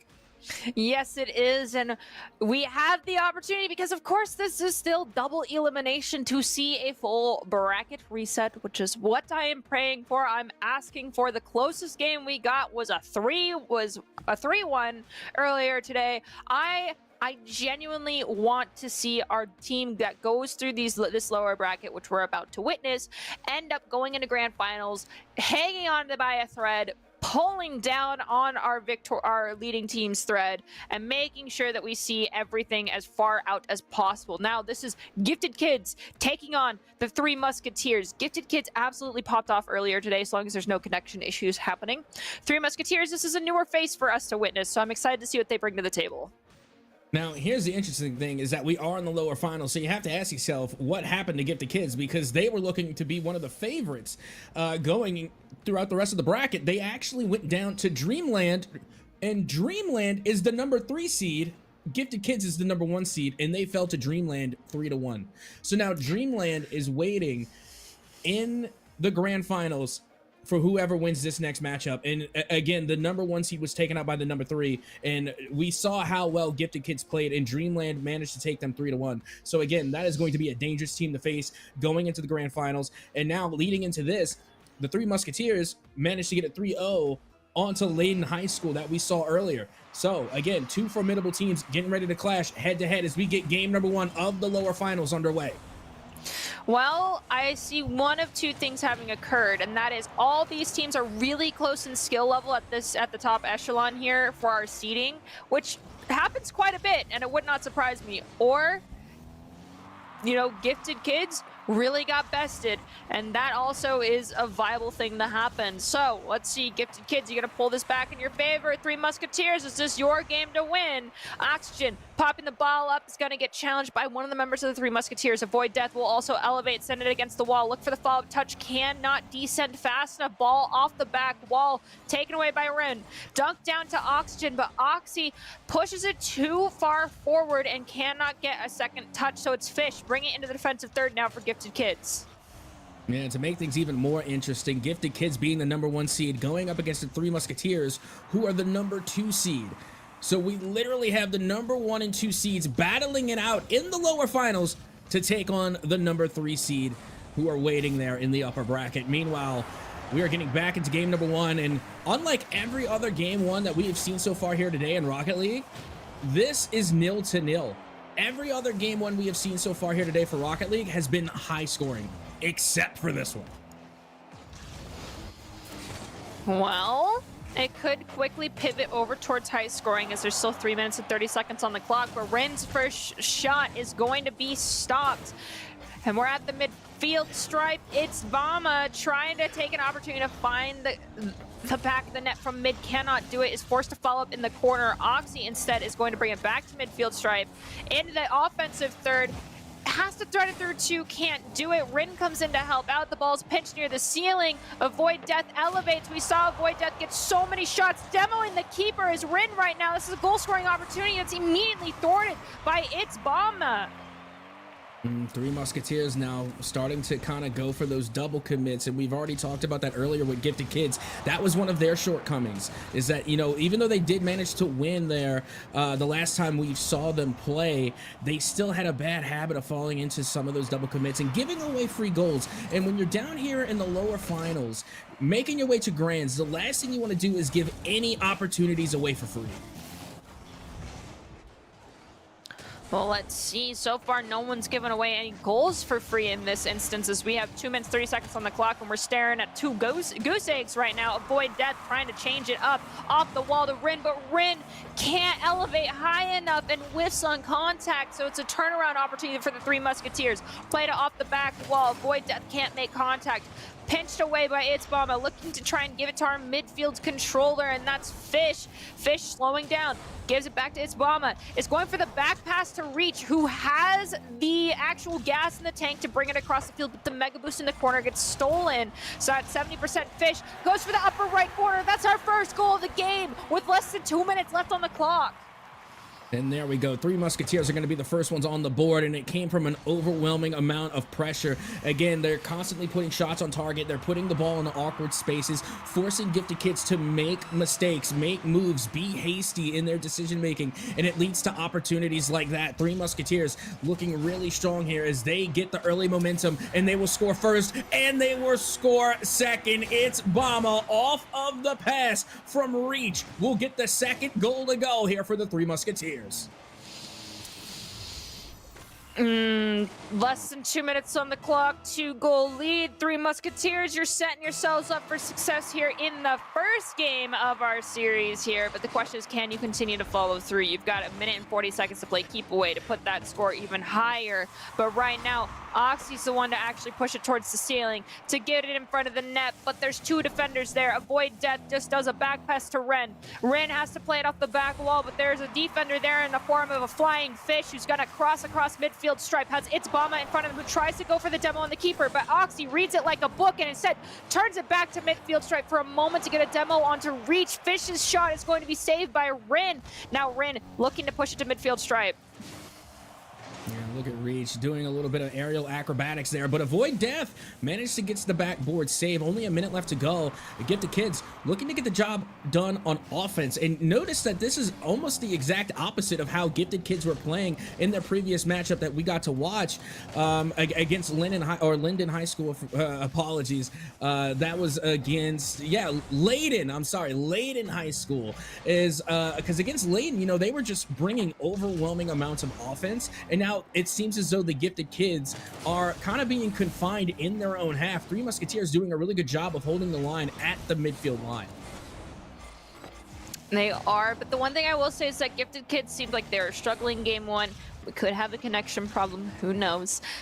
So perhaps things will go back in their favor, but when Reach comes in and scores goal number 3, and you mentioned it during our first series of the day, it takes about 10 seconds per goal with only 20 seconds roughly on the clock. Gifted Kids, the best thing they can hope for is get 2 in. At this point, it's probably GG go next game in the series for them and focus on what they can fix between now and then. Yeah, it's definitely GG's to go next here, as you can see. Just simply not enough time to make the comeback. However, I mean, still 10 seconds on the clock. You could try and get a consolation goal, so that way you don't go into the second game on a drought. Like currently, 3 unanswered goals in the favor of Three Musketeers.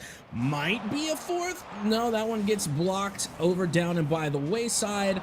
But still, that is 3 unanswered goals into the favor of Three Musketeers as they manage to take game number 1, putting themselves that much closer to going to grand finals. All right, and we can see our MVP is It's Bama coming in with 425 points for their own personal score, and that's almost double the highest score for the Gifted Kids of Avoid Death at 298. That being said, if you're Gifted Kids right now, what do you think is needing to be changed to be more successful in our second match? First off, take this match that you just played and put it into the back of your mind. It's gone, it's over, it's done. Don't even think about it. Don't waste no time on it. It's over. GG, go next. Put all your attention and effort going into the next game and pretend like it didn't happen. Just scrape it off, wash it off, it's done. Because we already know the Gifted Kids are in fact gifted. They are talented. We know what they're capable of. Now they just have to start playing as if they believe in themselves, because right now it seems like they're being hesitant. It seems as though that, you know, they're not really playing confidently. They're second guessing themselves on a lot of these challenges. They just have to remember how they got here, playing good, confined, controlled Rocket League, and try not to think too much about it. Again, they just have to start getting that confidence back that they had previously in the upper semis and, you know, the upper quarterfinals.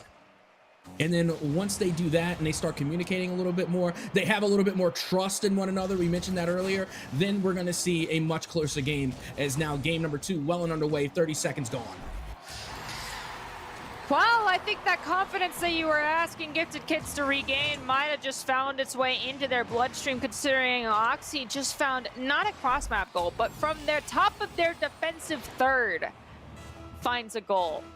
That was that was a beautiful soaring high shot. I don't think they'll get away with it twice, but getting the ball off kickoff, and Rin goes in for the kill shot again, trying to find almost an insta goal. Can't find it. It does get saved. Goes for the follow-up. It's going to be pushed into the corner where Fish has the opportunity to bring it away, but Avoid Death is going to play to the back wall. There is a defender there. A give and go at midfield. Oxy can't reach it in time. Pun intended. We're tied 1 aside.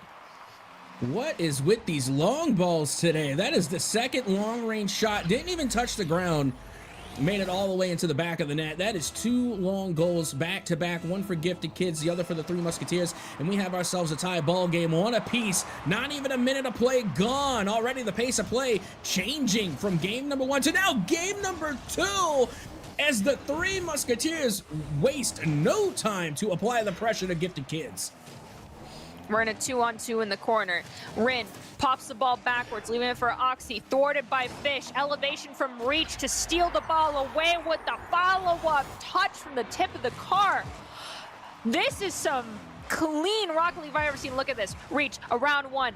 Pops it just up a little bit more. Says, I can get it the rest of the way and a little faster. That's goal number 2. We just got underneath the 4-minute mark. Definitely a higher scoring game than game number 1.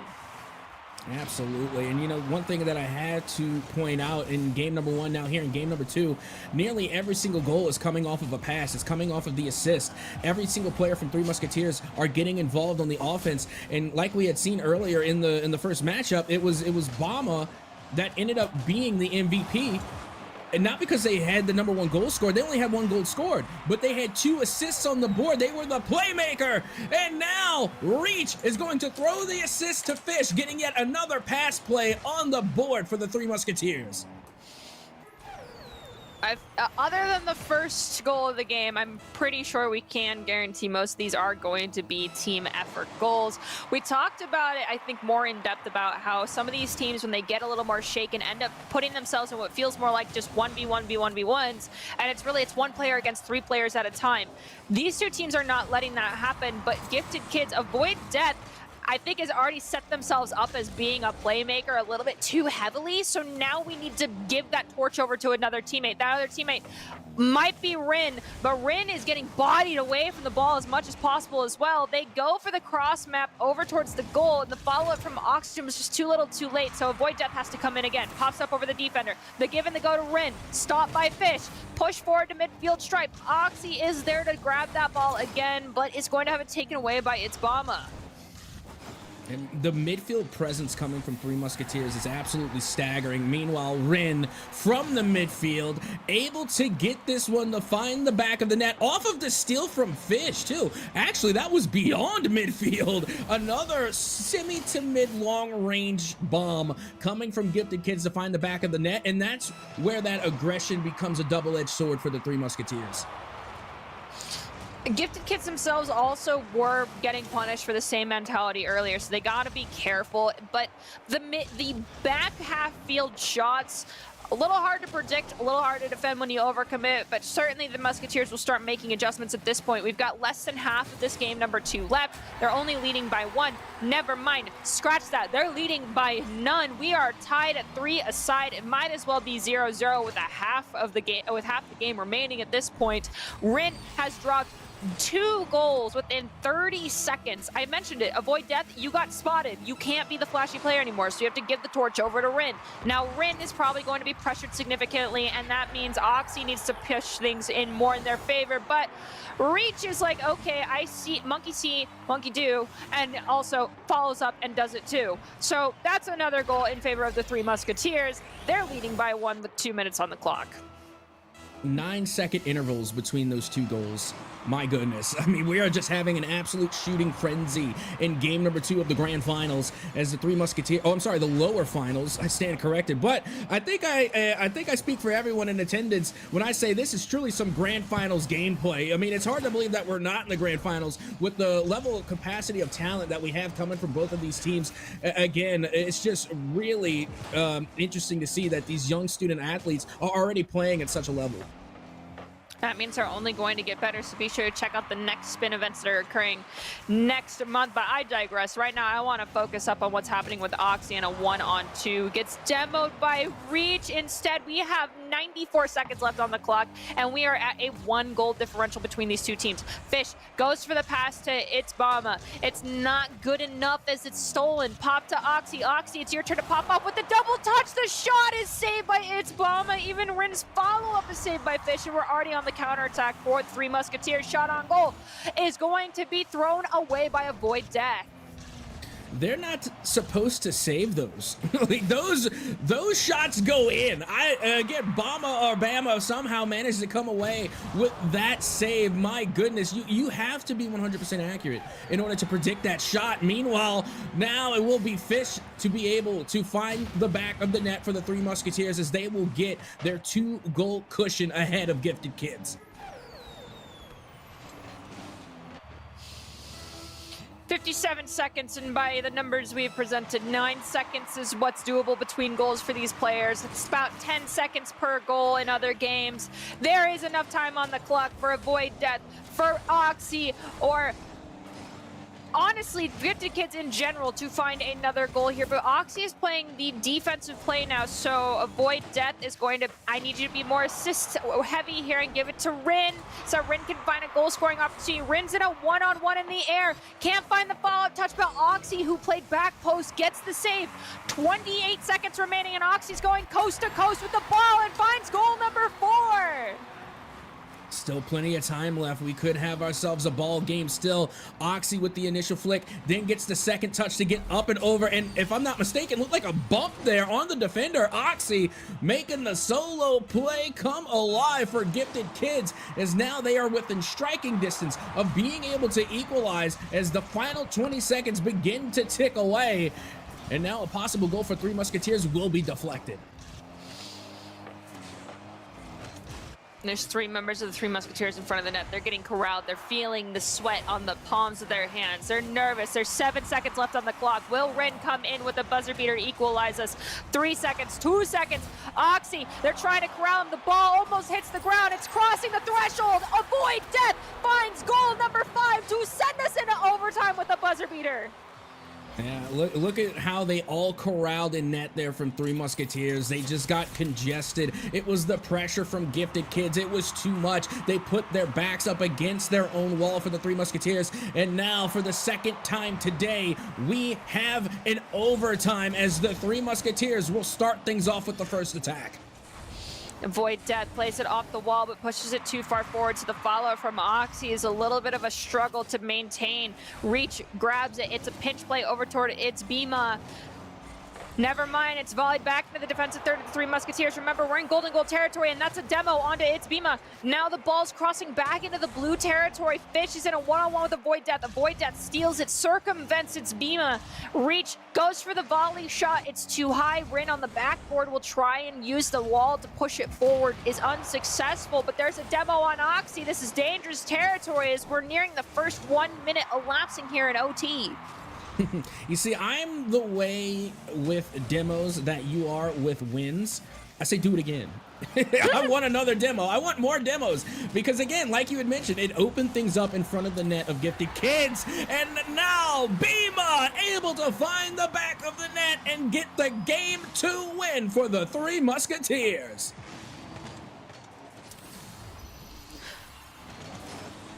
Whew, all right, that was a one heck of a crazy game number 2. Well done, Three Musketeers. Way to hold out. Holy McNuggets. 878 for Oxy here as a total score. 808 for Reach as a total score. But 878, holy cow, Oxy. Hats off to you. I don't wear hats, but if I were, I'd be tipping it to you. You think that's a crazy stat line. How about this one? I recorded 17 shots on target. 17 shots in total coming in from the Three Musketeers, and then only 8 coming from the side of Gifted Kids. Completely one-sided when we're talking about the amount of offensive presence. Definitely. The one thing I will say, though, is that we were at 5-5 for so long, and considering, what was it? It was 17 or 18 shots from Three Musketeers? It was 17 yeah, shots from the Three Musketeers. 17 shots from the Three Musketeers, 8 coming in from the side of Gifted Kids. I mean, 5 out of the 8 went in, so that's not bad. But yes, they were dramatically oppressed by the Three Musketeers. The Three Musketeers were commanding the middle ground of the field. Their rotations were on point. Not to mention, I think they're a little more demolition heavy than we saw from the Gifted Kids, even though we saw Gifted Kids earlier being willing to play the derby game just a little bit more. But this game, they just were unwilling. I don't know what changed. Yeah, and you know, for Rocket League, you know, a rule of thumb is that when you're looking at the shot count, it's generally a telltale sign on who had the higher ball possession. And again, it's not always the case, but it seems to be for the Three Musketeers, as already they are going to start things off with the shot on and in to get the first goal here in Game 3. I'm gonna say it, do it again. That was too soon. 5 seconds in, basically off kickoff. You gotta put another up. I mean, Gifted Kids have shown us they can go shot for shot with you. It'll just take them a little longer as a Void Death pops it up over one, but Oxy, I think, misread the play, expected for a reset off the backboard, instead lost possession. Rin bringing it into the corner, has it stolen away. Now Oxy's chasing after the ball. There we go, Rin. That's what I wanted. Some demos. But the disruption from It's Bima, who comes flying in from the midfield stripe. Look at this. Reach off the wall. Avoid death coming in. You see the second player of Oxygen also there as well. So It's Bima comes in from the midfield stripe to just lob it up from the contact off the defense. Look, it's Beamer. You made that shot. You put it in. I'm going to let you have your moment.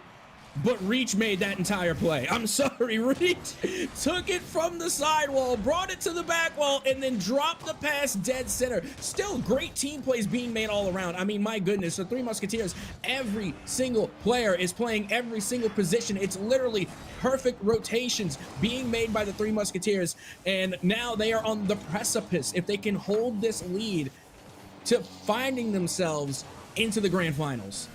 I also say that, though, it's a double-edged sword. I'm always the naysayer. I've said this before.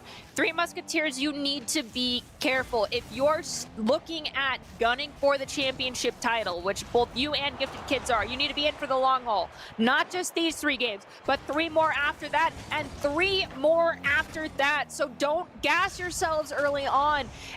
If we start noticing that they're getting tired, making mistakes, then I will chalk it up to being overzealous too early. But this back pass is demonstrating that they're going to spread themselves out a little bit more. They're not going to be overzealous, but they're going to be a little flashy because a back pass to Reach to an elevation play, and I think this was also... All right, so we have this off the ceiling drop down. Beautiful. Gave you lots of breathing room, but also did not require a whole lot from the other 2 teammates. That's the first real solo play I feel like mid-game we've seen, but you can't constantly be doing that because it will tire you out. It will tire someone out. So Reach, relax a little bit. We need you later on. I mean, as long as they can stay hot, you know, keep the amount of pressure going, and then I say let them cook, as now Bima is gonna take a turn. Three Musketeers, they want to go to the grand finals, and they refuse to be denied. This is the makings of a championship team, and my goodness, they are putting on a show here in Game 3. 3 minutes, 11 seconds on the clock. That's plenty of time for Gifted Kids to catch up. They already showed us they're able to catch up. They just need to find a chink in the armor. The opportunity. Oh no, I think the worst has already occurred. No, okay. I saw Rin stop moving. I genuinely thought we had Rin disconnect again. Thankfully, they have rejoined. They did not disconnect, and they're here to stay. Now, Avoid Death, pressing forward, gets demoed by Reach. So Rin picks up the torch, unfortunately loses out possession to Fish. Ball's at midfield stripe, crossing into the defensive territory for Gifted Kids. So we demo It's Bima. It's Bima's shot does not go in, and Rin trying to play it off the wall to clear it to midfield stripe to avoid death. Yeah, right now it just seems as though that Gifted Kids are getting outpaced, and a lot of the opportunities that are being exploited by the Three Musketeers are coming off of some mistakes being made by Gifted Kids in their attempt to keep up with the pace of play. Three Musketeers are just playing so fast, so speedy, that the Gifted Kids are having a hard time keeping up, and their communication is suffering because of it. With 2 minutes on the clock, Gifted Kids needs to start cleaning up their communication for sure, and it looks like Rin's trying to do just that with Oxy. Never mind, Avoid Death comes in from mid, but the overcommit could be punished here very fast by Reach off the back wall. Defensive rotated back into positions. Gifted Kids made it back in time, but now they need to steal this ball away from Fish. We have the 1-for-1 challenge in the air. The 50-50 favors Fish. Shot on goal is good and solid. Same scoreline as earlier for the Three Musketeers, but Gifted Kids, where are the goals? Where are the shots? I need to see these. Yeah, I don't even know what happened because of the smoke cloud, right? Like, it was, the demolition happened in front of the ball, it blocked the ball out, and then all of a sudden it goes in. I'm assuming, because what we saw on the replay, Fish had the initial touch, a demo followed, and the ball just literally fell in on its own. So we take those. Again, a demo play coming from the Three Musketeers is what led to that 5th goal. Now they are enjoying a comfortable 5-goal cushion ahead of Gifted Kids here in Game 3. Reach at midfield, jukes out one, breaks the ankles of another, pops it up over the backboard. Rin goes for the challenge. Rin does not have enough gas in the tank, unfortunately, continue to carry the ball forward. Neither does Reach, so we need to do a resource management reset for these players. Elevation 50-50 does not favor Oxygen. Reach goes for the dunk down. Follow-up tap attempted, but not successful for one of the Three Musketeers. That's A-okay. There is 1 minute remaining and a 5-goal differential in their favor. They can just continue to put shots on and try without exhausting themselves at this point. Well, here we go. The Three Musketeers are not letting up on the pressure by any means. Still hovering around the goal of Gifted Kids as now Avoid Death tries to take the dribble out towards the side. Answered back again by the Three Musketeers, going the other way, back and towards the mid. Oxy gets bumped out. Avoid Death now. Opportunity. Nearly got the flip reset and then blocked their teammate's own shot. Oh, that is a big oof. Well, Avoid Death, do you have the opportunity to turn this in your team's favor? Rin, are we gonna go for an off? Oh, I saw the vision. I respect the attempt, but I don't think we had enough speed here to do it. However, also just trying to avoid the ball from getting in front of the net again. We saw the angle, tried to create it, couldn't get it. 9 seconds left, 6-goal differential. Gifted Kids, I think this opportunity is done and dusted. For now, the goal should be to just end the series as best you could, and I think they did that, just that.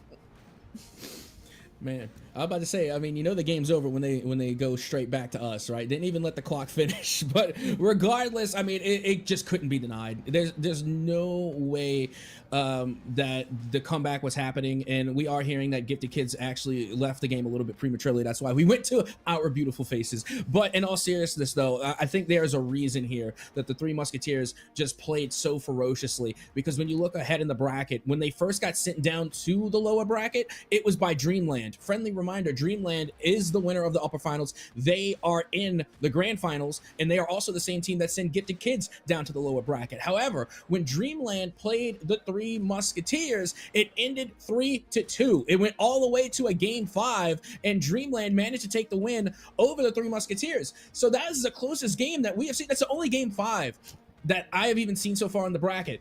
With that being said, I think the Three Musketeers truly want revenge on Dreamland. I think they believe that they can definitely take this team, and they were playing like it there in the lower finals against the Gifted Kids. They want another shot at Dreamland, and they're gonna get it.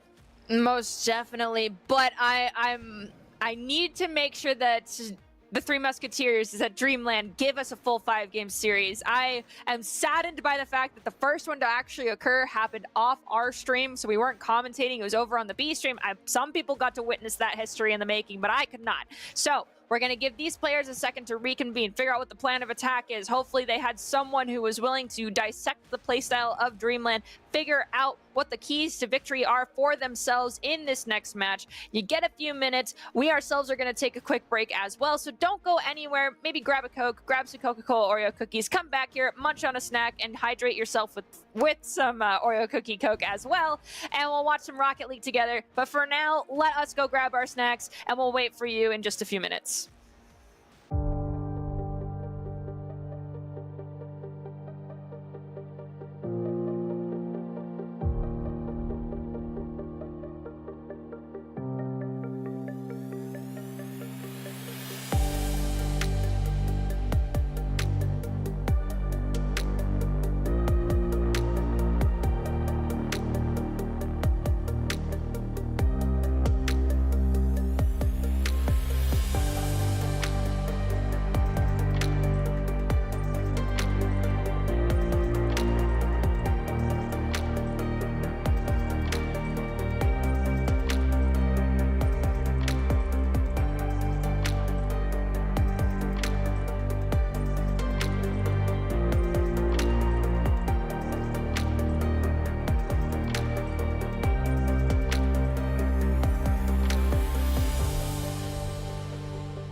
Well, hello and welcome back once again to the September Spin Showcase. Once again, I'm Captain Etsuka, joined by the nerdiest of birds. It is Nerdy Birdie, as we have just once again finished our lower finals of Rocket League to see an absolute display of talent coming from the Three Musketeers, who want to get some payback on Dreamland, who are awaiting them in the grand finals. Okay, so if the Three Musketeers were that good, and okay, so also let's go back to the beginning of the broadcast when we first started with Rocket League today. I thought Gifted Kids, who we saw against Layton High School, was a phenomenal team. Well, Three Musketeers and Dreamland on our B stream, we're also going toe-to-toe. Dreamland ends up advancing to the upper finals, plays against Gifted Kids, drops Gifted Kids down to the lower semis, where Layton High School Three Musketeers battle it out. It's the Three Musketeers to take on the Gifted Kids. We just witnessed this match, and now it is the Three Musketeers taking on Dreamland. So this is a repeat of the upper semifinals from earlier today that took place on the B stream. We get to witness it firsthand, but this time it's for the grand finals. Now, Dreamland, they have a full safety net, whereas the Three Musketeers have a safety rope. They are hanging on to each and every single game for dear life at this point, and with how much they popped off, I am actually kind of terrified to witness what Dreamland brings to the table. Honestly, I am too, but with that being said, you know, the last time these two teams met, it went all the way to Game 5. So I think both of these teams are going to be equally gifted, as it will be Prato from Dreamland to strike first here in the Grands. We have the elevation from its beam. Unfortunate, just redirects right at Proto, and Proto manages to get the follow-up touch and send it to the back of the net. 6 seconds off the clock, might as well have been at the 0-second mark into the game. It's Bima wins the kickoff, but Swaz waiting in the corner, elevates over one. It's pinched up towards the ceiling. Proto waiting on the ground, having read the angle of that one like a book, drops it down underneath themselves, tries to disrupt to allow Swaz to come in, but it's going to be brought to the midfield stripe instead. And take a look at this. You got who... I'm just going to call them homie. That's my homie right there. Swaz now going to be taking control. Has a little boost to work with. Can't get it to go. Bima able to get the save and clear it away. Going right back to the attack, as this one will stay out for moments longer. Three Musketeers playing all defense so far here in Game 1. It's Bima, the one with pseudo possession, has to steal it from Swaz, manages to do that, but Proto comes in, taking it right back. Homie will end up demoing Fish. Proto's shot on goal is saved by Reach, our star player from earlier, but Homie comes right back in and finds goal number 2 for Dreamland. I want to say their name is Homicide. It but is, but it's a long word. Yeah, it's a long word. You know, so and not only that, but Homie sounds cooler anyway. It sounds more fun. I like calling them homie. Anyway, Prado going right back to business here. And you know what? Prado, I feel like, has had the majority of ball possession. Again, you know, they have clearly been working together as a team with the rest of Dreamland, but so far Prado, it just seems like they're the spearhead of the offense. Well, you say Prado's being the spearhead. They are the sister on this offensive attempt, because they give and go to Swaz, who goes for the shot when there's no one else home. That's goal number 3 for Dreamland. Yep, that it is. And in quick succession as well, when you're looking at the clock. I mean, what was it? A minute and, again, math is mathing. A minute and 26 seconds have expired. And right now, Dreamland are just running away with it, 3-0.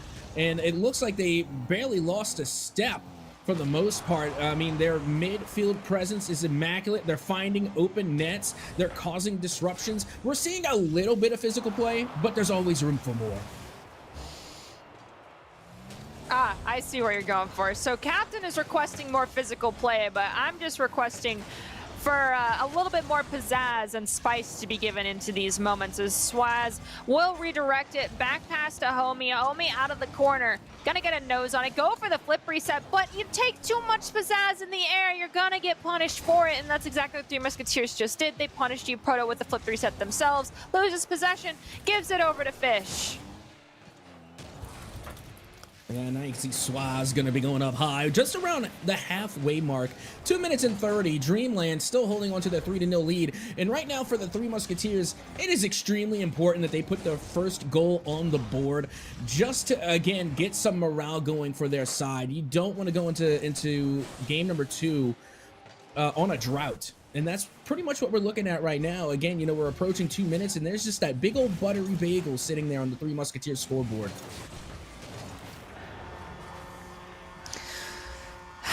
Well, if we're theoretically just looking for 1 goal, that's fine. But if you're looking for all 4, you've got roughly 30 seconds per. Do you think that's doable for Team Three Musketeers here, Captain? No, 100% it's doable. I mean, like we were saying earlier, you know, in Rocket League time, which is, you know, just Rocket League time theory, is that you want to allot yourself 10 seconds per goal. So you have plenty of time to try and score 4 goals. As a matter of fact, I've seen a lot more done with a lot less. I mean, this is Rocket League, by the way. So yeah, definitely possible, definitely doable, but the Three Musketeers have got to start reining themselves in. They are letting too many open opportunities just like that one go right on by. Okay, so sometimes, and this is how I try to view things in Rocket League. Now, you are the ex-Rocket League player here. I am more the, hardly can consider myself a casual Andy in this game.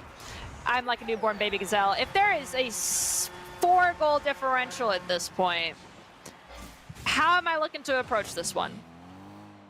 I mean, I think Fish pretty much answered back exactly how they needed to. The first thing, you really got to take it 1 goal at a time. The last thing you want to do is look at it as a 4-goal disparity. We're not looking at it that way. We're looking at it 1 play at a time. So that's exactly how you have to approach it, and that's how Fish took it. Fish was just now looking at the kickoff goal, and they saw an opportunity to score. That's how they took it. Now they're back within that 4-goal differential, and, you know, you have to keep in mind that you are playing also against the clock. But it's more important that you take it 1 play at a time. You can't try and rush it. You can't try and, you know, force the issue.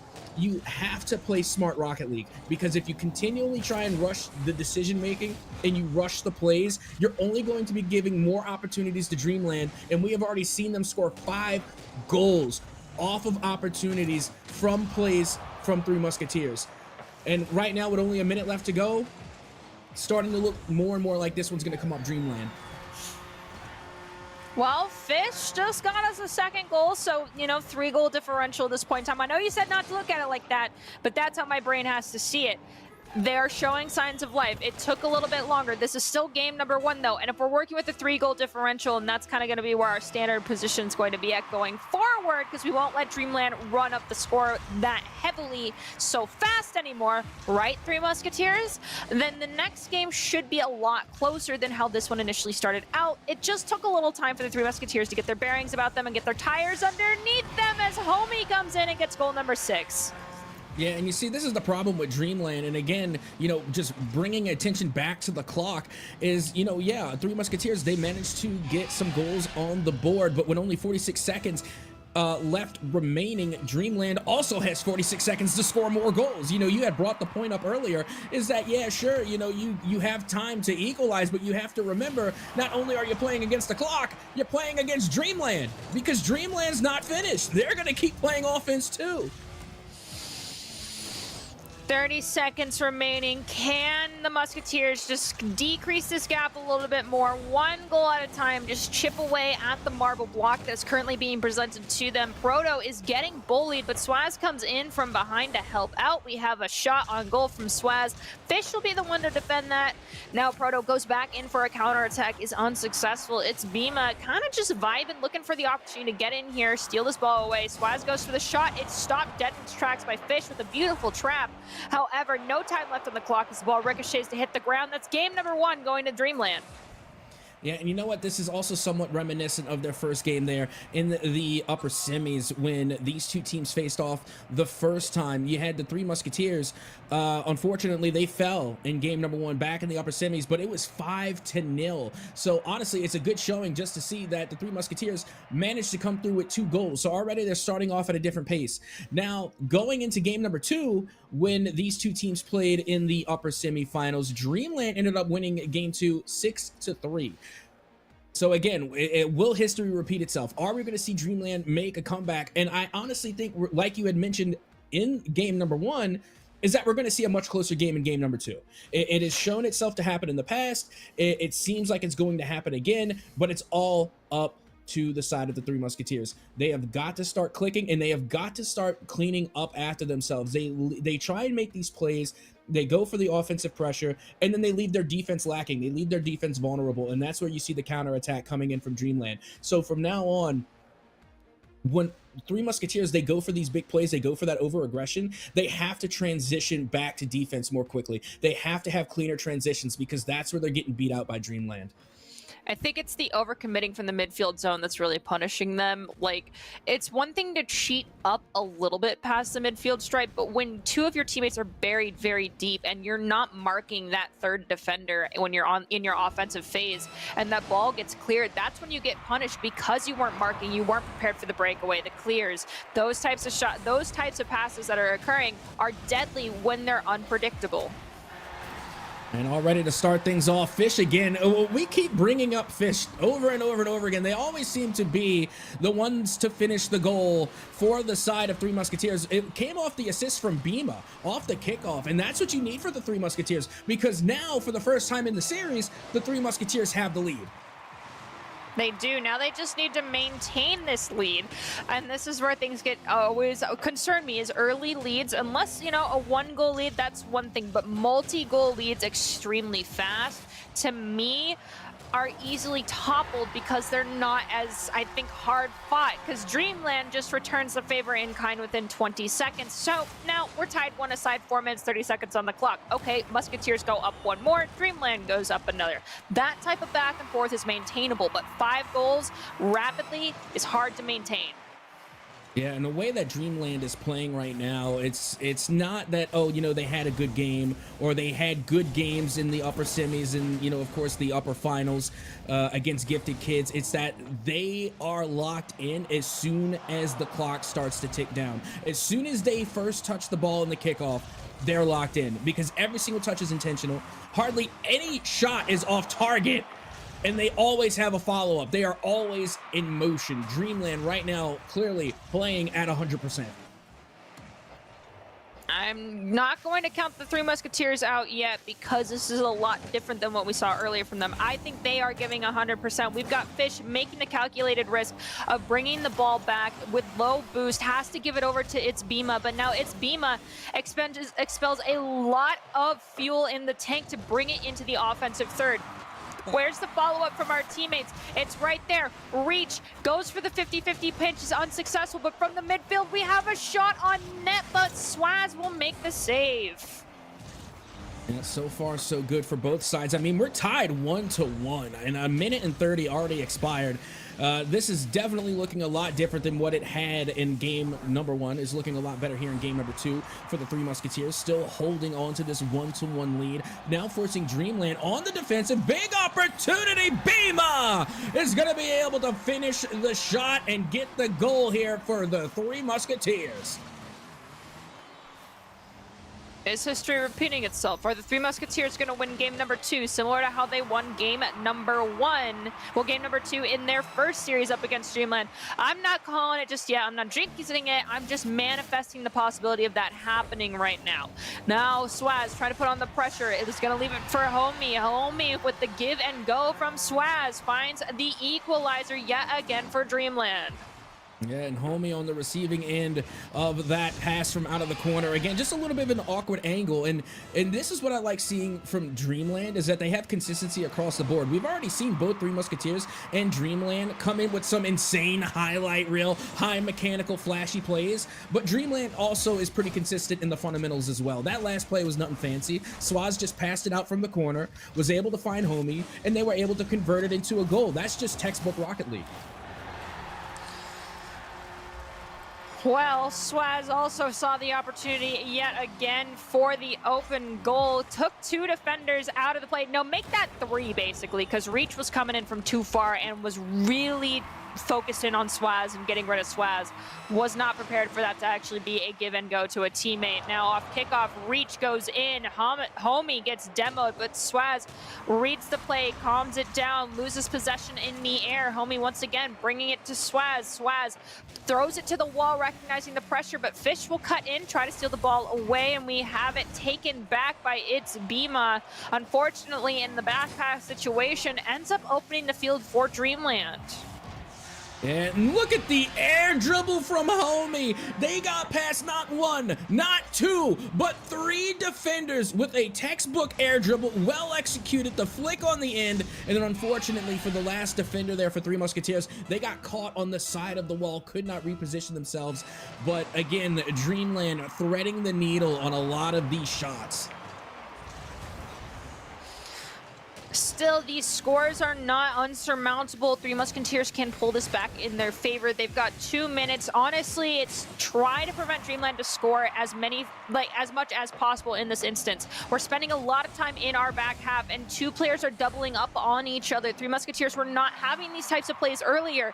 They need to regain the confidence that they had during the lower semifinals match and bring that to the table here against Dreamland. Well, this one's going to go right back to the mid for Reach, is going to come right back down. See Fish now taking control, who has been quite the goal scorer for the Three Musketeers, will score another, and now the Three Musketeers are within 1 of equalizing. This is doable. I think maybe Fish has come out to play, and we did not see this much of Fish earlier. I want to see more action, more give and goes over towards these sleeper agents that these teams are capable of bringing out of one another. Now Fish sees the target, looks to play it off the back wall to push it forward back to midfield stripe, is battling against Proto. It has no gas in the tank, and their team needs to recognize this and come forward and help out, but it's too little too late. It's already back in the defensive third for the Three Musketeers. Shot on goal from Proto, thankfully, is too wide. Just a little wide indeed, but look at Dreamland. They're not giving up on the play. They're going right back at it. Good pass to the mid. Shot was on, but Fish is there to get the save. And again, shout out to Fish. I mean, they're playing on both the offensive and defensive side of the ball, being able to come through with a clutch save. Still, though, Dreamland holding on to that 1-goal lead with just over a minute remaining for the Three Musketeers.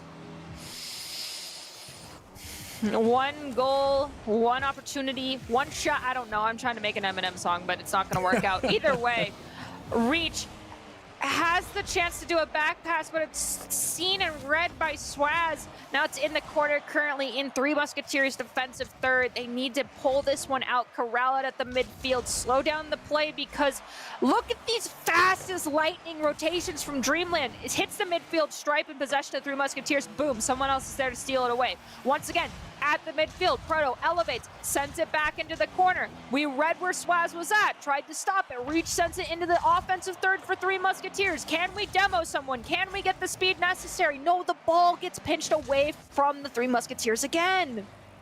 And not only that, but now we have a Rule 1 here between Fish and Homie, and we are in a glorified 2v2.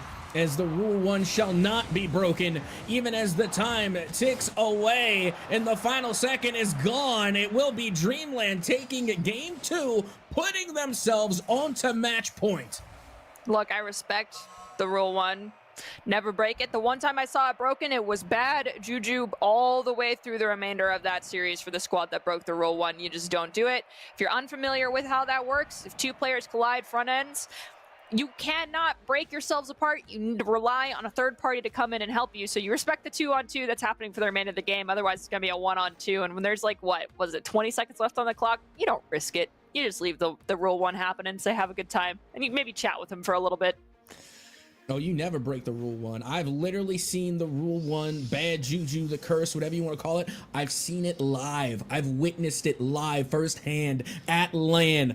Broke the Rule 1 immediately the series went south and they lost. And this was the favorited team. This was the defending champions. And they lost.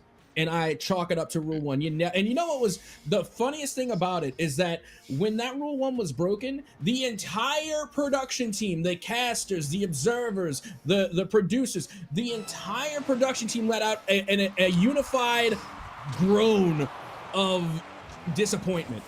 You never break Rule 1, and hopefully we don't see that happen today as we continue on game number 3. Match point for Dreamland, tournament point for Dreamland. If they win this one here, they will be your grand champions, as Proto will score first. Well, so far there is no bad luck going south in any capacity currently for Dreamland because they did not break the Rule 1. The Musketeers are not slathering it on either. They honored it. Now, we've got 4 minutes and 44 seconds for the Three Musketeers to start pivoting things in their favor. Reach makes first contact off kickoff, but can't maintain it for the Three Musketeers. It's Swaz in the corner, pops it up to a teammate. Homie in a 1-on-2, so that means Three Musketeers need to spread their forces out a little bit more. Homie has no pressure on them. Swaz cuts through, sends it into the defensive third for the Three Musketeers. And take a look at Proto, who's able to put that shot on in, and Homie decides to finish it off. All good plays being made from Dreamland. And no matter what happened, that one was going in. Whether Homie decides to get the touch or not, there are no stolen shots in the grand finals. These are all Dreamland shots that lead to Dreamland goals. And now we have ourselves a fake kickoff to start off the next play.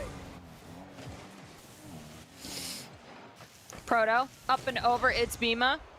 Over to Homie. No, Homie backs off. It actually allows the defense for Three Musketeers some breathing room. It's Bima. Carries it forward. Can't make it past Swaz, and our follow-up from Reach was just a little too slow. Swaz now on the counterattack, popping it up over one to Homie. Was going to hit the crossbar, but it gets saved by It's Bima anyway. And, you know, while I have a little bit of time here, I just got to give a shout out to Swaz. In the previous game, they were the MVP, only had 1 shot on target, no goals scored, but had 3 assists. And how did they open up this game coming into game number 3? They immediately get another assist on the board.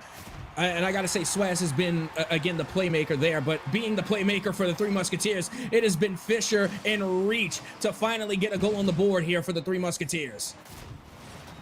With 3 minutes on the clock, if they continue to make plays like that, getting basically in cherry positions, it can work out, but also those types of plays got punished by Dreamland already in the past because the net gets left open by the Three Musketeers when they go for these heavy commitment plays. So is the risk worth the reward? Is the juice worth the squeeze? I don't know. Reach, you'll have to tell me whether or not it is, as Proto is pushing forward. We get a touch on it from the Three Musketeers, but it's not enough to deter the offensive opportunities presented by Dreamland currently. Well, Swaz now going off the back wall, looking for another assist, and it was there. But for the first time in what feels like a while, they were not able to connect on the pass there from Dreamland. Another clear coming out, big demo onto Swaz.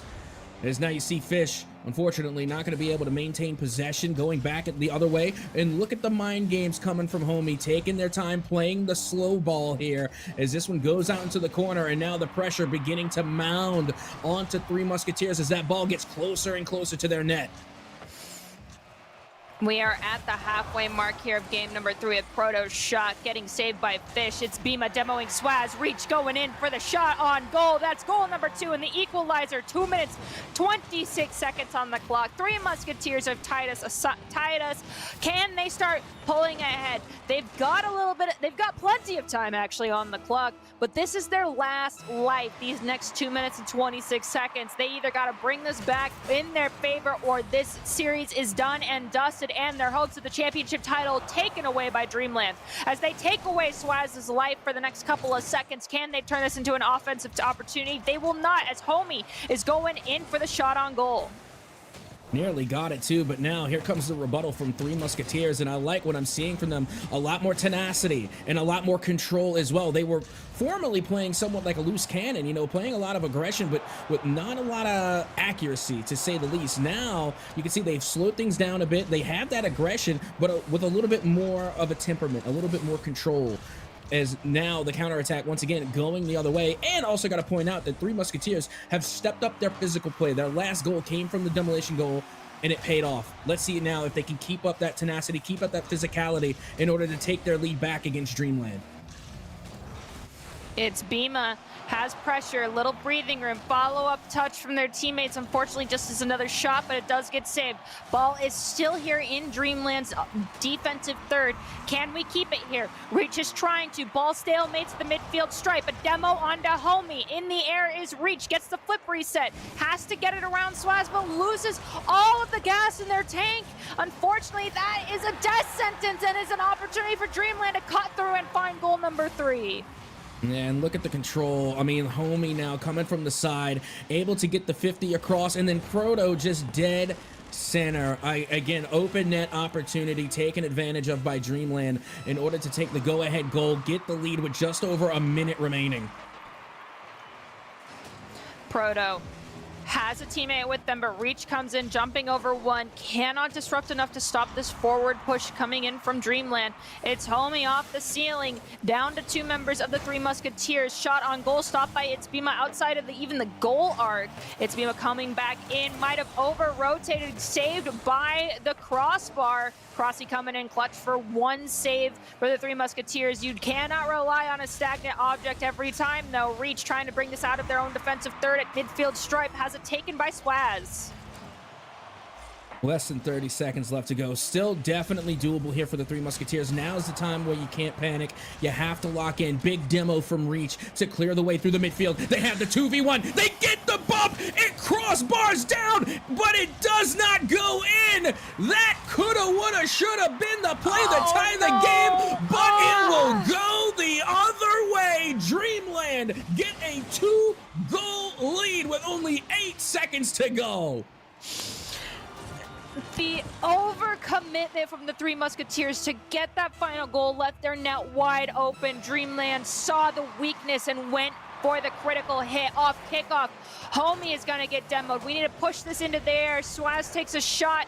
It's 2 seconds remaining. There is a 2-goal differential. We cannot make up this gap. That is Dreamland sending Three Musketeers away once again with the victory for themselves. They are going to be our Spin September champions. Yep, that they are, and spectacularly done as well. I mean, so many highlight reel plays coming from the side of Dreamland. Also, we saw a good bit of highlight plays coming from the Three Musketeers. You know, we're going to take a look at some of those plays that were being made that literally made this quite the grand final matchup, if I do say so myself. Again, Proto was one of the first ones to score here in the grand finals, and then we constantly saw the passes being made. Fish showed up in a major way, and you know what? We were asking where Fish was a little bit earlier on during those lower finals, but they did show up here in the grands. Fish again being able to get that bar in off the pass from Bima. And then after this, you know, after we saw that the Three Musketeers got a little bit of a pulse, they showed a sign of life. We really saw Dreamland lock in. This is where we saw Swaz start to pop off, getting the playmaker medals consistently, getting the assists on the board, was literally the MVP in game number 2 with no goals and 3 assists. Dreamland, especially Homie, again, non-stop offense, non-stop aggression, all gas, no breaks, will be your grand champions here today at the Spin September Showcase. Yes, congratulations to all these members. And just because we did not see you does not mean that you are not important. DXRK also want to give you a shout out. There's a chance that you played earlier. Same with, I think it's Tiz Rocket League is going to be what your name is as well. For the other 2 members of Dreamland that we did not see during this game, possibly they were playing earlier today, but that is the full roster of Homie, Proto, Twiz, Swaz, and DXRK. Congratulations on your Spin Championship title for this month. Can you defend it in the next month? Well, time will tell. There's a lot of teams who are now gunning for that title themselves. Yeah, and we also got to give a huge shout out to Stay Plugged In. I mean, they help us put, they not even help us, they do. They put this entire show on to make all of this happen. Stay Plugged In is the leading esports recruiting platform in the country, and creating an account and competing in these showcases is free. A free account will allow you to search for college esports programs, build your personal esports brand, and gain competitive experience by competing in Stay Plugged In online recruiting events just like these. Plus, if you want to take a step further, further, our platinum plan at less than a Twitch subscription per month, that's pretty cheap, will make your search for colleges become unstoppable. You can use your Spin profile to keep track of your search for colleges, work with our Spin recruiting specialists to create a personalized plan of action, and narrow down the search of schools that make sense for you. Every student's wants and needs in a school are different. Message college esports recruiters directly through the Spin website and invite them to watch you compete at the next Spin event you are attending. And visit staypluggedin.com. Again, that is staypluggedin.com, and start your journey to collegiate esports today. Now, we know that the esports landscape can be a very overwhelming environment for owners and directors of new esports teams, leagues, clubs, and programs. That's where Emerge can step in and help you get that drip. Let Emerge take the burden of merchandising off your hands. Organizations of any size can work with Emerge to create a custom online storefront with on-demand printing and fulfillment, all while generating revenue for your own org. That's right. With an Emerge storefront, teams of any size can earn 50% of the proceeds from every sale to put back into their program. With the Booster Club storefront from Emerge, you never have to purchase and keep the inventory yourself, or even deal with the hassle of fulfilling the orders. Replace stress with revenue. Visit emergeapparel.gg, again, emergeapparel.gg, and start the process of creating your own custom team shop today. Yeah, and also we got to mention Spin Labs. I mean, my goodness, once you've got your students and fans geared up with Emerge apparel, Spin can provide your program a great space to compete. Providing your students with the right equipment, software, and network can set your team apart from your competition. Stay Plugged In can help guide you through the physical design and layout of your institution's esports space, and ultimately construct the lab itself to help you engage more students through STEM learning, community building, and more. Send an inquiry to rene@staypluggedin.gg. Again, that is rene@staypluggedin.gg to find out more. Let's build something great together with Spin STEM Labs.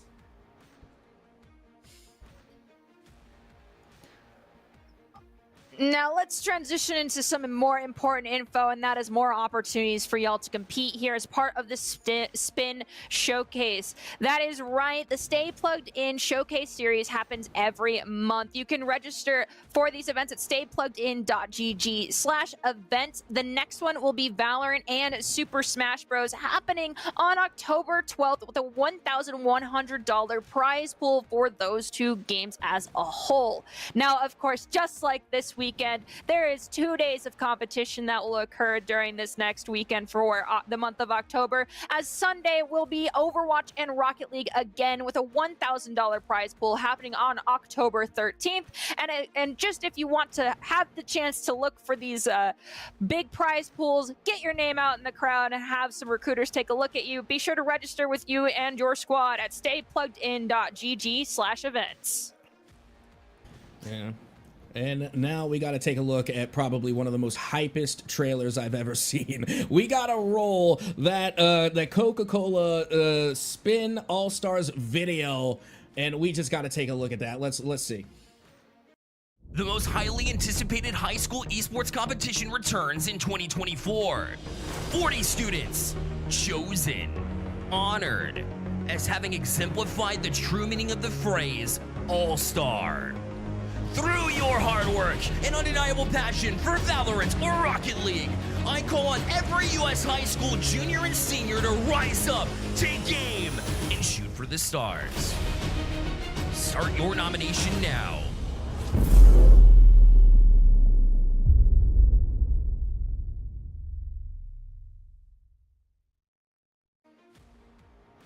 Yeah, if that doesn't make you want to sign up for the Coca-Cola All-Stars, I don't know what will. But what may help is some Coca-Cola Oreo. That's right, it's here, and this is not a drill. Coca-Cola Creations has dipped into its bag of tricks and pulled off a best of both worlds experience in a cosmic collaboration with Oreo. The limited edition Coca-Cola flavored Oreos and Oreo flavored Coca-Cola Zero Sugar are available now. Take a trip with us to your local convenience store today and experience this match made in heaven while it still lasts.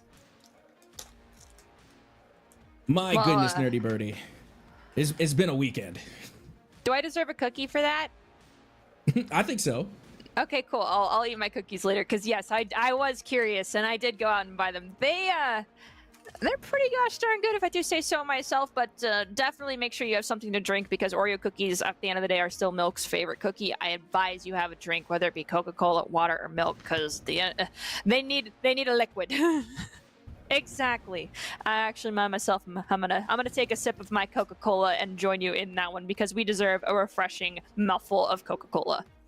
And we also got to, just give a small recap of the events that we've seen throughout the weekend. Again, yesterday we got to see Valorant and Smash, and we got to crown our champions. Today we got to see Overwatch and Rocket League. It has just literally been a non-stop weekend. Again, this has been a phenomenal showcase here for Spin for the month of September. And like we had said, so many more events coming in the future. So once again, make sure that you're staying tuned with all of the Spin events. You're not going to want to miss all of the work that these people are doing to put on these programs for these student athletes. Again, they only get better and better. Nerdy Bird, is there anything left for the folks at home before we sign off that you want to get a word in edgewise?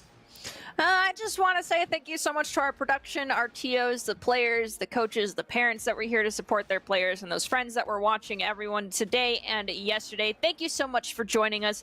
Captain, it was an honor to be able to cast with you again, and it's been a while for, I think, both of us, so it was a great way to shake off some of the cobwebs as we get ready for the semesters to start for esports. But beyond that, I just want to say thank you for having me here. Well, I am also very grateful to Spin and everybody else involved for having me here as well. Again, big shout out to our wonderful producer, Shredder Shades, doing all the real magic in the background, again, making this all possible. So again, big shout out to everybody involved. And of course, thank you, the viewers, for tuning in and watching. And thank you again, big shout out as well to all the parents for supporting their student esports athletes at home. Again, this couldn't be done without you. So with that being said, that is going to wrap things up for the Spin September Showcase. I have been Captain Etsoka, joined by Nerdy Bird, and we will see you at the next one.